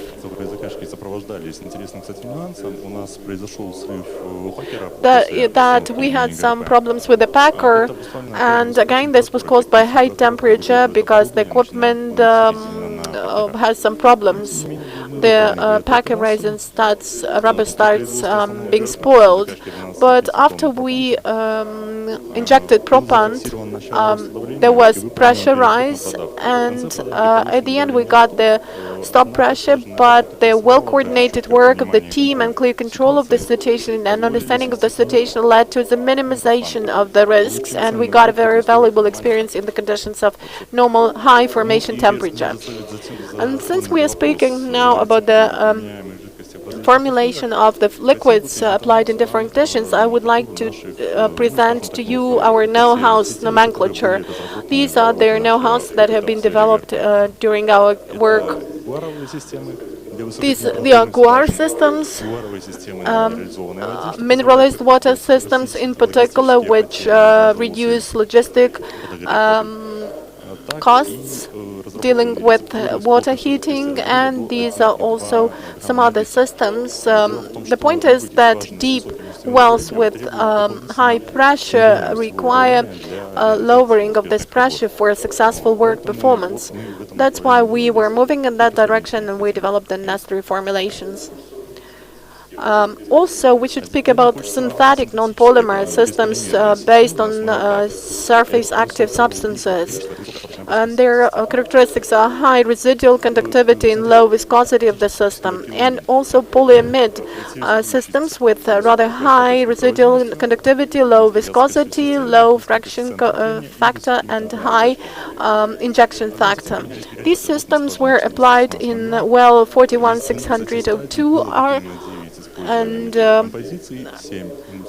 9 stages were performed using cluster plug-in performance, a perforation approach, and again the following peculiarities were traced: low viscosity of the fluid, high dynamic carrying capacity, low fraction factor, which enable us to have a very good consumption.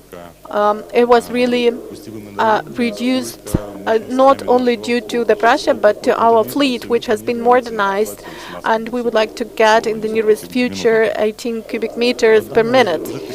This liquid has enabled us to achieve complex geometry because the grid of fractures ensures high degree of coverage in the horizontal hole. And also our experiments have shown that these systems reduce the conductivity of the rock matrix to the maximum extent possible. So we've got additional experience and we are intending to apply those technologies in the future, and we have 2 candidates, 2 wells with which we will try to work in this way. Our plan is also to increase the consumption by 18 cubic meters per minute, and we will get the injection of more than 5, and we will get more than 5 fractures within 1 attempt.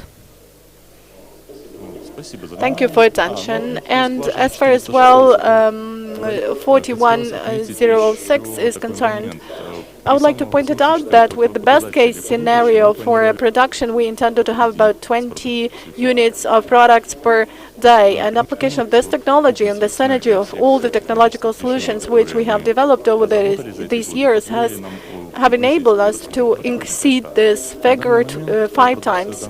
And the debit in this well is now more than 110 units per day.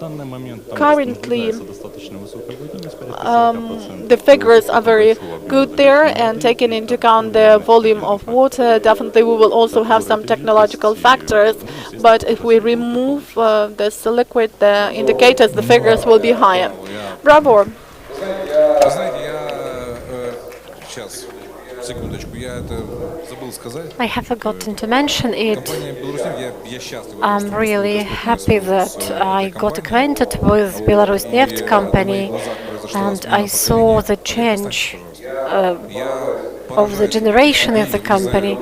I'm really impressed with the people. I don't know what you eat. Probably it's because you eat lots of potatoes. I'm really impressed with the results. They actually extracted whatever was possible. They started applying the most advanced technologies, irrespective of sanctions. They did horizontal technologies. They did fracking. Now they do repeated tracking on those deposits which were considered to be depleted. So they are brave enough to take this risk.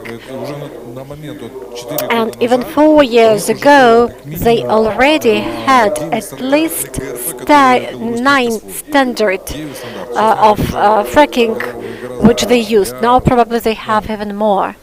I'm actually lost for words. So we managed to already attract some Belarusian experts. So I do hope we'll be able to have a leg in our team as well. And I saw there were a number of questions. Если можно сокращать время, они все здесь есть, сегодня присутствует руководство Беларусьнефти у нас. Here we have the management of the company. You have heard the licenses, about licenses, you have heard information from Mr. Nagornyak.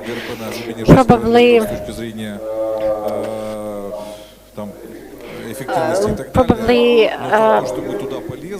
the fact that you go to the depths of 6,000 meters is really great. We actually do not have any other choice. And we have always heard that what is deeper than 3,500 meters is not recommended. So we really have lots of prospects. Belarusneft actually is one of the best companies.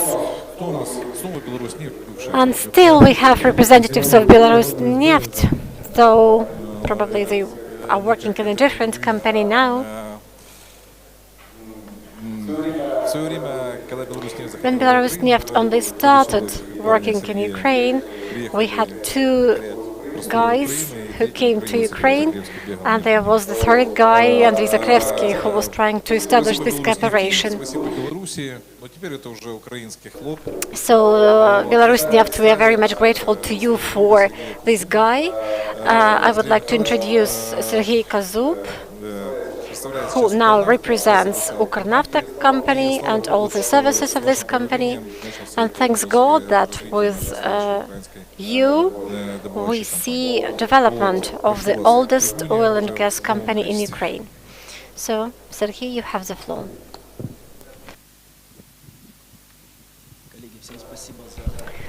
Dear colleagues, thank you very much for being active, for being eager to listen to lots of important information. Thank you very much, Andriy, for inviting me here and for inviting Ukrnafta to your conferences, to your workshops and forums, actually to all the events organized by him. I was thinking what kind of topic I should take this year, and I have prepared the first topic, and he said, okay, this is something we have already heard, so I have actually changed it and prepared the report, the presentation on new technologies, something I know very well on intensifying the well. So actually the topic of the report is fly ash frack. So this is ash, slam ash material, and now we actually change the terminology and call this agent fly ash.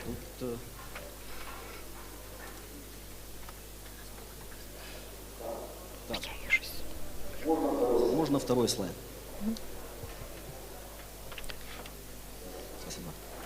The second slide, please. A couple of words about our project. So we have the Department of Oil Services, which was established in 2018 by consolidation of all autonomous structure divisions aimed at Ukrnafta company, which didn't have the complete budget and were autonomous. As a result, the separate cluster was established within Ukrnafta company, and it was aimed at providing services and organizing our activities. In future, the strategy of the company was trying to organize the services in the Ukrainian market for oil and gas industry. So what do we have as a result of this consolidation? First of all, we have our staff, our human resources, more than 1,300 people. We have hydro-fracking technology, 2 coil tubing technology units, 174 compression units, 37 units for slick line services. We have repairing warehouse. We also have special pumping and compression equipment production facility, and we have 517 units of technological equipment. And actually, we have 60 external clients. We have very serious intellectual segment. We have 3 special divisions with their labs and equipment, industrial chemistry, well exploration department, and fracking division. Please, next slide. Some data. What fracking technology means for our company. You have heard the previous speaker who stated that Belarusneft started doing fracking technology long time ago. I would say it was 2006-2007, because I remember how these works were launched when I was working in Belarusneft company. In Ukrnafta we started in 1996 when we bought American fleet, and the picture you see in the slide. So for this period of time, for 25 years, we managed to do 447 fracking operations and managed to get 77,000 tons of oil, and we managed to get 30 million cubic meters of gas. But we are talking about innovative technologies and new fracking technologies, fly ash. What triggered us to do these operations, to start them last year, and why we have transferred from start-up to the very operations. It took us about 1 year to go through the whole cycle, from start-up to full operations. There were 3 triggering factors. We remember COVID situation last spring, the abrupt drop in hydrocarbons, and another point was unregulated issue on taxation, which undoubtedly was a bad factor for intensifying this segment. So these were the 3 factors that triggered our activities. As a result, we started thinking how we can reduce the financial component of fracking technology. So we got together, we discussed it, we remembered our experience of our American colleagues, we studied their experience, their operations in this segment, and remember Winston Churchill, who said that a clever person does not make mistakes, it relies on the mistakes of others, and he's using the experience of others. So this was the way we have chosen for us. I was probably the biggest skeptic about implementation of this technology because I was sure that fly ash, the propellant actually, would not be a good agent that because it will not filter the fluids and will make the whole process worse. So our step number 2 was studying of the materials. We got 4 samples from the tech company, from HTTP, situated in western Ukraine. Following IP technology, we did all the tests for acid resistance, filtration, sedimentation, and a number of others. And we were surprised with the results because 90% of the material offered met all the criteria and standards applied now according to IP for propellants. And we made a decision that we are going to implement this technology. You understand, fine-grained propellant. It is 0.05 millimeters. So this is dust, and actually it is not supposed to filter fluid or anything else, but it turned out to be different.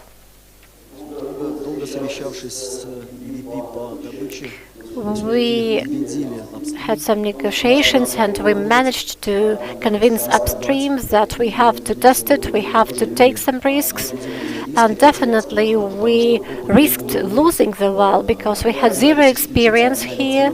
We applied our theoretical knowledge from internet resources, and it was good that we had a meeting here in Ukraine. We had a meeting with representatives of the American company that performs the same works in America. And Mr. Ring stated that, well, you should not be afraid of it, you should start. So it was the triggering factor that enabled us to do it. Upstream made a decision that probably we shall start with the pumping fleet. And we had to start these works. So the first thing was done on the 31st of December. And here you have the description of the situation. We have fly ash 24 tons plus 1 ton of propellant 40/70. As a result, we saw that the pumping well improved its capacity for 60%. 2 months ago, we had the second operation, just the same. We become more experienced. We try to calculate our capacity. We observe how the very operations are going on, how the formation responds, and how the fracture opens. This information is to some extent wrong because as of today we changed some equipment for pumping equipment, and the capacity, the capacity increased actually 400%, and we just didn't manage to change the information in the slide. Here you see the information on well 441D. It was our first facility, and despite the fact that the pumping installation, pumping station had higher capacity, the compression pressure was decreased, and still we had some positive results. This slide is again not accurate because, as I have already mentioned, the growth is 400%, so we shall monitor this technology, we continue implementing it, and we have very ambitious plans that have already been negotiated with upstream, and probably we are going to implement this technology in Ukernafta fleet. Please, next slide. This slide is entitled whether we have reached the goal. Yes, we have reached the goal, and you see the figures. So the figures here are only about the criteria for evaluating our expenditures. First of all, this is material which we have to buy for fracking. 1 meter of gel costs more than 2,000 hryvnias. 1 ton of propellant starts from 7,500 hryvnias. And we remember the real price, it's about $1,000. And as a result, our previous costs for one frac, taking into account workover operations, were up to 4 million hryvnias. This is the average price in the market, so it fluctuates depending on the volume of works, particularly workover works. So what do we have today? 1 ton of fly ash costs 1,100 hryvnias. It's cheap, and we use the produced water from our deposits. This is something that goes with fluid. We use our own fracking fleet, and we have the calculation that 2 fracking cost about 1.5 million hryvnias. And we still have some issues related to optimizing our work. So even if we do it, we'll be able to decrease the price even more. So the conclusions: expenditures are reduced, compression fleet works better, we have higher pressure, better compression, and as a result we have good figures that testify that all these works have been successful. Next slide, please. These are our partners. We have more than 60 partners in the external market of Ukraine. These are key players in oil and gas industry. That's everything from me. Dear colleagues, thank you for your attention.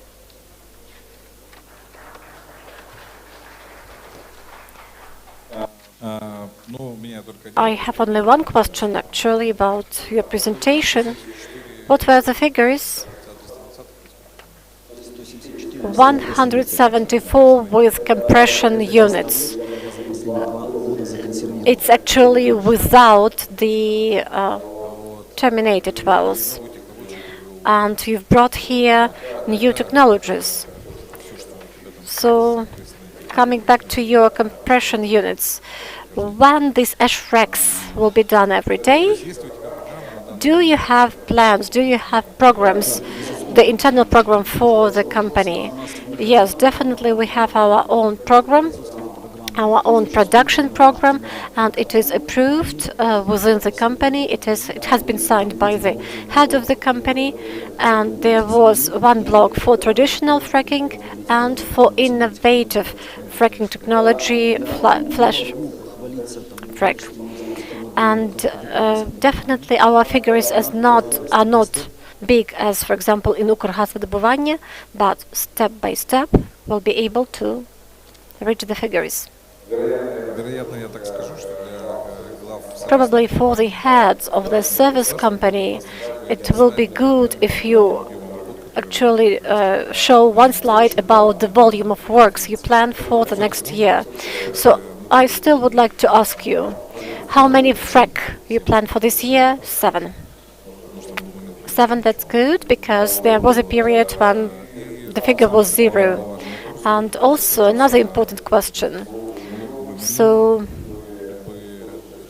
now the situation with the corporate changes is stable, is good. So coming back to the programs, even if the division will take place, oil sector will stay with you. So what was applied in Belarus? When you're going to do the same in Ukraine? It deviates from my topic actually, but we do have negotiations regarding site tracking and on the basis of risk service contracts, and one of the companies is here. We do negotiations with the company. There is another company that is willing to participate in this case, but we all understand that priority is to evaluate the possibilities of dividing the assets of the company. Still, we can work in parallel in both directions. Recently, we have had a meeting with one of the service companies that in the nearest future probably will take the whole case, starting from evaluating the deposit, field works, doing site tracking, and intensification of application of fracking method.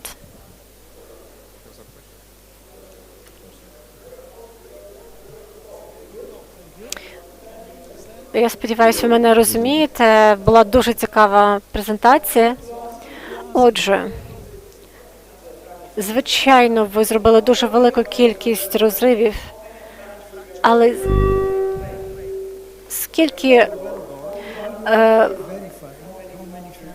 скільки розривів ви будете робити на один стовбур, на один ствол скважини? Те, що ви робите зараз, це ви працюєте з резервуаром. Як ви моделюєте тиски і... Вибачаюсь, звісно. Пане Бронемір, пане Сергій, можна вас спуститися з вас? Сергій, I kindly ask you to Вас на секундочку. come here.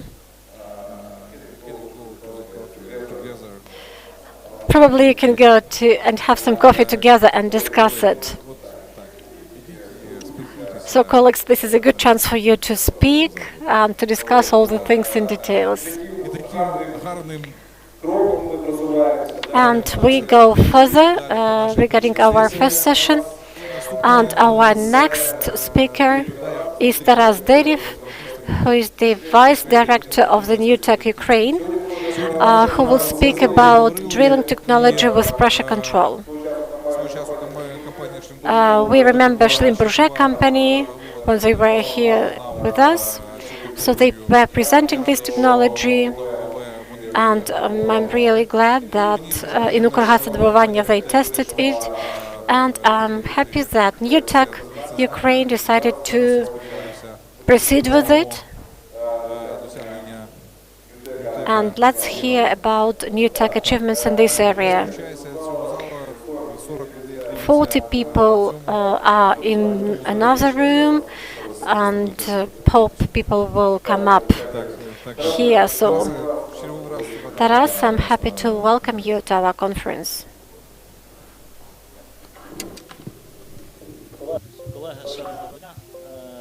Dear colleagues, I'm glad to welcome you at the 7th International Conference, actually 8th.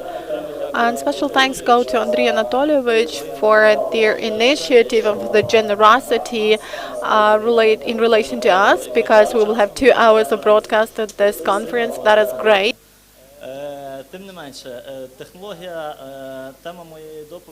So I'm going to speak about their MPD approach, the international experience, and it's not a secret for anyone.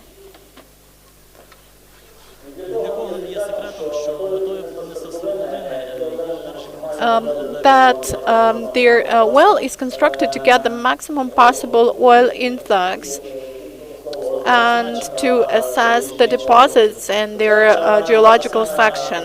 However, to achieve the goal, we need to do a lot of work. In particular, we need to analyze the geological section of the well to choose the optimal construction, to minimize the effect of the drilling fluid on their formation, to improve the the drilling technology during the initial formation opening.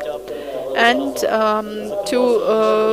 in my today's presentation, I would like to speak in particular about two factors, which is to minimize the effect of the fluid on the formation and improve technology during the primary opening. In the best times when the Ukraine was meeting its needs and was also the exporter of hydrocarbons for their neighboring countries, this factor of removal of oil and gas, extraction of oil and gas was probably not the most important thing. But now the situation is different, because now the factor of removal of oil and gas from their productive formations is about 30%, though for high-tech companies of the US and Canada, this factor reaches 70% during the initial formation opening. But when the situation changed and most of the fields are already depleted, many advanced companies start applying expensive and high-tech technologies, which the effect of which would be much, much higher if they were used in the designing and development of the fields at the initial stages. Along with fracking, formation, intensification with acids, well casings, we do have technologies which enable to minimize the effect on the filtering properties of the formation at the initial stage, and MPD, or managed pressure drilling, is a technology like this. This is a drilling when you can actually regulate the anti-pressure and the recirculation density. And in case of industrial production, their hydrodynamic pressure should exceed the formation pressure. And in the graphs, you can actually see in the violet line, which shows the formation layer, and the way the figure of exceeding from 4 to 15%. And also you can see several stages of the well construction, which is where we have cyclic development, and you can see there hydro fracking pressure as well. So we can see this window, this gap between the formation pressure and the fracking one. And this is their green line. It's like the sinusoid in drilling. Since in drilling we have two components, not just hydrostatics of the drilling fluid, but hydrodynamics of the losses of pressure in the pipes. And when we speak about statics, this component is, of course, not relevant. Therefore, we have their cyclic load on the productive formation. And in low permeability collectors, this may cause a problem and reduce the debit of the well or lead to full absence of the influx of hydrocarbons. The conditions that contribute to the negative effect of the drilling fluid on the collector formations are depression of formations because of depleted horizons and higher spendings of drilling fluid. So we suggest that in MPD we can regulate their back pressure, the formation back pressure, and we have to choose the minimum necessary figures which exceed their pressure, hydrodynamic pressure over formation pressure by the lowest figure possible. We just have their back pressure, and the hydrodynamic component then disappears. It's not relevant, and this back pressure is compensated. In the lower graph, you can see the pressure increased in their whole clearance, and the pressure down the hole is also increased. With this method of drilling, we have a well-balanced curve of pressure down the hole. In the next slide, you can see the schematic representation of the pressure down the hole, which includes hydrodynamic component, and in the standard way of drilling, this is also pressure losses in the hole clearance. And also additional pressure on the surface is added, and here the hydrodynamic component is lowered several times. To apply this method, the well is to be provided with the RCD, and their drilling fluid leaves the wells through their control choke via the manifold line, and the control choke opens up or closes up there due to the back pressure at the wellhead.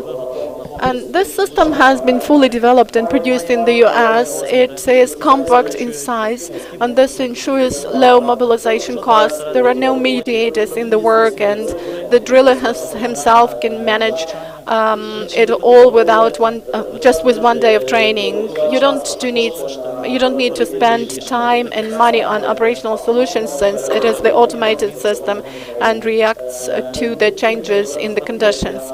And the necessary calculations at the initial stage are performed fully by the Newfolk Ukraine company.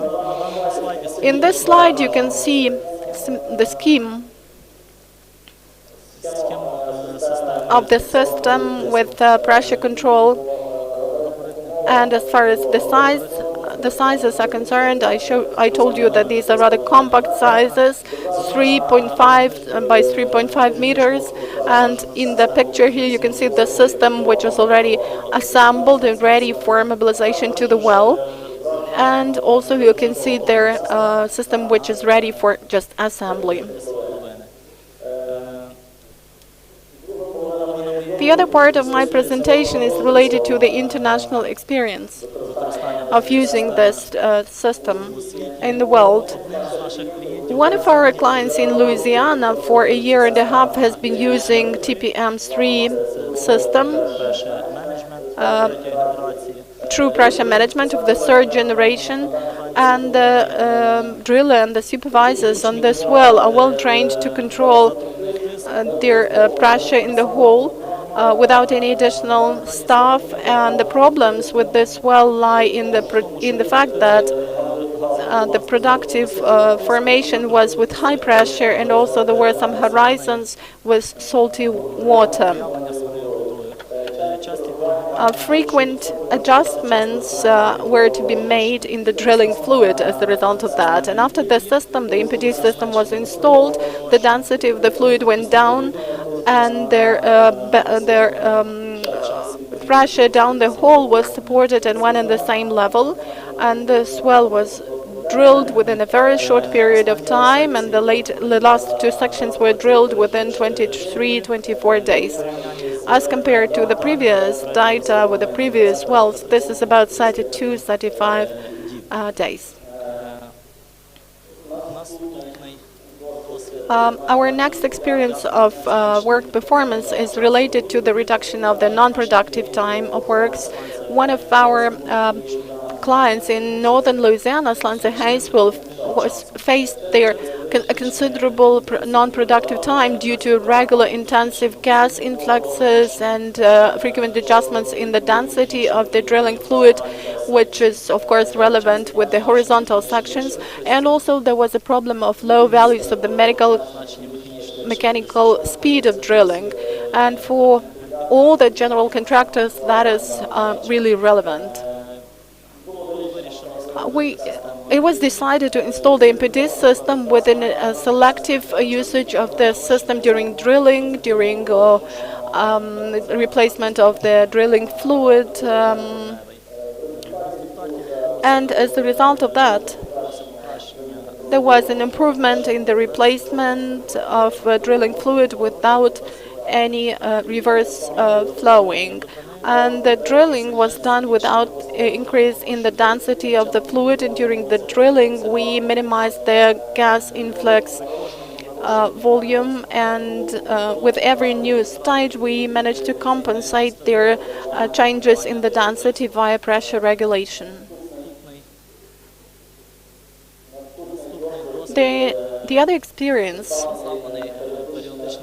is regular water show removal, because some of our customers in Texas have actually faced this problem, and the problem was about their influx of shallow lying water in the intermediate section and a large volume of absorption down the hole, leading to even complete loss of circulation if heavy drilling fluids were applied.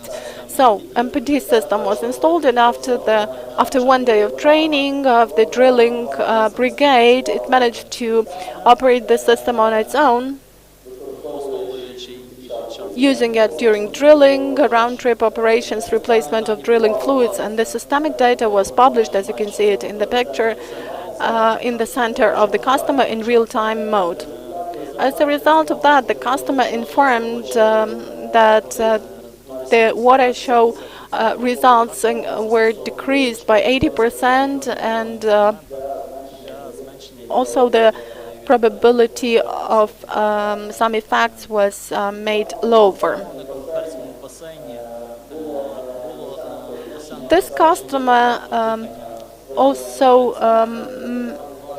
managed well ballowing. You can see in the picture to the right that the tightness of this drilling rigs is really dense, and therefore all the productive formations are drained, are highly drained, and there is constant overflow of both the fluid and some other non-drilling fluids. The problem in maintenance of the average mechanical speed and the density of the fluid remains, and their produced water influx in the scope of 5 cubic meters could be traced.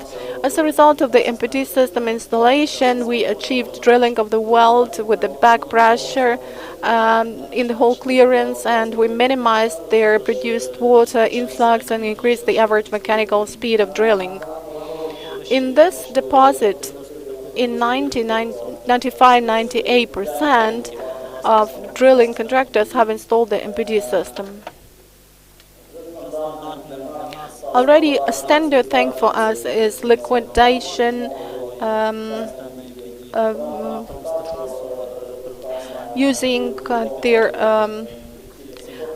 differential grasp related to the formation water,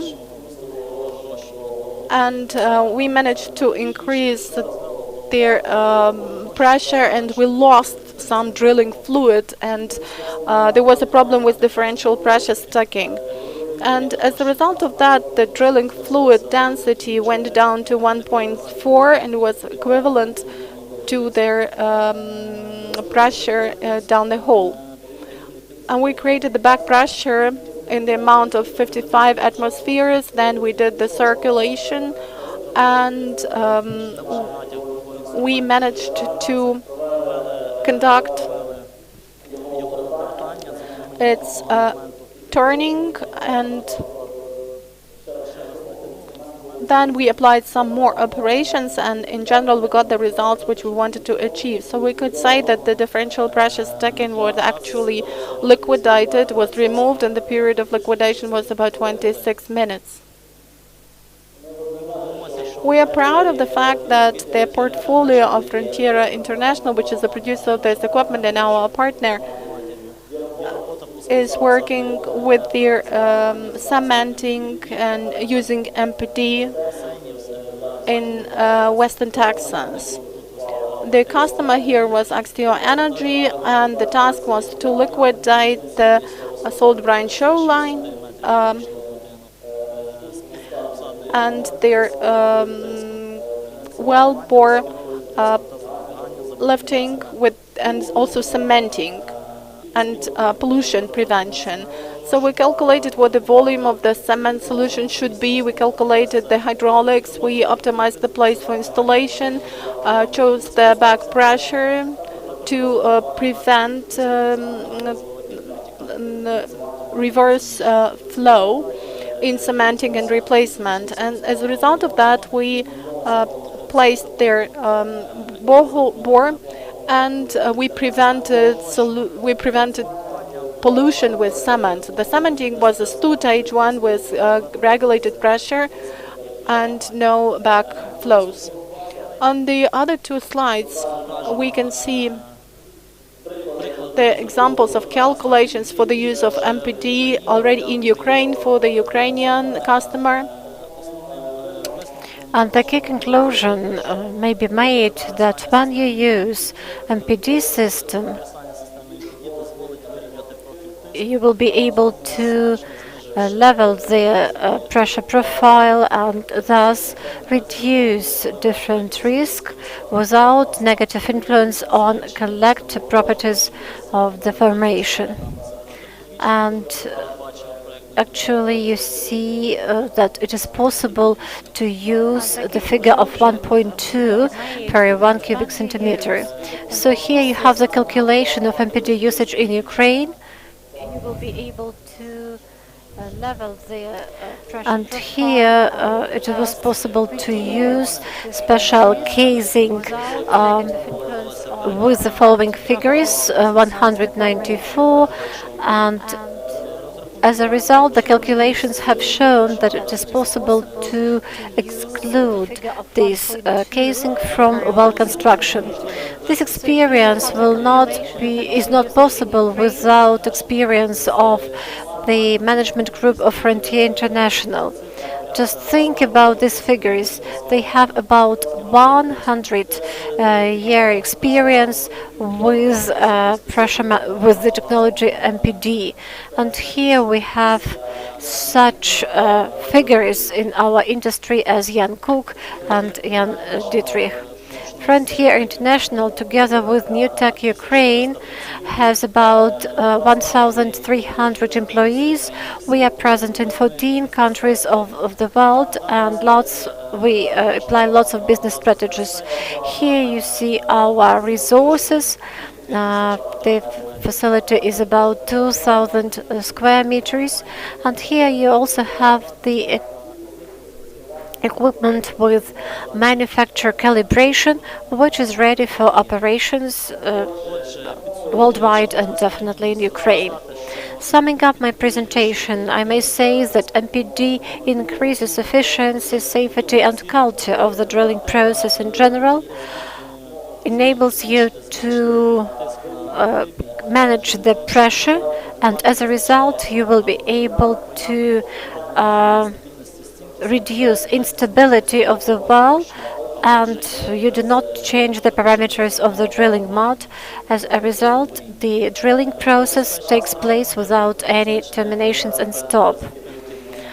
Also, I would like to state that MPD system is not equipment for liquidation of pumping and compression technology. We are talking about high-quality equipment that will give you good solutions for specific tasks. The system minimizes influence of the drilling mud to the collection properties of the formations and reduces the time necessary for the operation of the well. As a result, we do not need additional staff for system maintenance and support. It is a relatively cheap system regarding its logistics, very simple regarding the mounting works, and support of the expert makes it possible to do successful operation. As a result, Frontier International and Newtek Ukraine actually managed to provide these beneficial solutions. Thank you very much for telling about this technology. Well, what you need is just equipment. All the other things will be done by the staff. So it has lots of advantages and benefits. It was really nice to hear this information from you. Thank you very much for your very informative presentation, and I'm happy to welcome new tech at our conference. Dear colleagues, let's applaud. I'm sorry for not giving time for questions, and in case there are questions, our colleagues will come up to you personally. Now I'd like to give the floor to our next speaker. This is Pavlo Laktionov, who actually represents our competitor, my competitor. This is feed company. But we welcome competition of different types, particularly when this competition is chaired by such great experts who work in a feed group.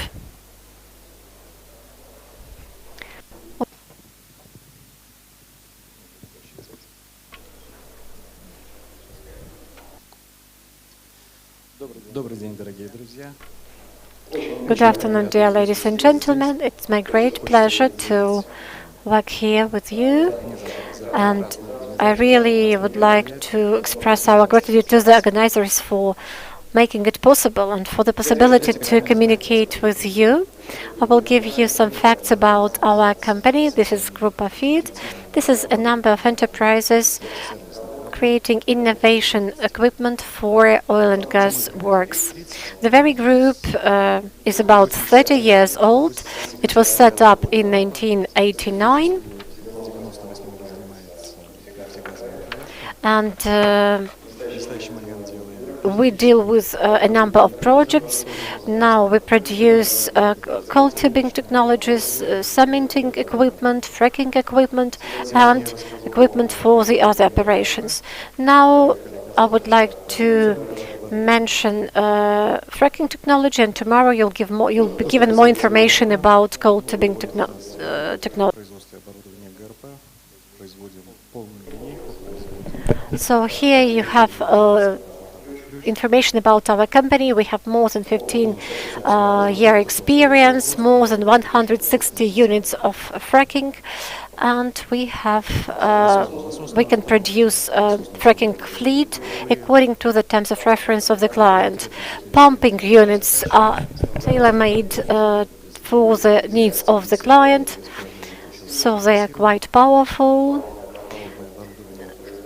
We have basic equipment from the best manufacturers, and also there are elements that may be chosen by the client.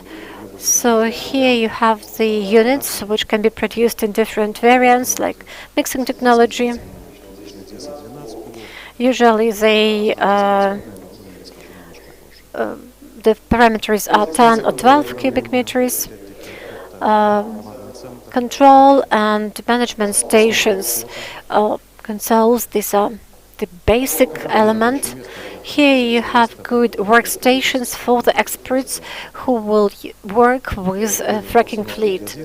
So we produce special chemical compounds, dosage equipment, as well as heaters from 2 to almost 6 megawatt. That is important for fracking. The volume of fracking is growing, the volume of fluid is growing, and heating capacity definitely is an important element here. Here we have installations for prop plant, the assembling lines, the transporting line, and a number of other vehicles and equipment units. And also you can see our experience regarding modernization, capital repairs, refurbishment, or modernization of the outdated equipment. So I'm talking about the equipment which can be modernized. We already have experience of fleet modernization here in Ukraine. And right now I would like to give you more information about the new trends in fracking market. and I hope in Ukraine we are going to see the same picture. So the volume of fracking will grow, and in case it is growing, definitely you need higher capacities of the equipment. And in the left slide, you see fracking in the US. On the right, you have the example of Belarusneft that already does all the operations on high-capacity fracking. What does special equipment give you? First of all, reduction or cutbacks of the costs. You need less equipment. As a result, you need less staff. You need less time for mounting and dismounting of the equipment. Another point is that when the volumes, if the volumes of fracking are growing, the platforms, the rigs do not get expanded, and you definitely need more equipment, high capacity equipment. And also it is possible to reduce technical risks and increase safety of works.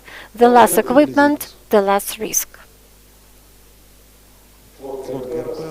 So here you see fracking fleet close to the wall in order to do fracking for 16 cubic meters with application of standard technology, standard equipment. If we want to have more than 16 cubic meters per minute, you understand that you have to proportionally increase the amount of necessary equipment.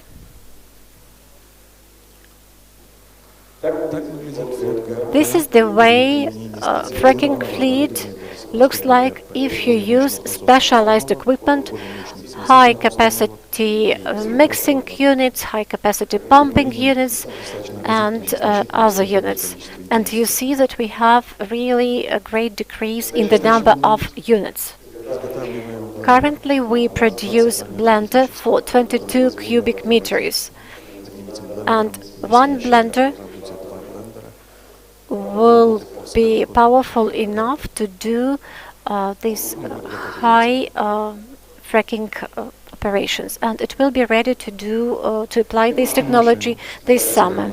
Special chemical equipment or chemical units also will be produced in the nearest future.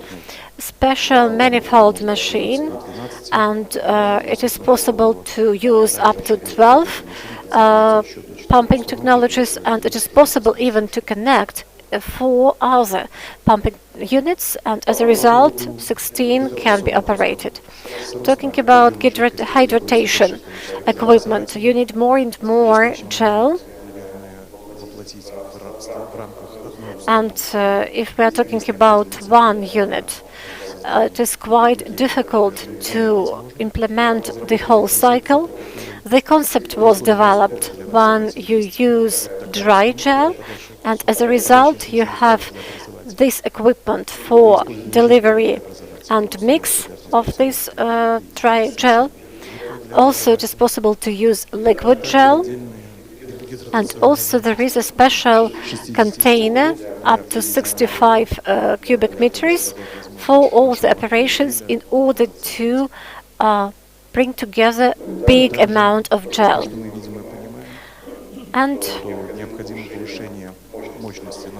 we definitely have to increase the capacity of the pumping units, and the next step probably will be up to 3,000 horsepower for these units. So you can actually mount them at the platform, and here you have the calculations. So in case we have 16 cubic meters of fracking, so you need about 9 units for 3,000 horsepower.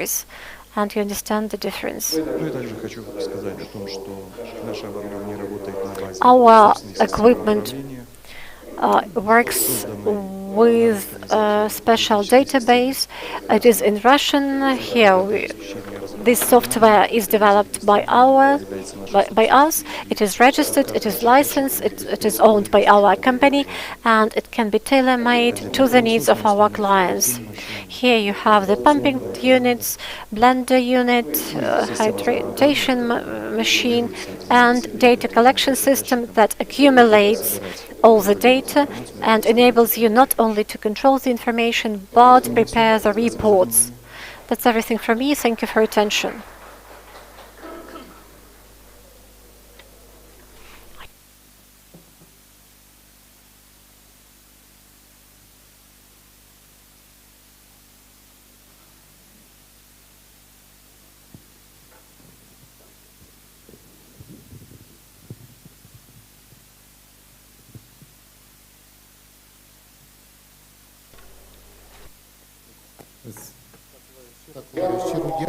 Dear colleagues, thank you very much. Now we have one more report from our sponsors. This is Weatherford Company, and I hope will be online.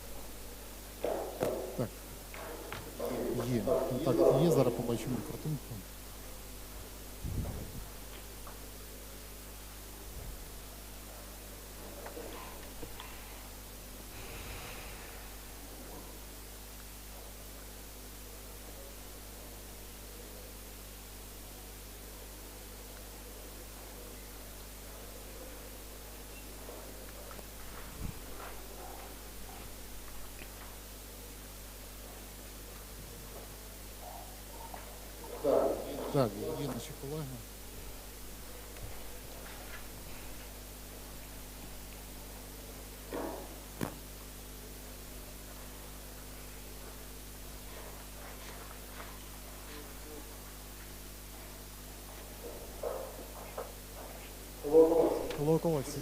This is Sergey speaking. We can see you. You can start, please. Там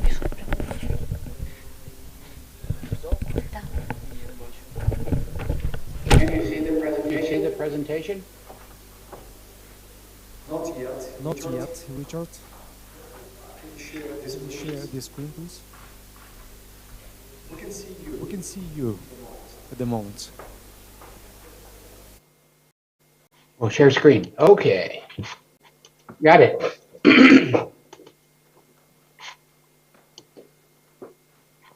Not yet. Yeah, now we can see.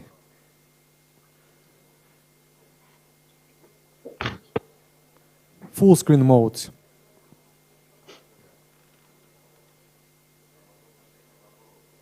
Okay?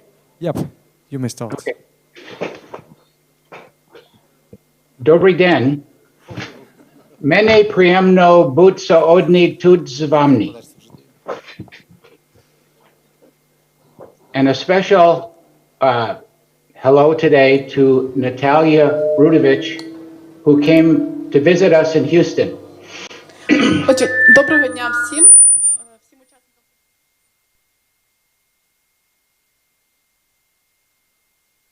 The translator. І також я хотів би подякувати перекладачам. This presentation today regards pulse neutron technology and the solutions that they provide. Отже, сьогоднішня моя презентація буде присвячена абсолютно новій технології. This presentation is being made with my colleague Natasha Mekic. Цю презентацію я розробив спільно з моєю колегою Наташею Мекіч. Natasha has probably analyzed hundreds or thousands of logs in her career, and I found that Natasha is one of the outstanding petrophysicists in the world. And it is an honor for me to work with her on this neutron technology. Наташа, моя колега, напевно, провела сотні або тисячі досліджень за свою кар'єру. Я вважаю, що вона є один з найкращих петрофізиків, тому я дуже радий, що можу співпрацювати з нею, власне, в цьому аспекті цілковито нової імпульсно-нейтронної технології.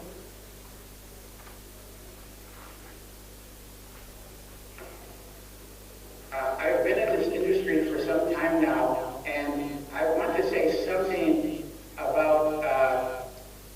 being part of this industry because it's not just me, but it's also you. Because together, we in this industry do supply energy that makes the world go. It makes the world a better place.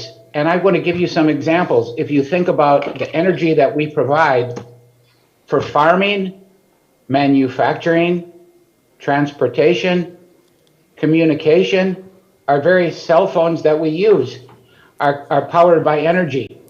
Computers. Насправді я вже маю дуже значний досвід роботи в нафтогазовій промисловості. Universities, schools, museums, all of these things are made better by the use of energy. І хочу сказати, що насправді це робота не лише моя, це робота всіх нас спільно, оскільки ми працюємо над енергетикою і над тим, щоб зробити світ саме таким, яким ми є, оскільки енергетика, яку ми постачаємо світу, використовується в абсолютно різних галузях промисловості і життя. So to begin with, I want to talk about solutions. Отже, для початку я хотів би розповісти кілька слів про рішення загалом. Now I cannot talk about solutions without first saying what are the problems we wish to solve. For example, what about pressure depleted reservoirs? How do we improve them? How do we increase the production of oil and gas in fields? Але ми не можемо говорити про якісь вирішення, якщо ми не ідентифікуємо проблеми в першу чергу. Тому ми говоримо про такі проблеми, як виснаження родовищ, про нарощування видобутку на родовищах. How do we recover oil and gas from bypass zones? How do we revisit old wells? Яким чином нам нарощувати видобуток і яким чином нам переглядати ті моделі, які ми на даний момент використовуємо? And what do we do about low porosity reservoirs and complex formations? All of these things. Excuse me, sir. Excuse me. A little. 1 minute, please. We make synchronic translate. Колеги, ті, хто слухає зараз український канал, у вас буде йти синхронний переклад, не переключайтеся. Ті, хто слухають англійською мовою, просто там перекладу не буде. Я вибачаюсь за технічну накладку. Ми от таким чином зараз будемо робити. Так що, колег, please, next definition, please.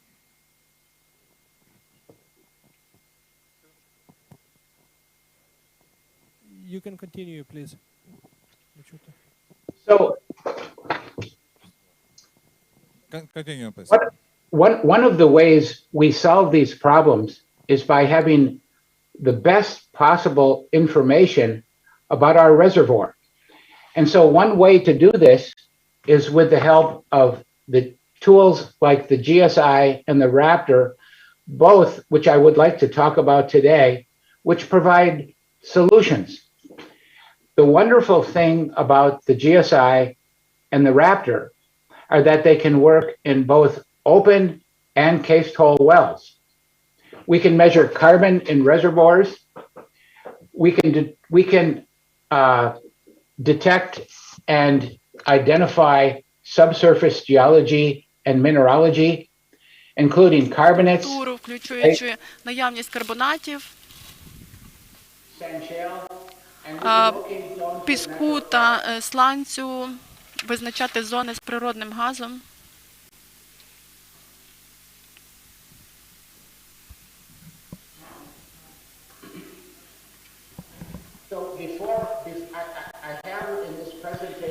Отже, у своїй сьогоднішній презентації я насправді планував розповісти, власне, про GSI.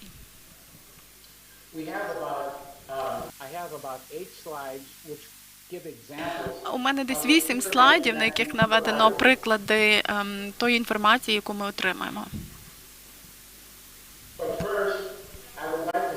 Але в першу чергу я би коротенько хотів розповісти про наш процес аналізу даних.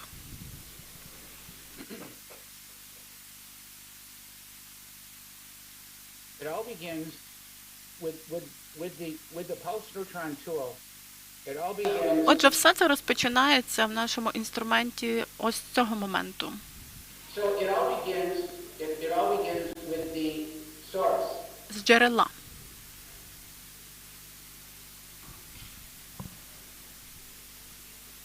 The source is a neutron generator. Джерело – це нейтронний генератор, який випромінює нейтрони.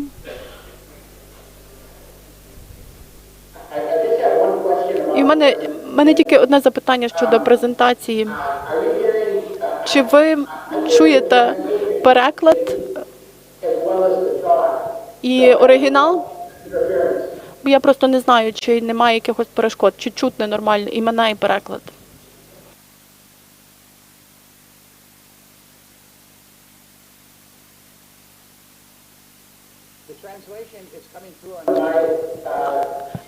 Просто переклад йде і мені в навушники.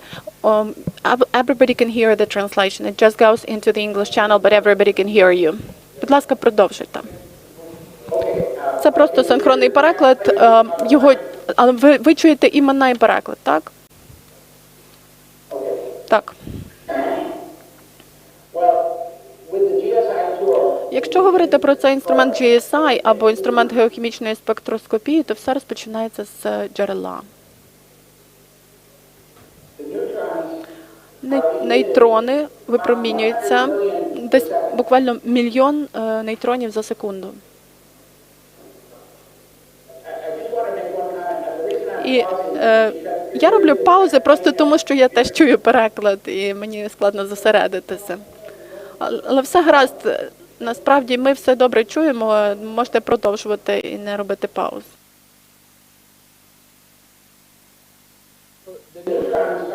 Отже,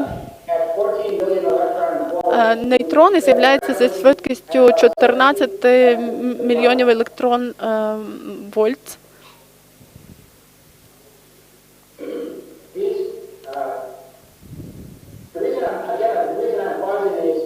Я знову ж таки наголошую на тому, що я просто чую переклад, тому я роблю паузи. Я не навмисно їх роблю, просто мені складно зосередитись.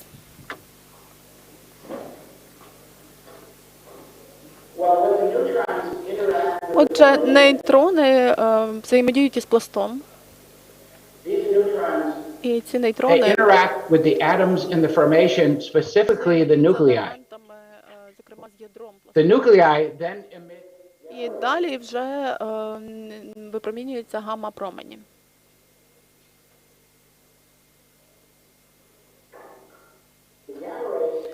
Гамма-промені є особливими, оскільки кожний гамма-промінь містить енергію, яка представляє певну ідентичність, atom from which it is, in other words.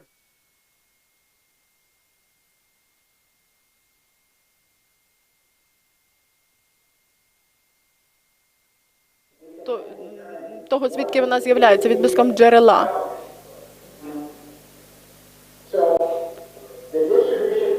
Відповідно, розподіл елементів визначається, власне, за рахунок цих гамма-променів. До цих елементів належать сірка, кальцій, кремній. І найважливішим є, власне, карбон, вуглець. На основі цих елементів ми можемо визначити мінералогічний склад. А коли вже ми знаємо мінералогічний склад, то ми можемо також визначити нафтонасиченість та газонасиченість.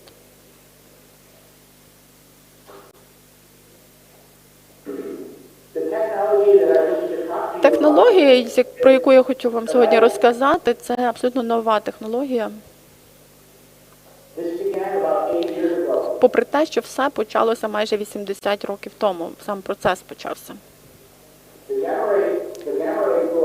Гамма-промені,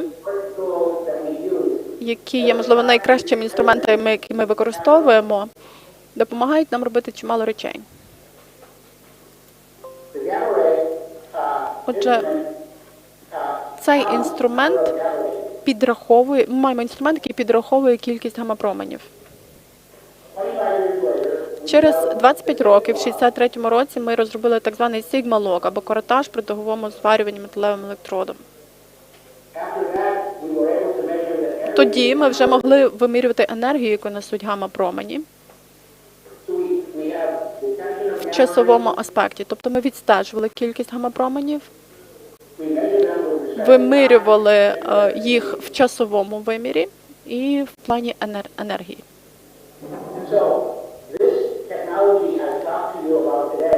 Технологія, про яку я вам сьогодні розповідаю, поєднує всі ці структурні елементи, які ви бачите на слайді.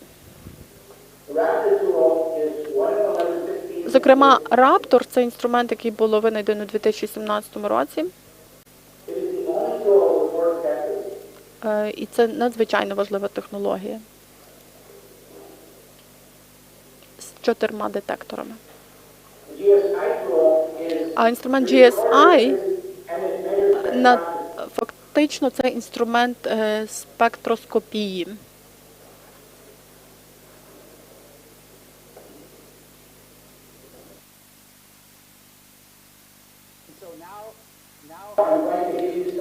Зараз буквально кілька прикладів, щоб ви зрозуміли, що таке Raptor і що таке GSI.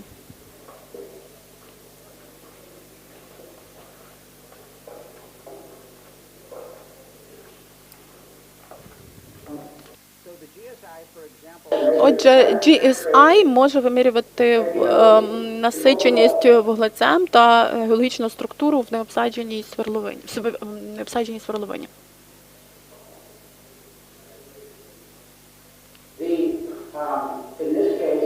В даному випадку жовтим позначено кремній. Кремній – алюміній, а зеленим позначено вуглець. Тож, якщо говорити про кремній та алюміній, і ось тут калій, то на основі цього ми можемо визначити також поклад глини. Нижня зона – це так звана чиста зона, насичена.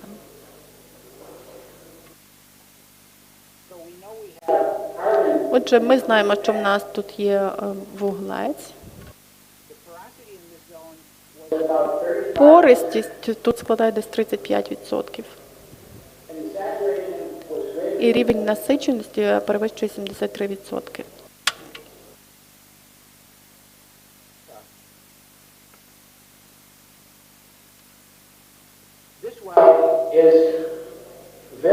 Тут ми бачимо ще один дуже схожий приклад.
Колеги, прервіть, будь ласка, трансляцію того, що зараз презентація, як вона зараз є, компанія VIII.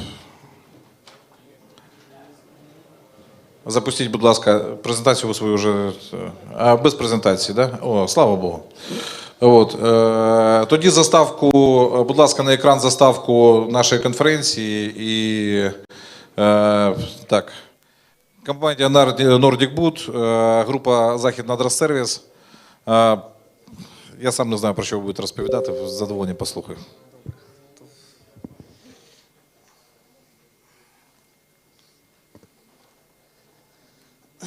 Доброго дня. Я є начальником лабораторії неруйнівного контролю і технічної діагностики компанії Nordic Wood, яка займається неруйнівним. The company deals with non-damaging control, including the drilling equipment. Спеціалісти нашої лабораторії сертифіковані. Our experts are certified according to European procedures, according to ISO requirements, as well as American SNT/GC requirements. Our laboratory on drilling equipment control has been in operation for 2 years, and I would like to mention the issues we have witnessed in our lab tests. So there are lots of normative documents that can be used to control drilling equipment. And some documents or some standards contradict each other. And our Ukrainian documents, the state standards have been were prepared in 1990, and actually they refer to American standards. And some other standards have more detailed description of how we can control this drilling equipment and how we prepare all the documents after the defectoscopy is done.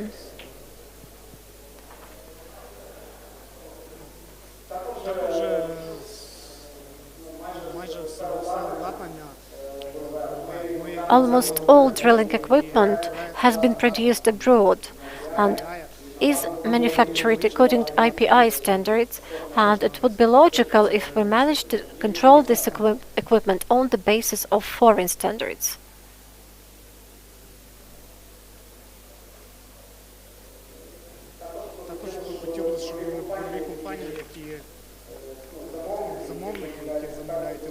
Also, it would be good if the clients who buy this drilling equipment mention the standards this drilling equipment should be controlled.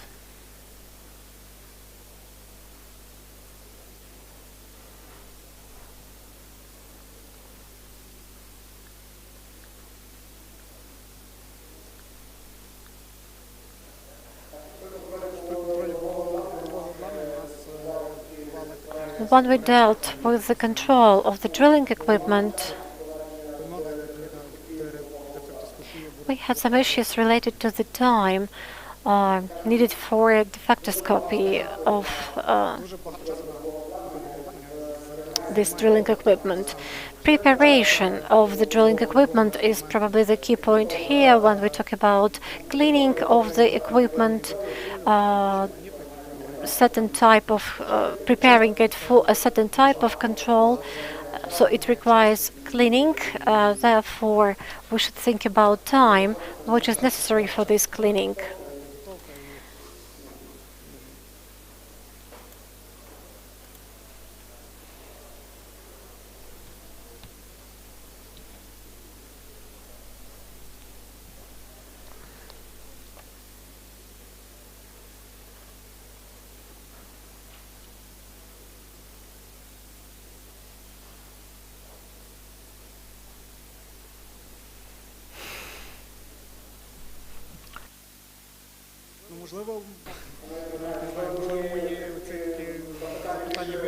Probably the topic of my presentation is more about control of the equipment, and probably it is not fully relevant to the topic of the conference. But when we started doing this control of drilling equipment, we faced a number of issues and we dealt a number of questions how we should control this equipment. It is not always mentioned by the very customer.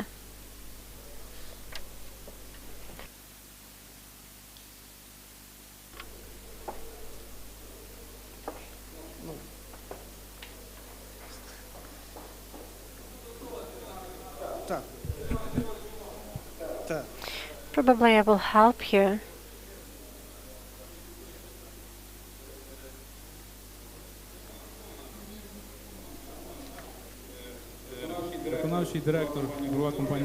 I represent the drilling company Horizons.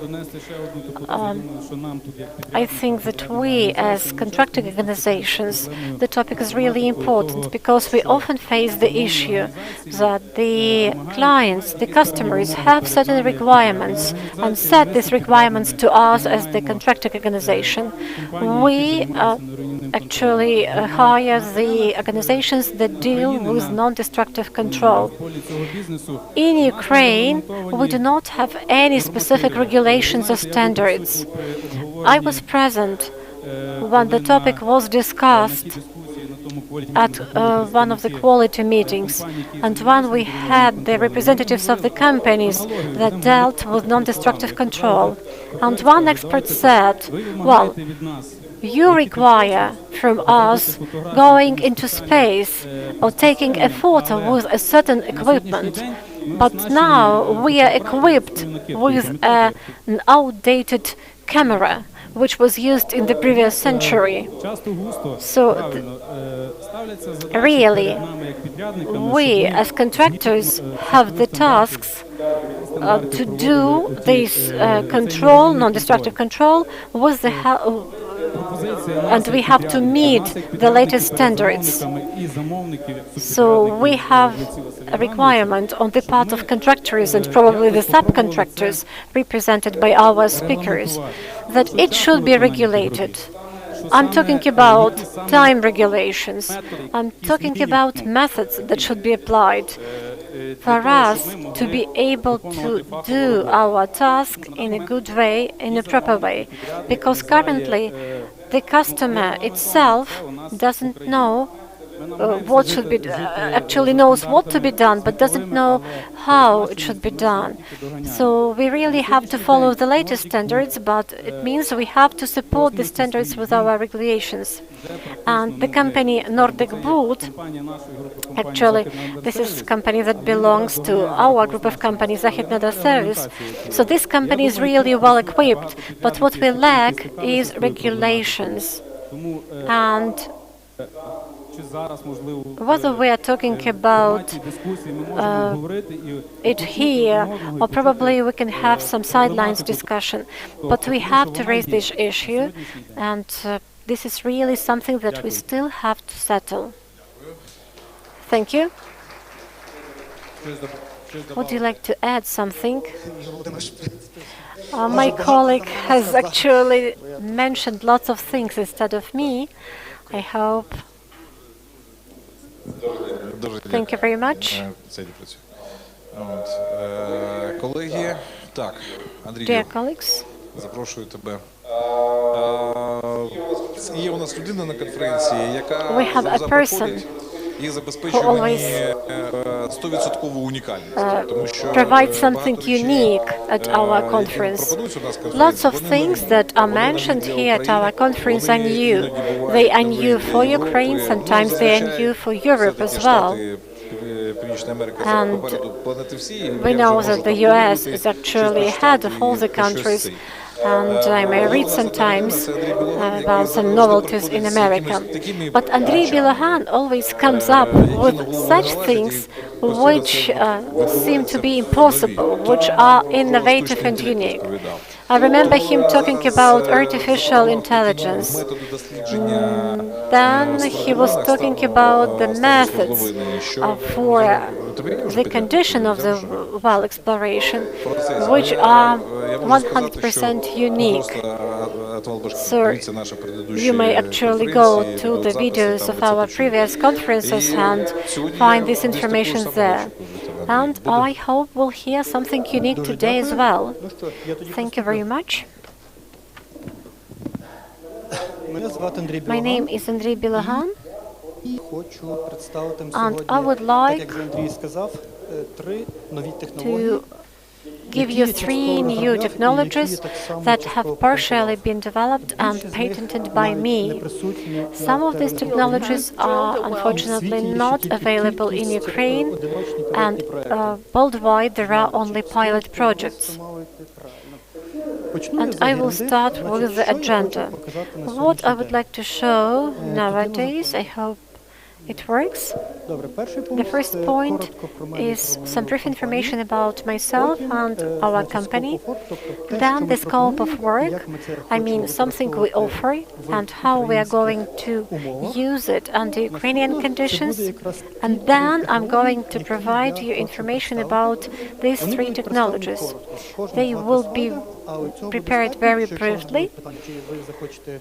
And if you have this information, if you would like to have more detailed information, you can come up to me and I'll give you this information. So, and then I will give you recommendations what can be done in Ukraine. And I will show you an example how you can make money out of nothing. So if you have some brains and if you have a motor bicycle, you can use it, and I'll show you how you can use it. So, some information about my company. I started working abroad, and I worked in 9 different countries of the world. So my 18 years hands-on experience means that I had to work under very strict conditions, and we had to actually think how this equipment could be used because it was a bit outdated. Then I worked offshore, and at that point everything was quite quick. Then I worked in Sahara Desert. There the condition was very extreme. IPM, logistic infrastructure, was really very extreme, and each project lasted from 6 up to 9 months, and actually took you half a year to deliver and install things. What I want to show here is something that I will later provide as recommendations. I have always been trying to find a solution. So if something went wrong and if there were no innovations available, I always asked a question, what I can do about it? Certain technologies have been resolved immediately with my contractors. Some things actually were resolved during 8 or 10 years. For example, one of the technology goes to 2012. I wanted to measure the amount of water, so I went to work in another country. In 2018, they came back to me and said that on the basis of the data of 2012, we can offer a certain solution to the problem. So I have been working with these companies. I have really several experts who think out of the box and who can provide very innovative solutions. And 3 developments I'm talking about today actually are the outcomes of these people. And I will start with the first technology. So here you have actually some very brief information what I want to show you and what we have to understand. The final result for every operator is to invest $1 and to get $2. So, to make some profit. The technologies I'm talking about work in the following way. First of all, they have been tested. They have been tested in the field, they have been implemented, and they guarantee 99% that you are going to have some result, and logically that you will make some profit. The first thing that I was presenting in November, this is HDHD diagnostics and measurement of water in the first, second and third column and measurement of overflows. This was something that was presented in November. We are coming to the final stage, and I think that we are going to have some pilot works in Ukraine during the next month. The second technology is monitoring and remediation, and I have this device even with me. This is a unique device that measures the level of water in an automated regime, even in the dynamic condition. So the well produces, but still you see the level of water, and you see whether the level of water is going up or down. Then I will show another interesting technology. This is the pump that I was developing in the past.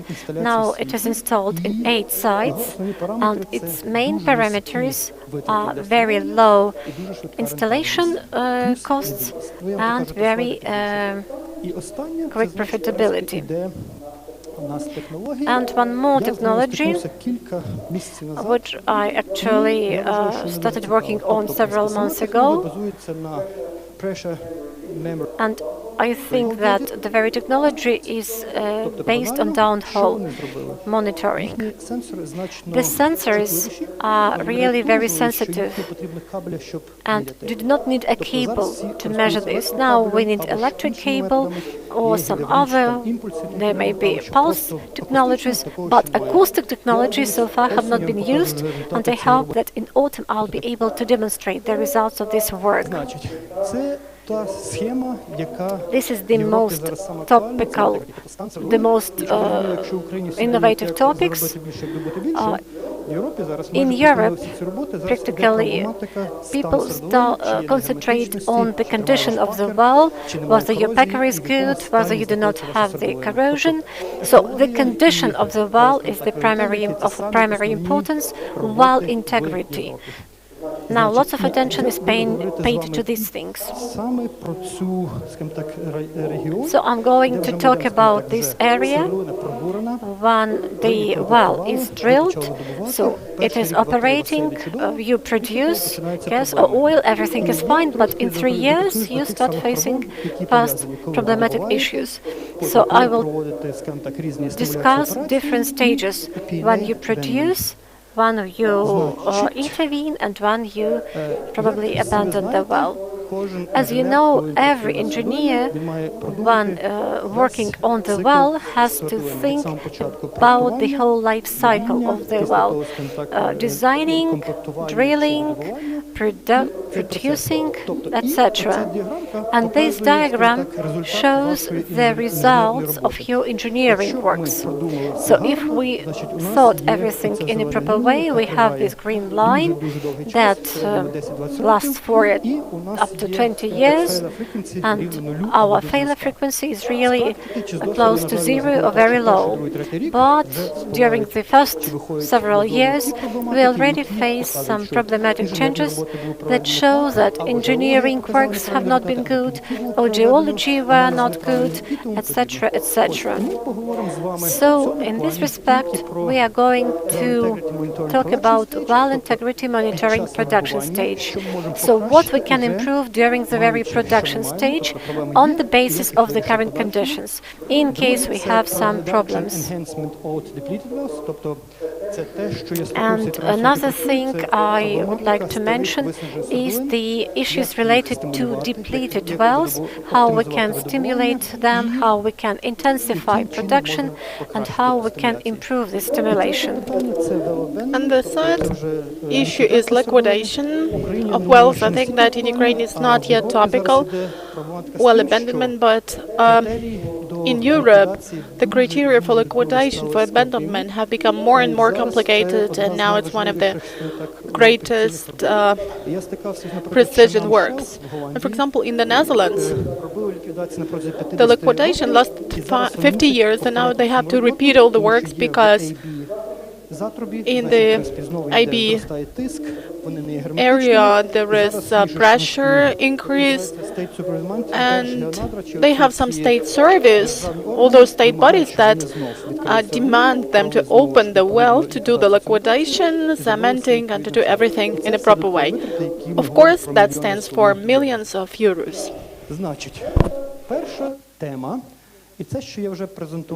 So the first topic is permanent water level measurement. And if there are several devices, this is the so-called echometer. Based on the acoustic principle, there are a lot of developments of such devices in the world, and they are all occasional. Like, you just make one shot and you can see the result. This device has the module for making measurements, and its main advantage is depletion of the gas well that could be moisturized. I mean, you can expect when the process starts, and you can proactively respond to those problems without waiting for the water to reach the level when the pressure is higher than the formation pressure. What I would like to show you is what this device looks like. This is the acoustic device which we install to measure dynamic pressure. Here you can see the sucrose pump, and here we use the pure PCP. So the first one is artificial lift technique monitoring, which is protection of our pumping equipment, and we use either ESP or PSP or some other equipment to either increase the efficiency of the use of the pump or to prevent its breaking. And if the ESP works in a dry way, it works for 3 hours, and then you will need to have the workover and you will have to lift the ESP to the surface.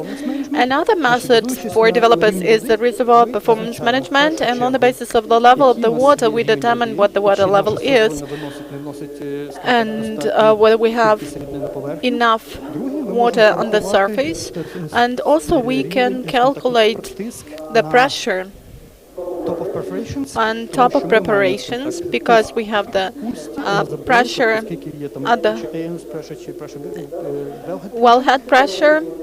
Then we know what the level of water is, and then we can see, we can take into account some factors like that there is also some gases, not only water, and we can calculate the perforation pressure. These are the methods we use, and on the basis of this we can also determine the skin factor, how efficient it is, and the developers can make conclusions as to whether any stimulation is necessary. The next one is stimulations monitoring efficiency tracking. I've used it a couple of times, and it's rather efficient if we have acid processing applied or any lifting works using nitrogen. For the moment, we have the indication in the form of pressure, but pressure does not always reflect the real picture. That's why when we see also the level of water and we see what is happening, as a result of that, we can always say where it works, where it doesn't, and we pump out or pump in whatever we need. The next one is workover control. Every workover equipment unit, if you work with depleted wells, you have low formation pressures, like 50 bars. And if we have 50 bars, this means that for us to have some delta margin, let's say 10 bars, then with 60 bars we can have the work over without flooding the well. With this device we can see the level of water, and by adding some automatic valves we can see that, for example, the water level is going down, there will be some automatic induction, and we don't have any damages, and we can have our work over in a very efficient manner. The next thing is leak communication investigation, overflow between the production string, between their casing, and the ones between cement and casing, and so on. And the next item is something I've been doing for 15 years, quick troubleshooting. For example, if we have any problems, any troubles at the well with non-efficient production, we take this device, we take COLTUBING, and for example, and we make certain measurements and find out what the water level is in specific areas. Now, in brief, what it looks like at the wells. This is the very device which we install. You can see different applications, whether it is in the production string or in the whole clearance. So one part of it gets the signal and processes it. Actually, the second part already processes it, and as a result of that, we get this perfect diagram. The engineer or the control officer gets the level of water which you constantly monitor. And every engineer who is responsible for this well can actually see whether the condition of the well has changed, whether the production has improved or not, whether the skin factor has gone up or down, or the water supplied in the well has changed or not. That's the way it looks. And this is the device which we developed in 2008. We have tested it, and we have 3 wells in Germany where it works and where we can see it in effect. And as far as the very device is concerned, it's a kind of a box, 80 centimeters.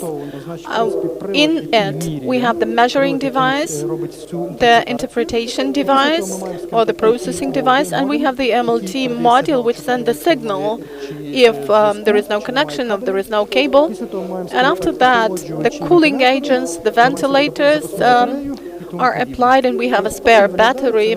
So that's the way it looks. And this cable was 500 meters, and we do the test for the correlation sake to see whether it works or not. That was the first method. And every company producing oil and gas or just gas and having problems with overflow, well, I think that they are going to really save a lot within just several months. Here is the second system, which I developed back in 2015 with one company, and now we have reached the situation when, as you see, this is their pressure temperature gauges, but the advantage of them is that they are in meter units, in assemblies, and actually we can make the structures which we need.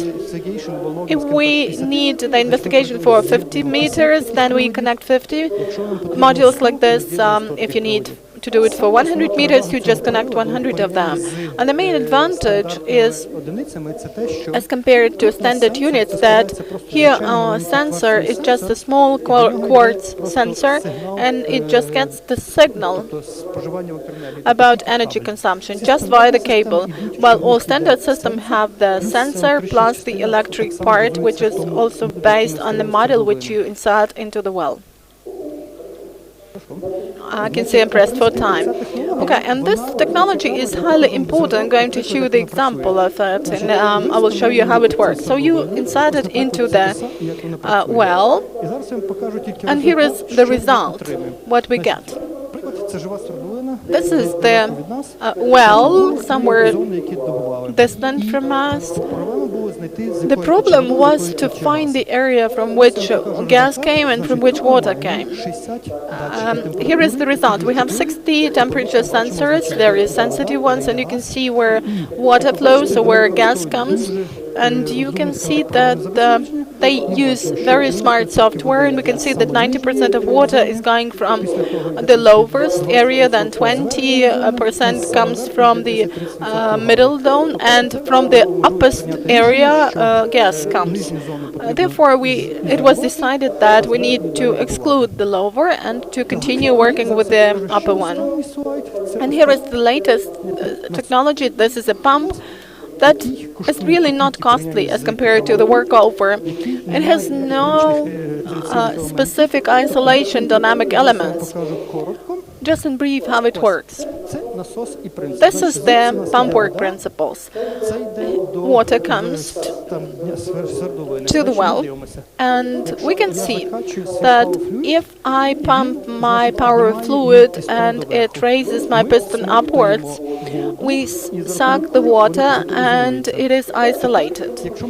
If we want to see that the fluid appears on the surface, I do it once again, and this piston goes back to its initial position. The water is on the surface, and we actually mechanically isolate all water. No failures. The most important thing here is that we don't need any workover. The diameter is 1.5 inches, and for example we need 10 cubic meters of water. This means that we make all the estimations and we work with this well, and we can really design it the way we want and need. And it is also important that we install it on the well without any specific equipment items. The last slide, please. So conclusions, that is something which is the slogan of one of my friends who has been my partner for more than 20 years. What if it happens? If there is a problem, he says, honey, I need this and that, right? And he develops the concept on the basis of real data, real-time data. If you have a problem, you need to apply thinking out of the box, non-standard thinking, which will help you save money. Thank you. Thank you for your attention. All the contact data is here in the slides, so if you have any questions, please do address me. Dear colleagues, I can see that there are a lot of questions. That is great. Andriy is going to Bila, Austria with us, and he will have a chance to ask questions. So we have 4 presentations left. We have 15 minutes for the presentation because at 20 minutes past 5, 3 buses will be waiting for you in front of the entrance. Well, just follow the crowd and you will see where the buses are. In case you get lost, that is Villa, Austria. And the taxi goes there. You will find it.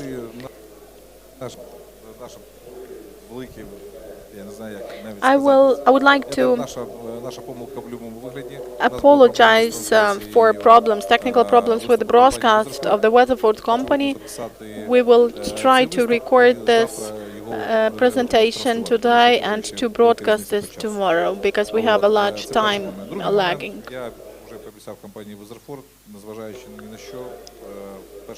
And anyway, you will have also time to present it in Kyiv. Well, I think that if I'm responsible for weather, so I must be responsible for the internet as well. So in any case, somehow we will arrange it and everybody will hear about this technology. The technology is really interesting.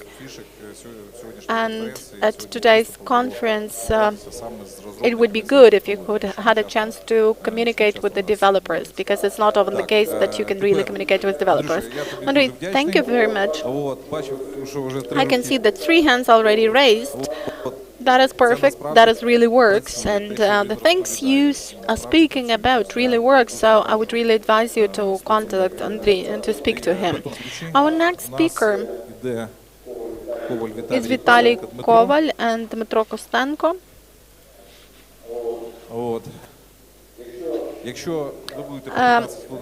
If you keep your presentation within 15 minutes, it goes 2 minutes for me and 15 for him.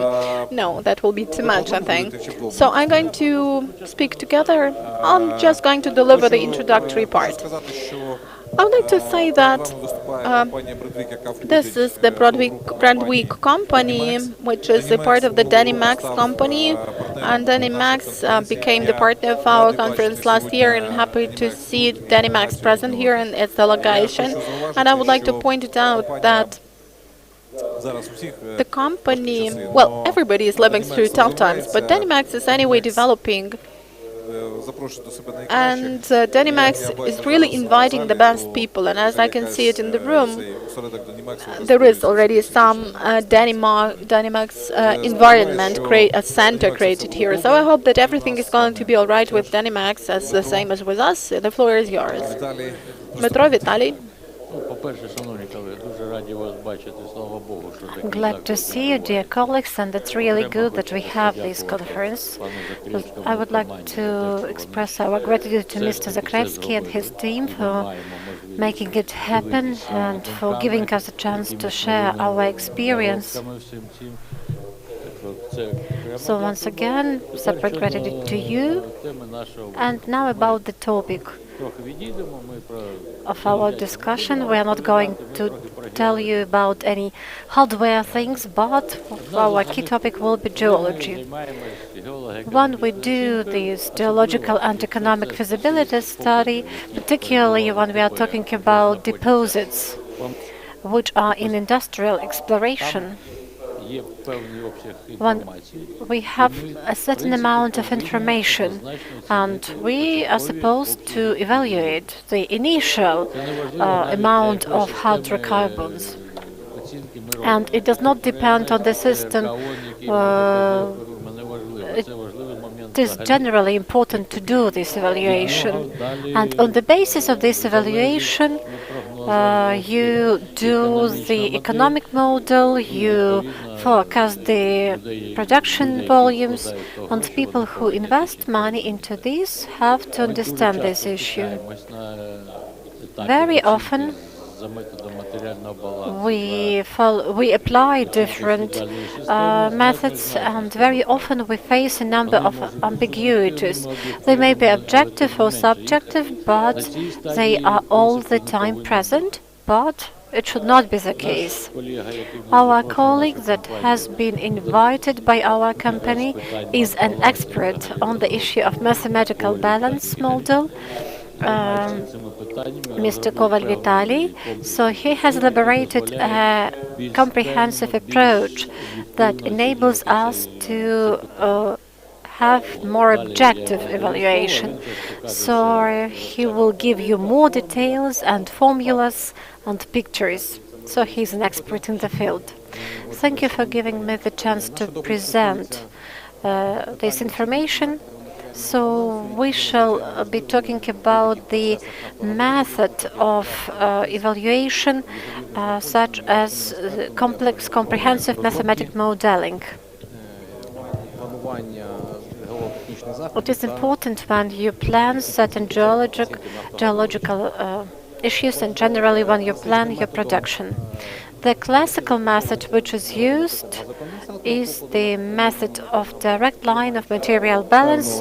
When you have some information about productive layer information, and when you have the formation pressure data, you evaluate the drained deposit on the wall or on some walls, and with application of some mathematical models and application of mathematical statistic method, as a result, we can provide the mathematical evaluation of these or that deposits. So the method of material balance that is used in practice requires good knowledge of hydrocarbon formation, particularly when we talk about gas and condensate deposit or oil and gas deposits. So when there are different stage transfers between different formations. In order to model this such system, we have developed software PVT Pro, which applies for ratio equation. and it enables us to get the engineering data and calculations in a flexible way, which are necessary for modeling of differential degassing or differential distribution of components in oil and gas system. And the data that we use regarding initial exploration are applied in our software. We talk about chromatographic research, component gas composition, and as a result we obtained data about formation on the basis of modern technology, because we know that we face a number of challenges regarding the initial data, and we also have some issues related to deep samples, and as a result we cannot have clear data on oil and gas saturation in the formation. So the method is based on the principle of energy preservation, which is written as the substance volume. And the key components of this formation is oil, gas and water. Between gas and oil there are some stage-related transformations. Water mainly is not evaporated and is only compressed. So the whole system undergoes some deformation. We may have some other sources regarding water pumping, as well as some other process, if we are talking about gas and condensate deposits. In classical understanding, we used the method of table of mass and volume, and here we are talking about the mass of substance, and as a result we can provide some universal equations. There are 6 types of universal equations for gas and oil and condensate deposits.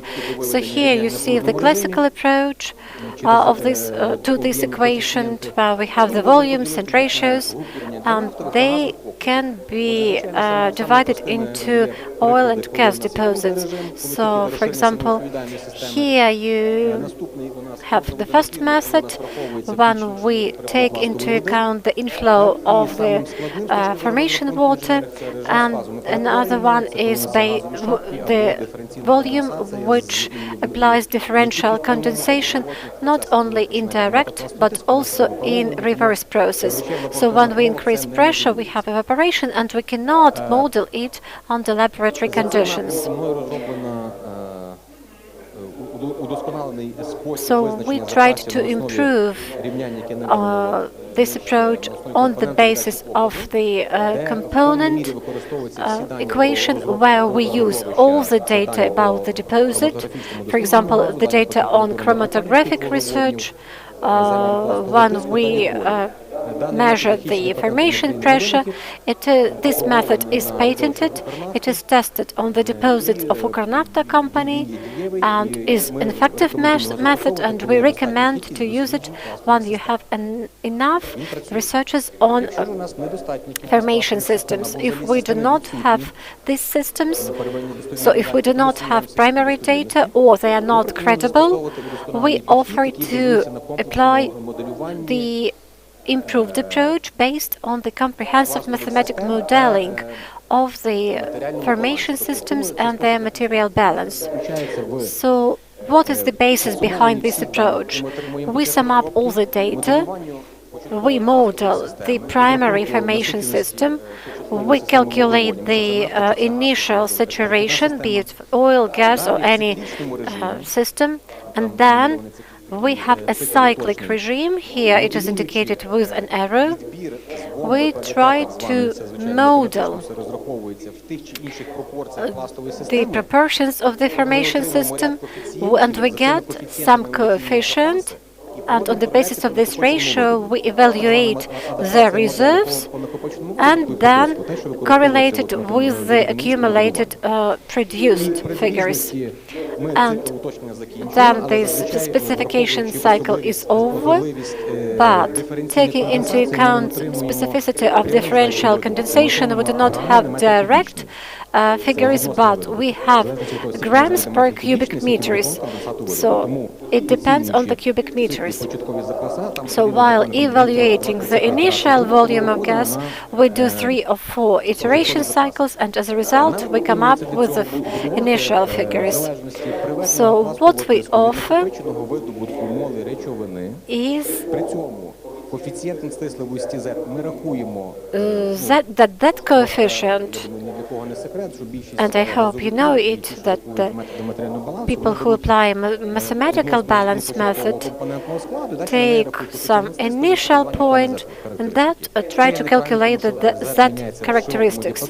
Z is later changed in a broader range, and we have to take into account the formation pressure and water saturation, which can be up to 20 or 30%. Thus, we use the pressure ratio, and we try to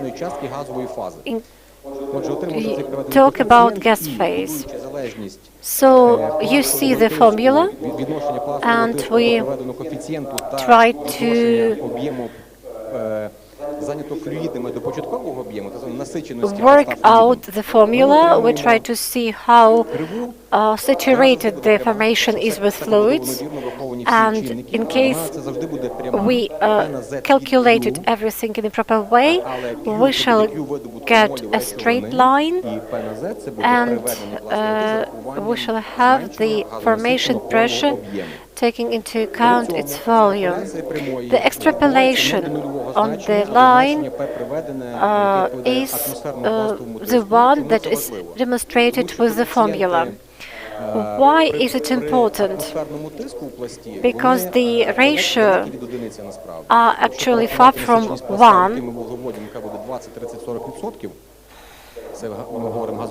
So I'm talking about gas and condensate deposits.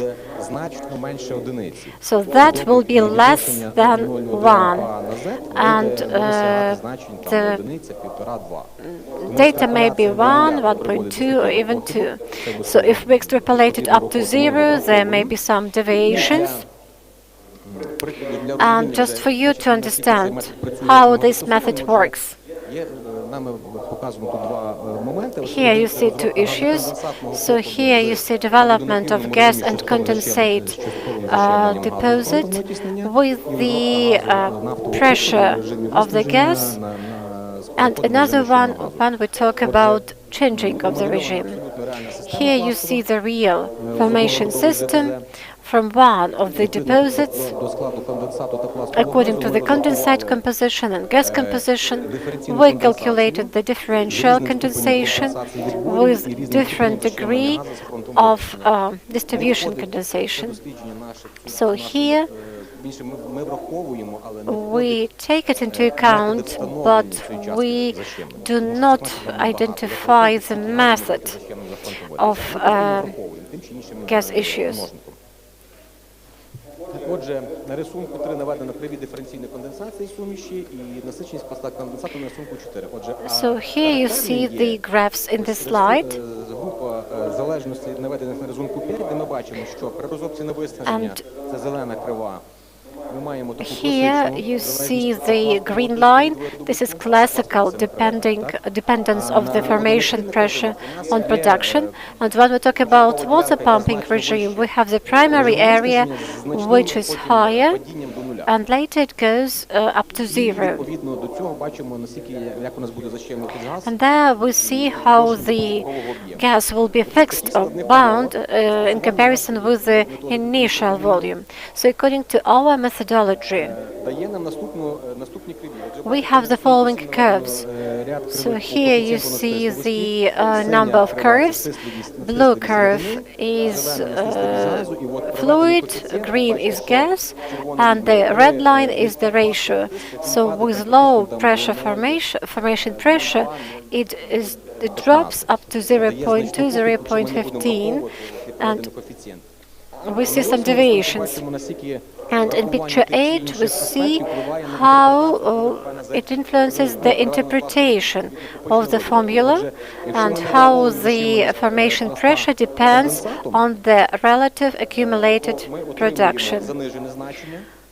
So we may have some decreased interpretation. We practically deal with the first part of the line. So we deal with the primary deposits. So either we are going to have the significantly decreased, it's the green line, or in the second case, actually increased deposits. So as a result, we have wrong interpretation of the deposit. And our method will enable us to have the direct straight line with good figures. And for oil deposit, we have taken a real formation, 3 cubic meters. We modeled the oil properties, and you see the whole cycle, how we work. We build dependence of the formation pressure on gas and on accumulated production, and so all the curves show that if we take into account gas only, red line is actually about gas, and when we talk about oil, this is green line. And the complex parameter with hydrocarbons is this blue line with a ratio up to 1 point. And you can see how this dependence works.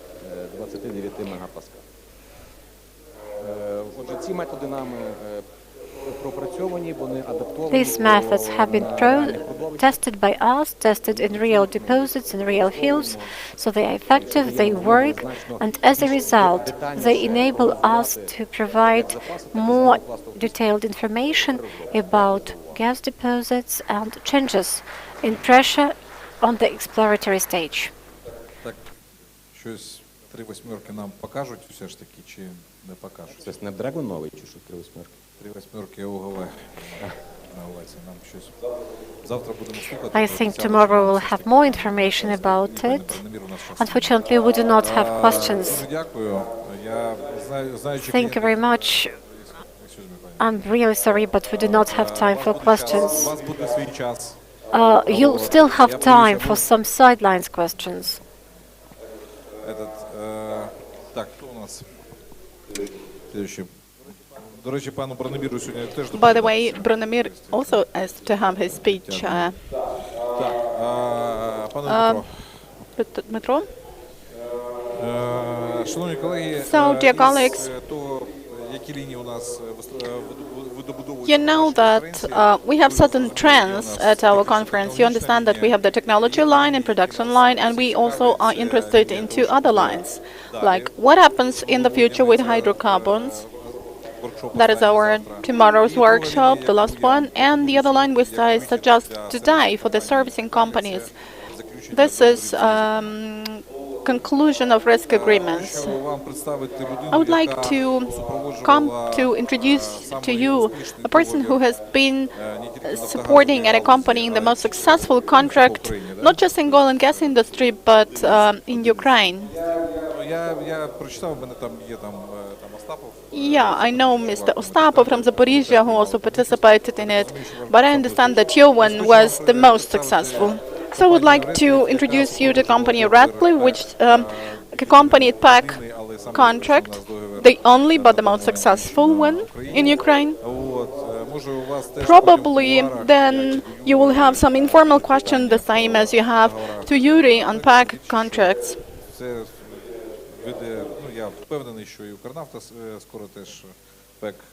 And I'm sure that we will still work with that. So actually that was that PAC started concluding this agreement and then OIL&GAS signed it. But let's get back 5 years ago. But thanks to you, there is private servicing market. Maybe thanks to Radcliffe Company and Metro, you will find some ideas for yourself how to develop this in Ukrainian or Russian. Ukrainian. All right, Metro, welcome, please. The floor is yours. Thank you. Yes, you have 15 minutes. Well, the words are well deserved. I really gave a call to you and said that I'm really interested in this topic, and I think I'm not the only one who is interested in the topic.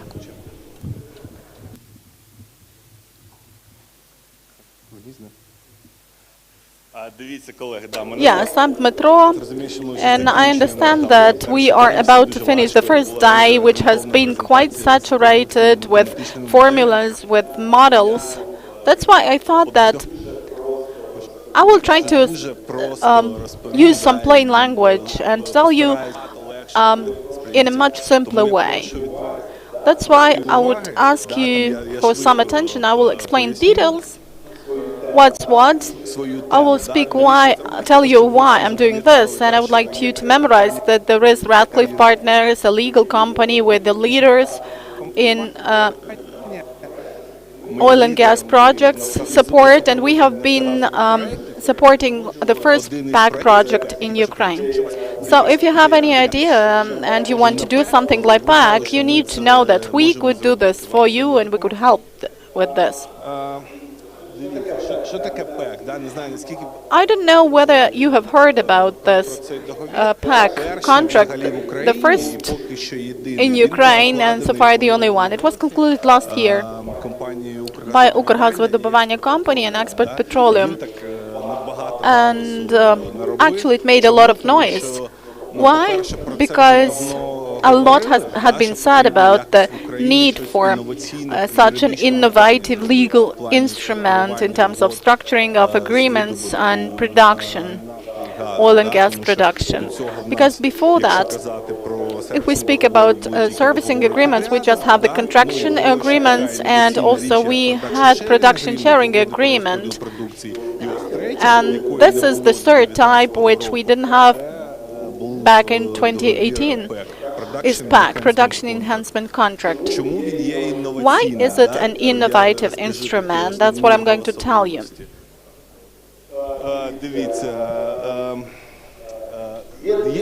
Well, there are two sides of PAC. That is two sides, right? The company with the license, with the special permission for production or exploration and production of minerals, and there is the servicing company.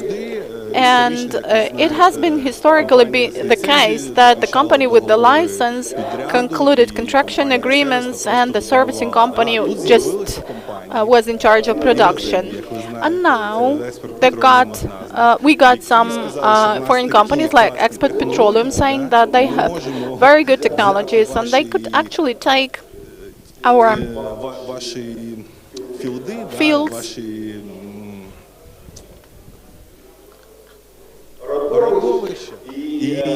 our deposits, and increase production greatly there. But they would like to do this using advanced technologies, and this is expensive. If we have a look at it from the point of view of the license owner, we realize that it is dubious for him whether they're really going to increase production and whether they will see the results. These companies that work on PAC terms are sure of that. That's why they can really claim that let's do it that way, and let's connect our remuneration to their number of times the effect of production increases as compared to the result which you had before. That is the PAC idea, the main one. So that is investment into available assets and drilling of new wells using advanced technologies, investors' technologies. That is the key thing. The investor says that there are new technologies, we will apply them, and as a result of that, we will increase their production volume. Please, the next slide, I guess. If we just think about what I've just mentioned, from the point of view of the company which has got the license, or even many licenses, and which has certain fields where really some production is taking place, but this production is not that high, and they don't want to invest that much money into it, and seemingly they have some production, but if they need to invest a lot of money into advanced technologies, they don't know what the payback is going to be. And then there appears a company which offers its services under PAC and suggests that it would undertake all the responsibility.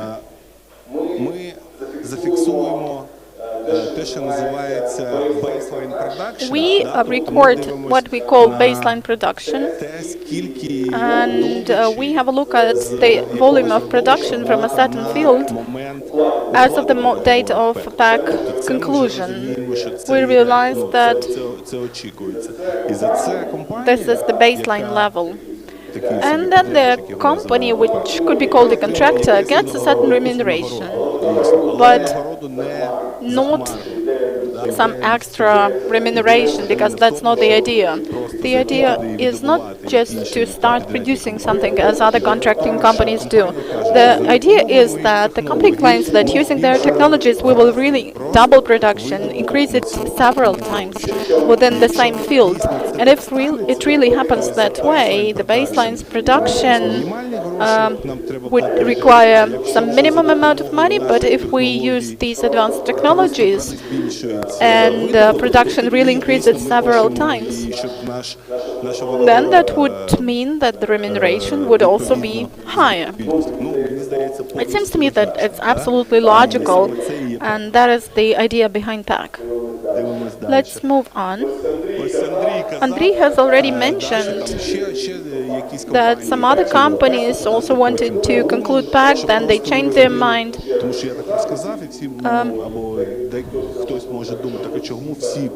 And you may start thinking, why is not everybody concluding PAC? That is because there is a common idea that PAC is close to joint activity, joint venture agreement.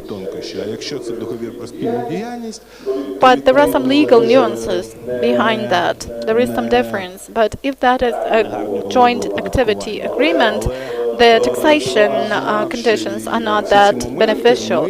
But on analyzing all those points, we have made a conclusion that if the relationship is structured in an adequate way, there are almost no risks of qualifying PAC contract as the joint activity agreement. I will not mention the key differences, but if you are interested in that, I would gladly share the information with you. I would tell you what the key differences are and how the risks are minimized. The main thing is that there are differences and that it is possible to minimize the risks. So here is investors' remuneration, and you know, generally PAC is used globally in our region. I mean the wider region. It is used at least in Romania, and Romanian investors have actually brought it here. It's also used in some other areas. And remuneration is obtained either as a result of financial remuneration, if you have a contractor, or even payments in kind, which means that PAC investor may get oil and gas. In Ukraine, it's not possible because of the Ukrainian legislation. That's why we have an opportunity only to pay financial remuneration. The basic output rate and the profitable output rate is something that stimulates investors to really fulfill their commitments to increase production several times. And that is kind of an insurance for those having the license, that if this doesn't happen,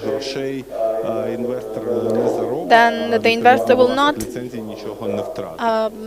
earn anything and the license owner will not lose anything.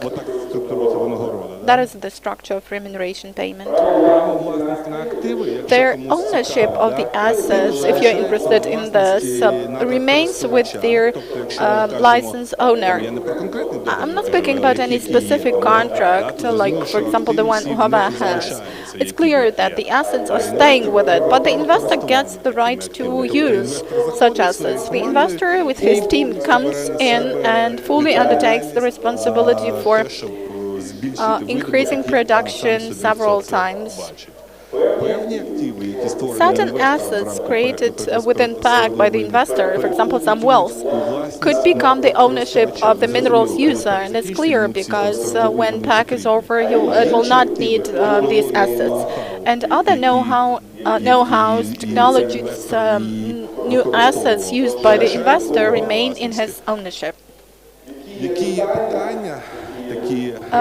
what are the key questions for PAC? That is staff transfer, because if we speak about PAC usage at currently available deposits and fields, well, there is some stuff there, and you cannot just hire new people. This would be wrong, and nobody would ever be doing it like this. That's why the staff is transferred on some conditions approved under PAC to the investor and keeps working in most cases, but on following new standards. This is really important. And of course, if we have license owner, we also have a PAC investor who comes in and fully starts operating all this equipment in all these fields. And of course, the responsibility lies, it's not clear whom the responsibility lies with. And normally we have pre-takeover reliability. If something was available before the beginning of the works, of course, the license owner is supposed to be responsible for that. And then there is a post-takeover reliability, and there is no common approach, absolutely common approach. Of course, it is clear that if the investor causes, well, a certain explosion and it all resulted from absolutely wrong actions, of course, he is going to be liable for that. But the issue of post-takeover reliability is a very controversial, disputable issue. And the parties to the contract really should come to an agreement. And what happens if the investor does everything in an adequate manner following the standards and still something happens? Within each PAC, it can be modified, because we have had a look at different PACs, and their approval, the agreement there is maybe absolutely different. And of course, the investor will try to restrict his liability, and we cannot claim that the investor is fully responsible for absolutely everything. No company investor would undertake such responsibility. So normally the responsibility, the liability is guaranteed by their main company of the investor. Key risks. You know, we decided that we should finish our presentation with that, with the risks. It seems to us, I mean by us, those who worked at this contract, that for the owner of the special permission, there are fewer risks, a bit fewer risks than for the company performing the works, because no, the license is not lost by the owner. The owner still keeps their license, and he may stop that.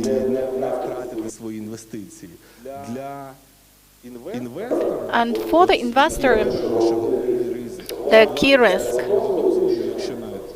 is that if we speak about a state-owned enterprise or even a non-state company, something changes, they change the contract, and that's it.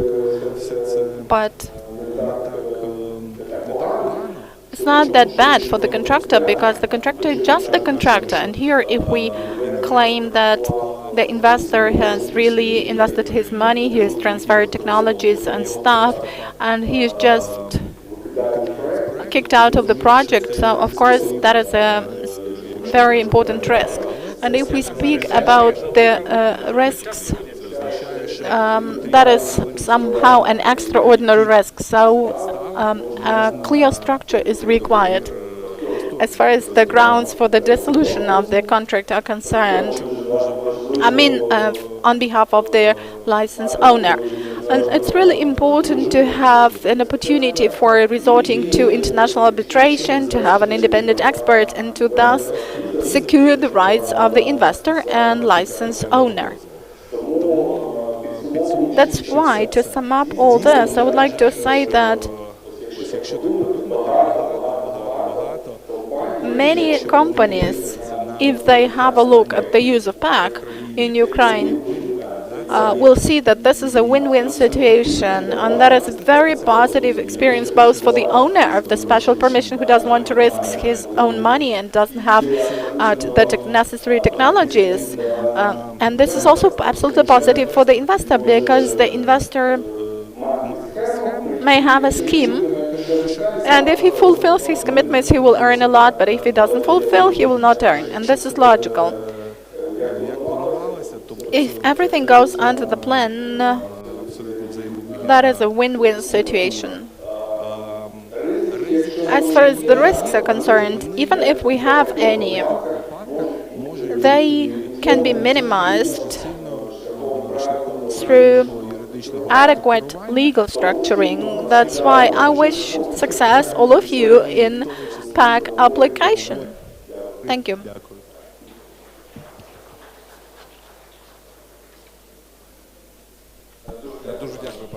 Thank you, Dmitro.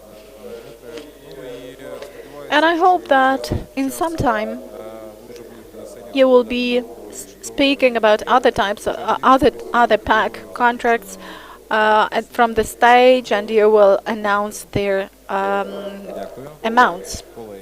Thank you, dear colleagues. Branimir Cvitkovich.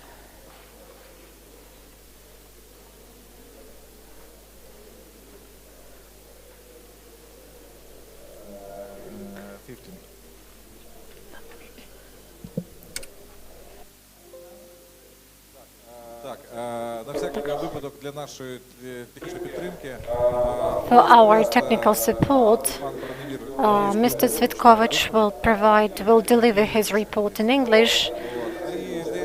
There is simultaneous interpretation, therefore, if you do not understand the English language, please take up the headphones, or you may go to YouTube and there is Ukrainian broadcast. I would like to introduce Professor Branimir Cvitkovich, one of the stars of Poltava Polytechnic University.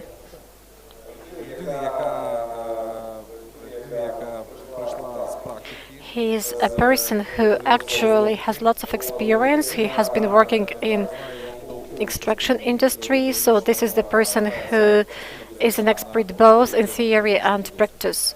So his theoretical knowledge are based on great years of practice.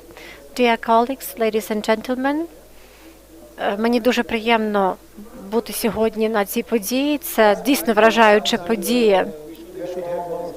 Звичайно, можливо, нам треба було більше часу приділити сесіям питань та відповідей, але загалом ми розуміємо, що все організовано дуже добре. Ця презентація, можливо, не дуже добре видно, але принаймні ми говорили про те, як ми працюємо з резервуаром. Зараз я працюю в університеті, але дійсно я працюю в індустрії. І я вже маю 35-річний досвід. З тих 35 років я працював в нафтогазових компаніях, зокрема в компанії Equinor. Я дуже багато працював в Норвегії, також працював на компанії Шламбурже та інші. І зараз я працюю на дослідницький інститут Upstream, працюю з Ольгою. Тобто я працюю з найкращими компаніями. Тобто я також був частиною Шламбурже портфоліо. В нашому університеті в нас є дуже амбітна програма. Ми хочемо стати європейським університетом і не хочемо мати жодних конкурентів в Україні. Ми хочемо бути лідерами на європейській арені. Зокрема, моя презентація буде про те, як ми будемо працювати з в резервуарі. Тобто ми говоримо про те, що ми опускаємося на 6 тисяч метрів. Тобто це такий закритий резервуар, де є, можливо, стиснена нафта або стиснутий газ. І таким чином в нас є певні підходи, як з цим працювати. Нема в нас програмного забезпечення, як ми можемо це робити.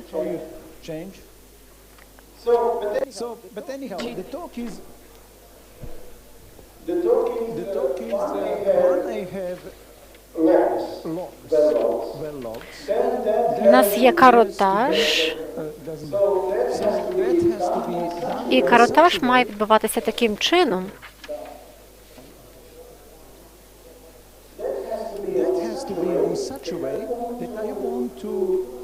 щоб я міг використовувати середовище, але я маю використовувати це за допомогою мікроіміджера. І таким чином я хочу працювати з резервуаром, де в мене є тріщини і є певна матриця. Тобто так, уявіть собі, що в нас є зал, а до залу веде коридор. І в тому коридорі є теж певні поклади, але коли я будую цю модель, я заводжу свердло в скважину, і от в тому щільному резервуарі я розумію, що там, мабуть, будуть багатошарові горизонти з багатьма тріщинами. Таким чином, якщо в нас є свердловина, і якщо в нас є одна тріщина, один розрив, то це досить легко. Але коли в нас є багато розривів, або в нас є горизонтальна свердловина, то ситуація ускладнюється. Отже, яким чином ми можемо забезпечити тріщинуватість резервуара або тріщинний колектор, і як ми можемо використовувати горизонтальну скважину, свердловину, і як ми можемо оптимізувати її використання? Отже, тріщинний колектор. Так, нам необхідно спростити цю матрицю. Ця модель вперше була розроблена в Радянському Союзі, можливо, навіть з участю українських вчених. І фактично, що ми маємо дійсно? Ми маємо піти звідси до цього рівня. Модель дуже проста. Наразі вона така. Але коли в нас є оця модель, яка в нас найбільша проблема? В мене є два середовища. І в кожному просторі, в кожному середовищі, тобто, якщо я використовую модель резервуара, то зараз я представляю оцю матричну модель і також модель, що базується на тріщинах. І як вони спілкуються між собою, це за допомогою каротажа при дуговому зварюванні, тобто за допомогою так званої сігми. І от за умов такої сигми ми маємо навчити студентів, що вони не просто вивчили це на пам'ять, вони мають це усвідомити. Отже, коли я працював в компанії Шламберже, я працював в лондонській філії, а потім в іншій філії. І, відповідно, на той момент я мав знання з Норвегії, тобто я мав поєднати свої знання з знаннями геофізиків і геонауковців. Тобто ми працювали в команді. Таким чином ми проводили дослідження доломітних резервуарів, в яких було багато тріщин. Компанія Prisma Seismic, яка була добре відома на той час, прийшла до нас.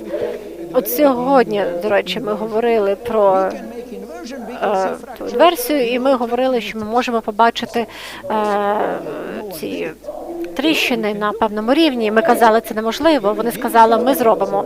Отже, тоді ми сказали, от вам $50 тисяч, покажіть нам. І якщо це спрацює, ми купимо вашу компанію. Тобто ми будемо працювати з вашою компанією. І тоді я, до речі, подумав про те, отже, як я можу купити цю компанію, якщо я нічого про це не знаю.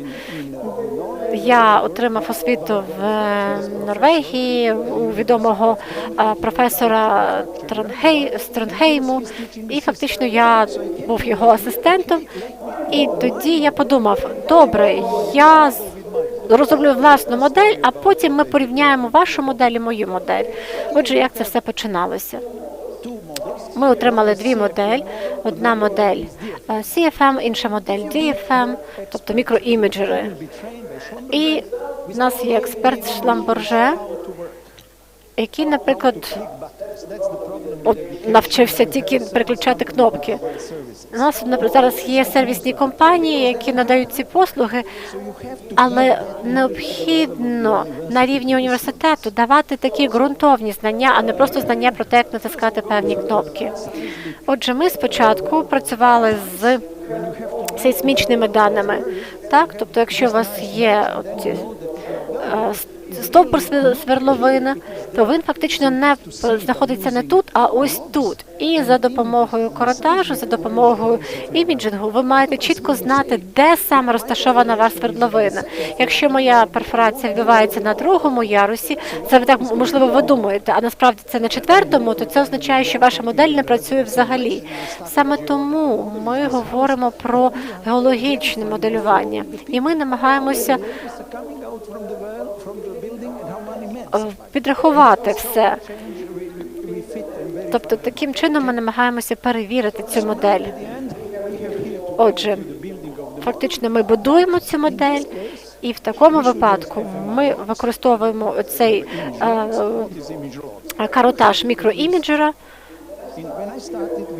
Тобто, коли я починав, в нас було лише 4 штуки, і коли у вас є ці горизонтальні шари, в нас була інтенсивність цих шарів, і так в нас була внутрішньотріщинна ситуація. Коли я працював в Нафтогазі, в мене не було на це час. Я думав, що от Яблоновка не є таким резервуаром. І як же мені перевірити, чи там є певні тріщини? І я подумав, що я, мабуть, звернувся до шпиталю, вони мають МРТ, і, наприклад, якщо я ламаю ногу, то вони дивляться, що я дійсно маю тріщину. Отже, ми взяли керн і побачили дійсно, що там є такий резервуар. І фактично в мене є певна матриця і є певна тріщини. Ми знаємо, що через ці тріщини може відбуватися потік рідини. Відповідно, в нас є навколо цього залу коридори, і таким чином ми можемо говорити про наповненість резервуару. Тобто тут є інші фізичні параметри. Отже, що ми зробили? Ми провели сліпі тести, у нас є оця свердловина, інша свердловина, і на основі цього я провів оцю модель тріщинуватості. Тобто ми перевірили її на медичній моделі. Уявіть собі, людина є головний біль, і людина звертається до вас за допомогою. Як ви можете перевірити, чи є в людини цей головний біль, чи ні? Так само ми працювали зі свердловиною. Ось у вас є свердловина, і ви намагаєтеся охарактеризувати, чи є в цій свердловині щось чи ні. І таким чином ми можемо перевірити на тріщинуватість десь на 60%. Отже, в мене є ці тріщини. І моє завдання полягало в тому, і я говорю про мій норвезький період, у нас були нанограми, і я визначав інтенсивність тих пластів і інтенсивність тріщинуватості, тобто тріщин. І таким чином я міг надати характеристику певному резервуару і створити власну модель. І на основі історичних даних моя модель виявилася правдивою, і, відповідно, ми не закуповували модель тої компанії, яка її пропонувала. Так, от уявіть собі, що в нас є горизонтальна свердловина з 8 тріщинами. Вони не є горизонтальні. І я сказав, я хочу проаналізувати ці 8 тріщин. Тобто, знову ж таки, це спрощена модель. Подивіться, от їх довжина, їх висота. Тобто це параметри, це були тріщини пропанту. Отже, я зробив модель на основі 10 тріщин і побачив, що перша дала мені таку продуктивність, друга таку і так далі, і так далі. І врешті-решт я зрозумів, що я зробив інвестиції у дослідження цього процесу, але я від цього нічого не отримую. Тобто таким чином тоді ми про ці свердловини говорити не будемо. Тобто перша дає стільки, друга дає стільки, третя дає стільки, і фактично ми бачимо, що ці свердловини не дадуть нам стільки, скільки ми хотіли би отримати. Отже, ті, хто працюють з резервуарами, я вже завершую свою презентацію, Вам необхідно зрозуміти, що у щільних колекторах ви маєте чітко зрозуміти, який у вас є тиск. Тобто, якщо ви знаходитесь тут, це у вас резервуар під тиском, а якщо ви знаходитесь тут, то ви є в щільному резервуарі. Дякую за увагу. And actually, this is the time for our last report today. The last speaker for today. Так, ага. Ну, не знаю, Олег. Well, Oleg actually produced rather an impression on me today, and therefore, Alexander, your task is not an easy one today. But nevertheless, Belarus Neft, again, let's have a look at what you're going to show us. And we are really great, and in 15 minutes we are moving to the other side of the road and going to Villa Austria by bus. You have just 15 minutes. Yeah, good afternoon, dear colleagues.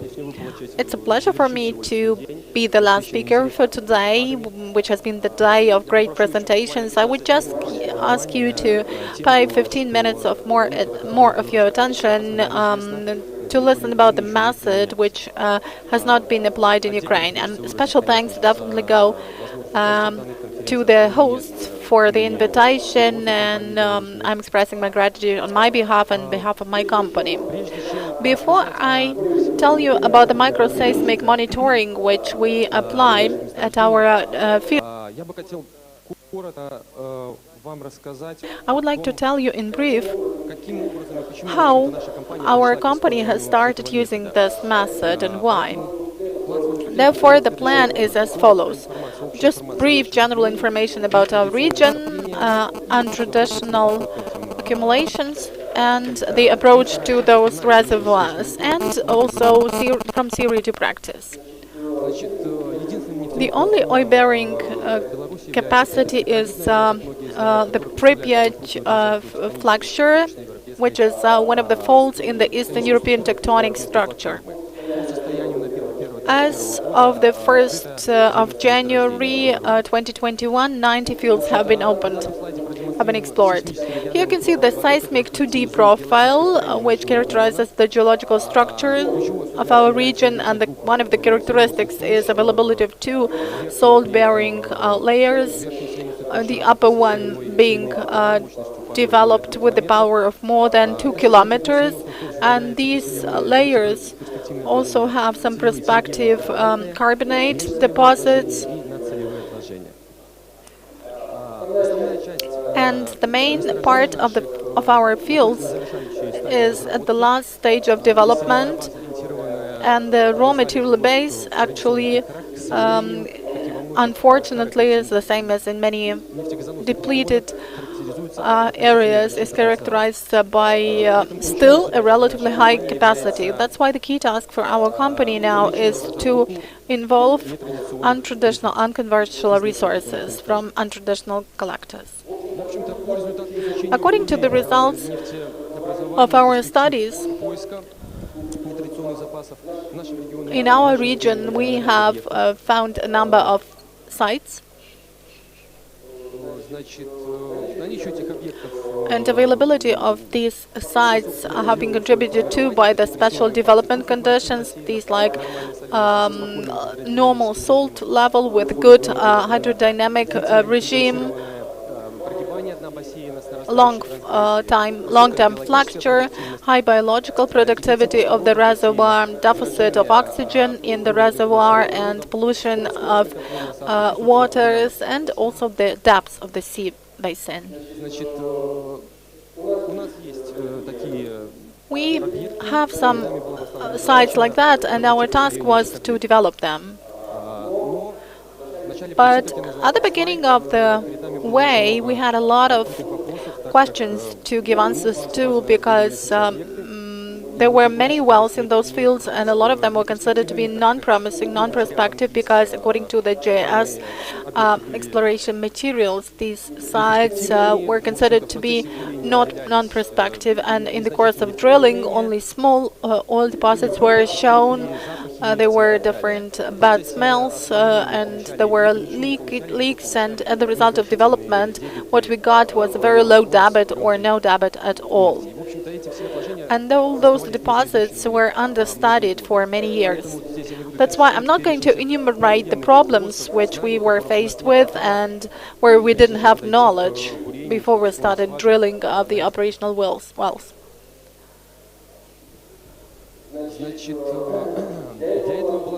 With this in view, we established a multidisciplinary team supervised by or managed by the chief geologist of our company. It included people of different specialities, and for many years they dealt with the study of some innovative approaches and looking for the new technologies that would enable us to approach those reservoirs in our fields.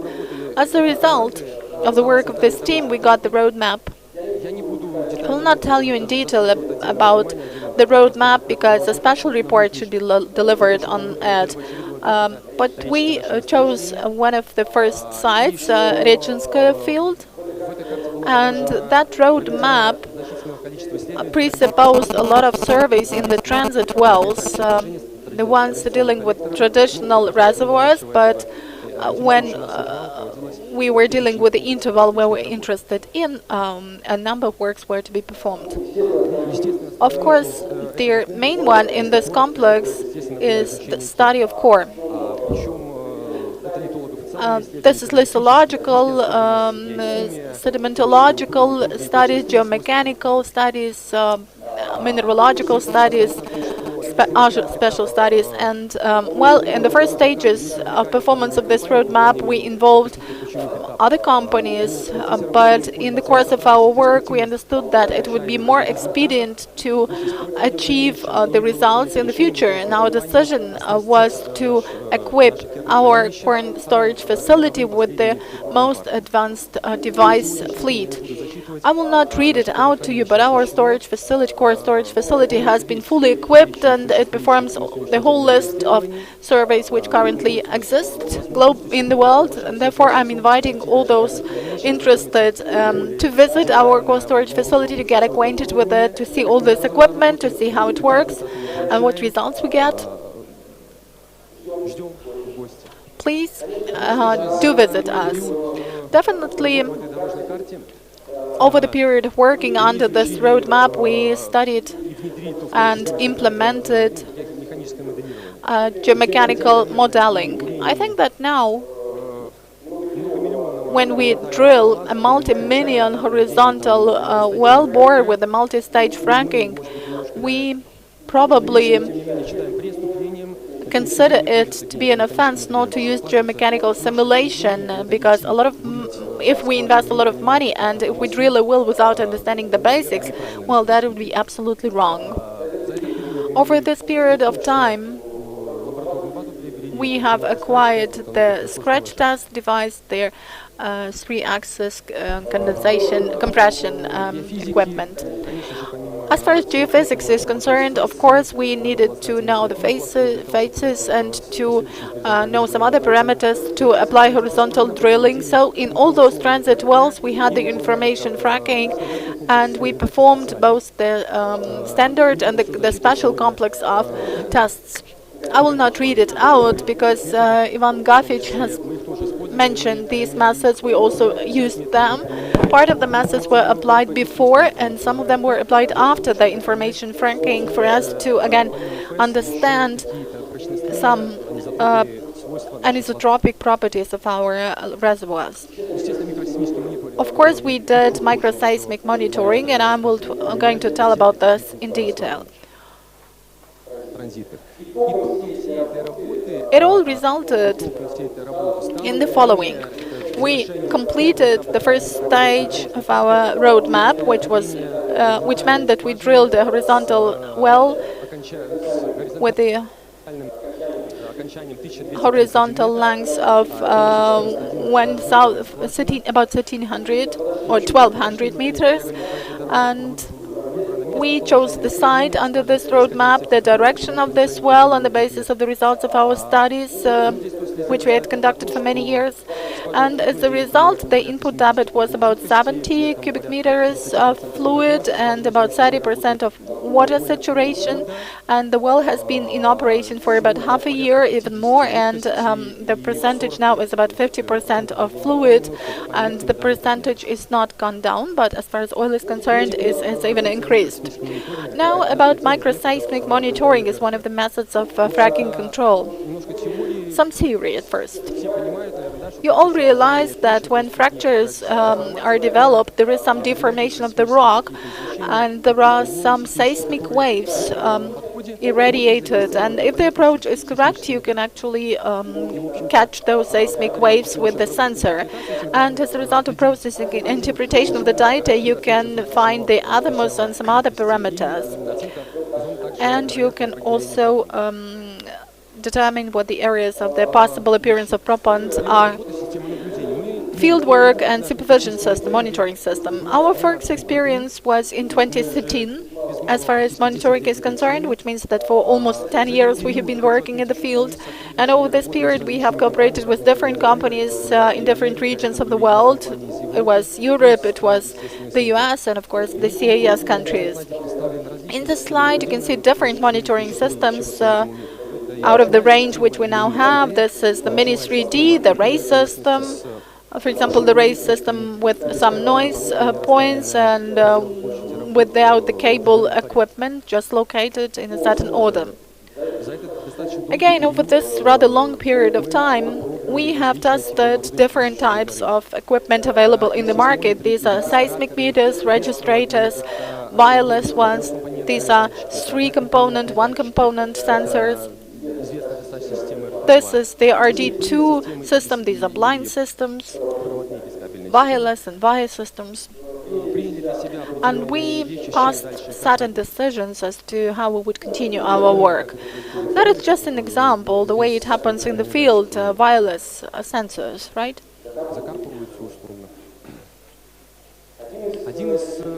One of the key points in the microseismic monitoring is that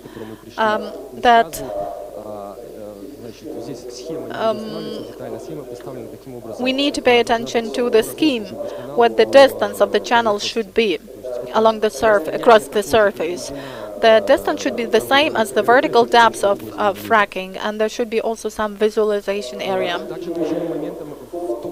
Also, one of the key points is, which we have come to know as a result of our experience, is calibration of the location system. Again, we have to develop the model, we have to take the data from geology, from fracking, and we try to do this calibration. But everybody knows that geology is not connected with truth somehow. It's very difficult to get to the truth. But anyway, it's necessary to make the explosion on the level of fracking in the well where we have fracking or close to this, in order to be able to introduce some amendments which we would know were it not for geology. Over this period we have done a lot of experiments and exploration works with different types of sensors. And we have, you can see in the slide how we did the grouping and what our base was. We dug their sensors by 15 centimeters. And the method of variation, of fluctuations, is very intensive. And of course the surfaces which we have and all the parameters, all the factors are important here. And the approach to the installation of the sensors is very, very important. We have covered this way and we have understood what the conclusions should be, and we are moving on. As far as calibration is concerned, we did a lot within our calibration works. And why did we do it? Because if we do it in the closed hole, there is a risk that during the explosion we need to register their size of the explosion depending on the depths. But there is the risk that we will lose their production strength. And this may lead to other side effects. That's why we have really paid a lot of attention to this, and we have tested the depths at which we could work with certain types of sensors. Here are the results of our experimental and exploration works. The level of micro seismic works on the profile without the deepening is higher than in profiles with deepening, and this points to a considerable reduction of microseisms when the sensors are digged by half a meter. And we understand that fracking should be done in the evening and nighttime because it is important from the microseismic point of view. Again, comparison of amplitudes and the forms of signals obtained at different profiles showed that the highest amplitude is the one of the joint signal of the group consisting of 3 sensors which are located at the depths of half a meter. These are just some points of our results because of course we cannot present all the results within the presentation. Also we went to the depths of about 300 kilometers, 3,200 meters, and of course that is a kind of a threshold for this method. But we also try to make some experiments with this. Here you can see what I told you about the weight and the depths, the results of our calibration works. Let's move over to the results because we are pressed for time. So you can see processing and interpretation here, and this slide should be paid special attention to. And in general, I will just tell you that, again, cooperating with different companies and seeing the experience and the methods used in different regions of the world, we adjusted the technology to our situation, and the results are rather good. Now, about the results. Here is the well, the field I have spoken about, where we had microseismic studies in a number of wells, and we can see that there is some regional stress, but the tectonics in general is good. Just a couple of minutes, just 1 minute probably. And here is one of the first results of the horizontal well drilling in the Regiske field. And you can see that the initial debit was 5.9, while in 3 months the debit was reduced to 4.3 tons per day. Probably that could be explained by the results of the seismic studies, because the azimuth of the direction of fracture development coincided with the azimuth of the direction of the horizontal well area. Here you can see the comparison of different methods when we applied monitoring and acoustic studies. This is an important well, and the interest about this well was that we had 10 ports, and we made a pause after all the ports, made the conclusions, and then passed the decisions what we should do with the next ones. An interesting picture about the different well, it is comparison of the microseismic monitoring with the 3D seismic map in one of our areas, traditional areas where the directions are the same. I'm showing different methods because, in fact, if the approach is right, this method really works in spite of all the differences. Here you can see our work since 2008. You can see that fracking operations have increased in number. You can see that microseismic has started being applied. Actually, it is applied in in 1 to 4 operations. Yeah, let's express our gratitude to Alexander. I really suggest that all the speakers should imagine before having their presentation the last slide, and definitely then you will have enough time for your presentation. You will manage somehow. Colleagues, everything is cool, everything is great, but just one more question before we leave. Is there anything there deep in the depths? Yes? It's good. And if you really come to this conclusion, and if you reach those productive depths, then we will also manage to do this. Thanks. Thank you, Alexander. Thanks. Thank you, Belarusneft. So we are leaving. We are moving to the other side of the road. There are 3 buses, and if you want to go by your car or by your taxi, it is Navaria, it is Villa, Austria.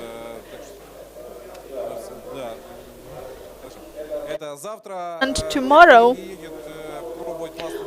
those who are not going to go to the reception, please, at 8 there is coffee and we start at 9. And tomorrow we will have 2 workshops. One workshop by Yuri and another workshop by Rodion and me. If you're interested in our experience and in where we are moving, please attend them. Thank you.